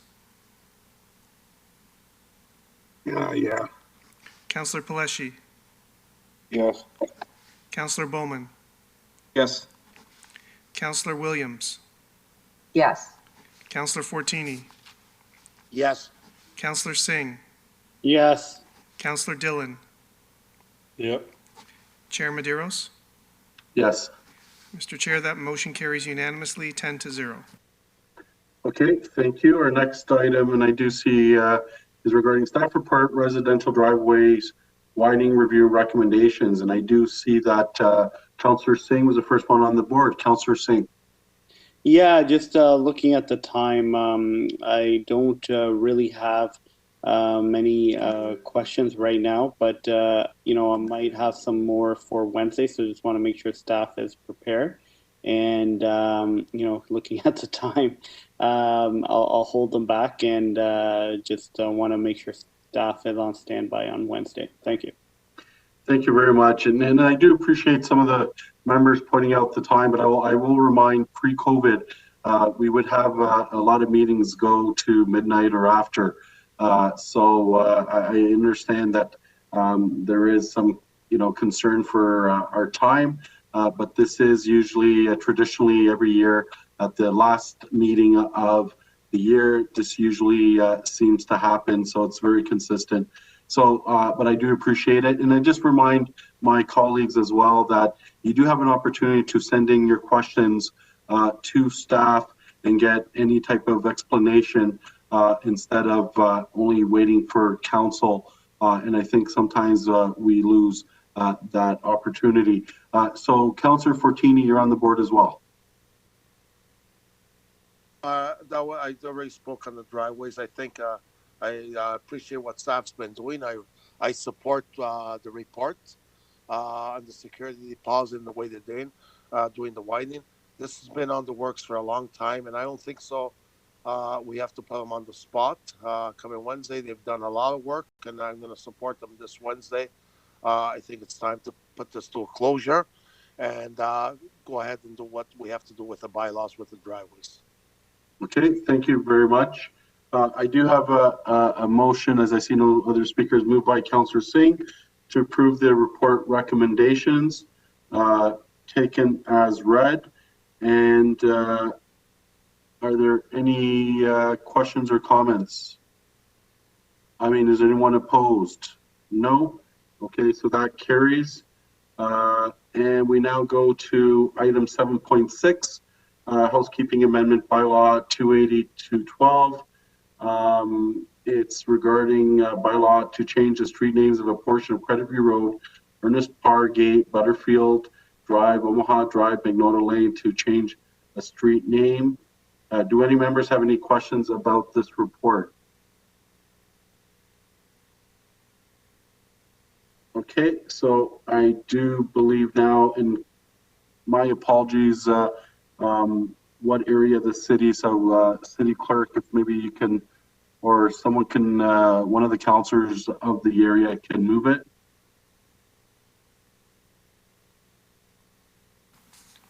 Mr. Chair, I apologize. I don't know which ward this relates I'll to. move it. I'll move it. Okay, so moved by Councillor Fortini. Again, taken as read. Thank you. Anyone opposed? No, so carried. Our next one is, okay, that was consent. And now we move on to committee minutes. And I believe we have the Heritage Board minutes. Are there any questions? No. Okay, we'll move the minutes. The motion that the Brampton Heritage Board minutes, moved by Councillor Vicente, my apologies, to approve the minutes that the Brampton Heritage Board minutes from its November 17th meeting presented to the Planning Development Committee meeting of December 7th be approved. Are there any objections? No. Okay, carried. 9, no deferred, correspondence. And I believe now we're at Councillor question period. Do any members of the committee have any questions? No. Okay, so we'll move on. Public question period. City Clerk, do we have any questions from the public? Mr. Chair, we do. We have 2 questions from Prashanth Kumar Panda, who was a delegate earlier this evening. The first question is, most residents raised their concern about the community center, library, and spaces for outdoor play area issue in Brampton West, so wondering why planners are not planning to expedite the construction instead of further delaying the construction of Mississauga Embleton Community Park. There have been many emails to Councillor Paleshi and a petition on change.org regarding the same from the residents of Brampton West. Building the community center after the completion of housing construction in Brampton West is considered good planning. What consideration is taken into consideration about current residents living without basic amenities and kids suffering because of that issue? That's the first question. I can read the second question as well. I think it's somewhat related. What are the next steps for rezoning applications from the builder, Scottish Heather Developments Incorporated, which the residents of the area are opposed to? Do we consider the motion for file 0ZA 2020-0011 stopped and no further action is required from residents? Through you, Mr. Chairman, Alan Parsons here. I can perhaps try to respond to both of those questions there. Maybe first with respect to the second question noted, the processing of that application will continue at this point in time. This was the public meeting that was held tonight with respect to that application. As stated previously, staff will be looking at, in a continued way, the technical studies that are received with those applications, and we'll be putting forth a recommendation report at a later point in time, and we'll be responding to the residents that we'd heard from to advise them on when that will be, so they could delegate if they choose to. But the staff will be continuing with the processing of that application.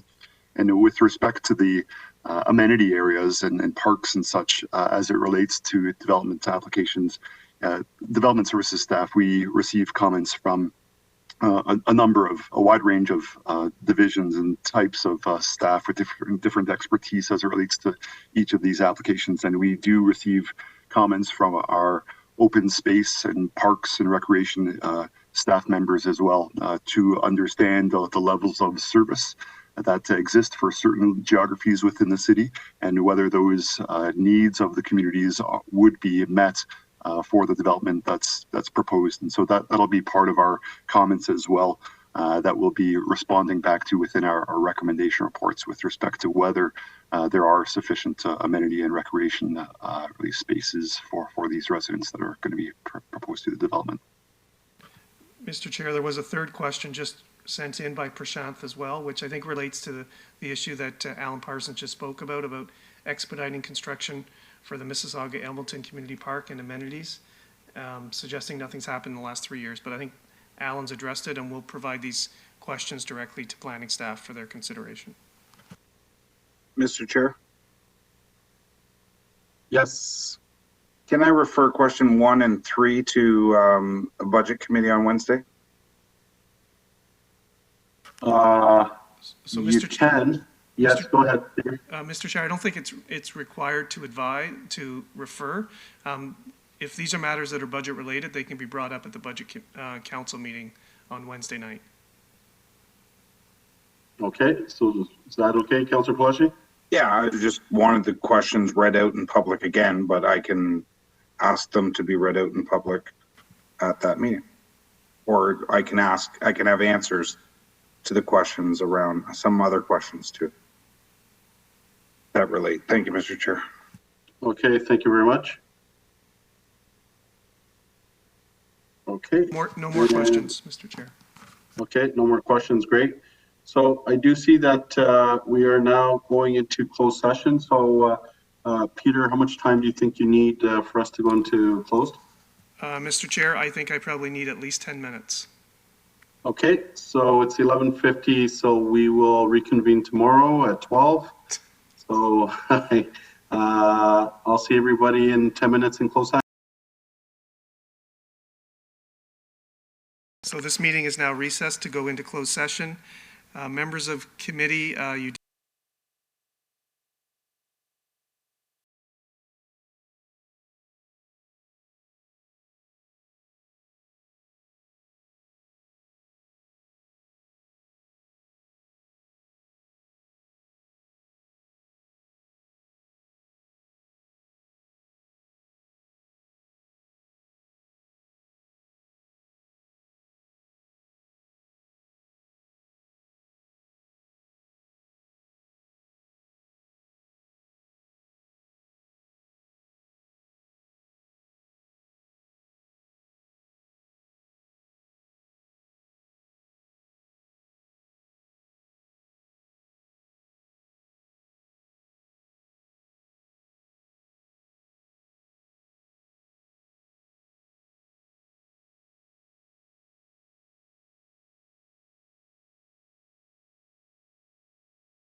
Mr. Chair, if all members are okay with it, I'm happy to refer this item to council on Wednesday.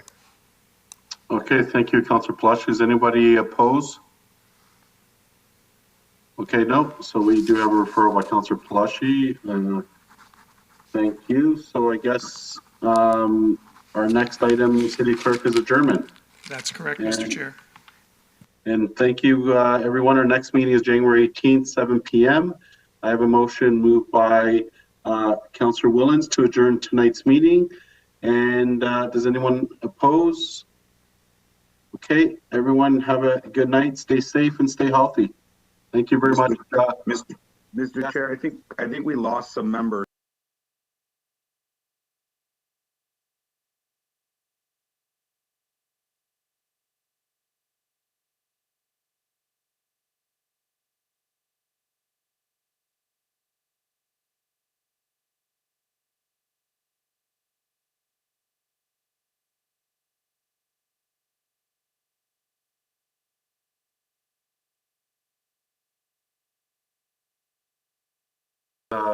A fulsome agenda, but in terms of business continuity, everyone sort of pulled in, and we're ensuring that we're moving the city forward.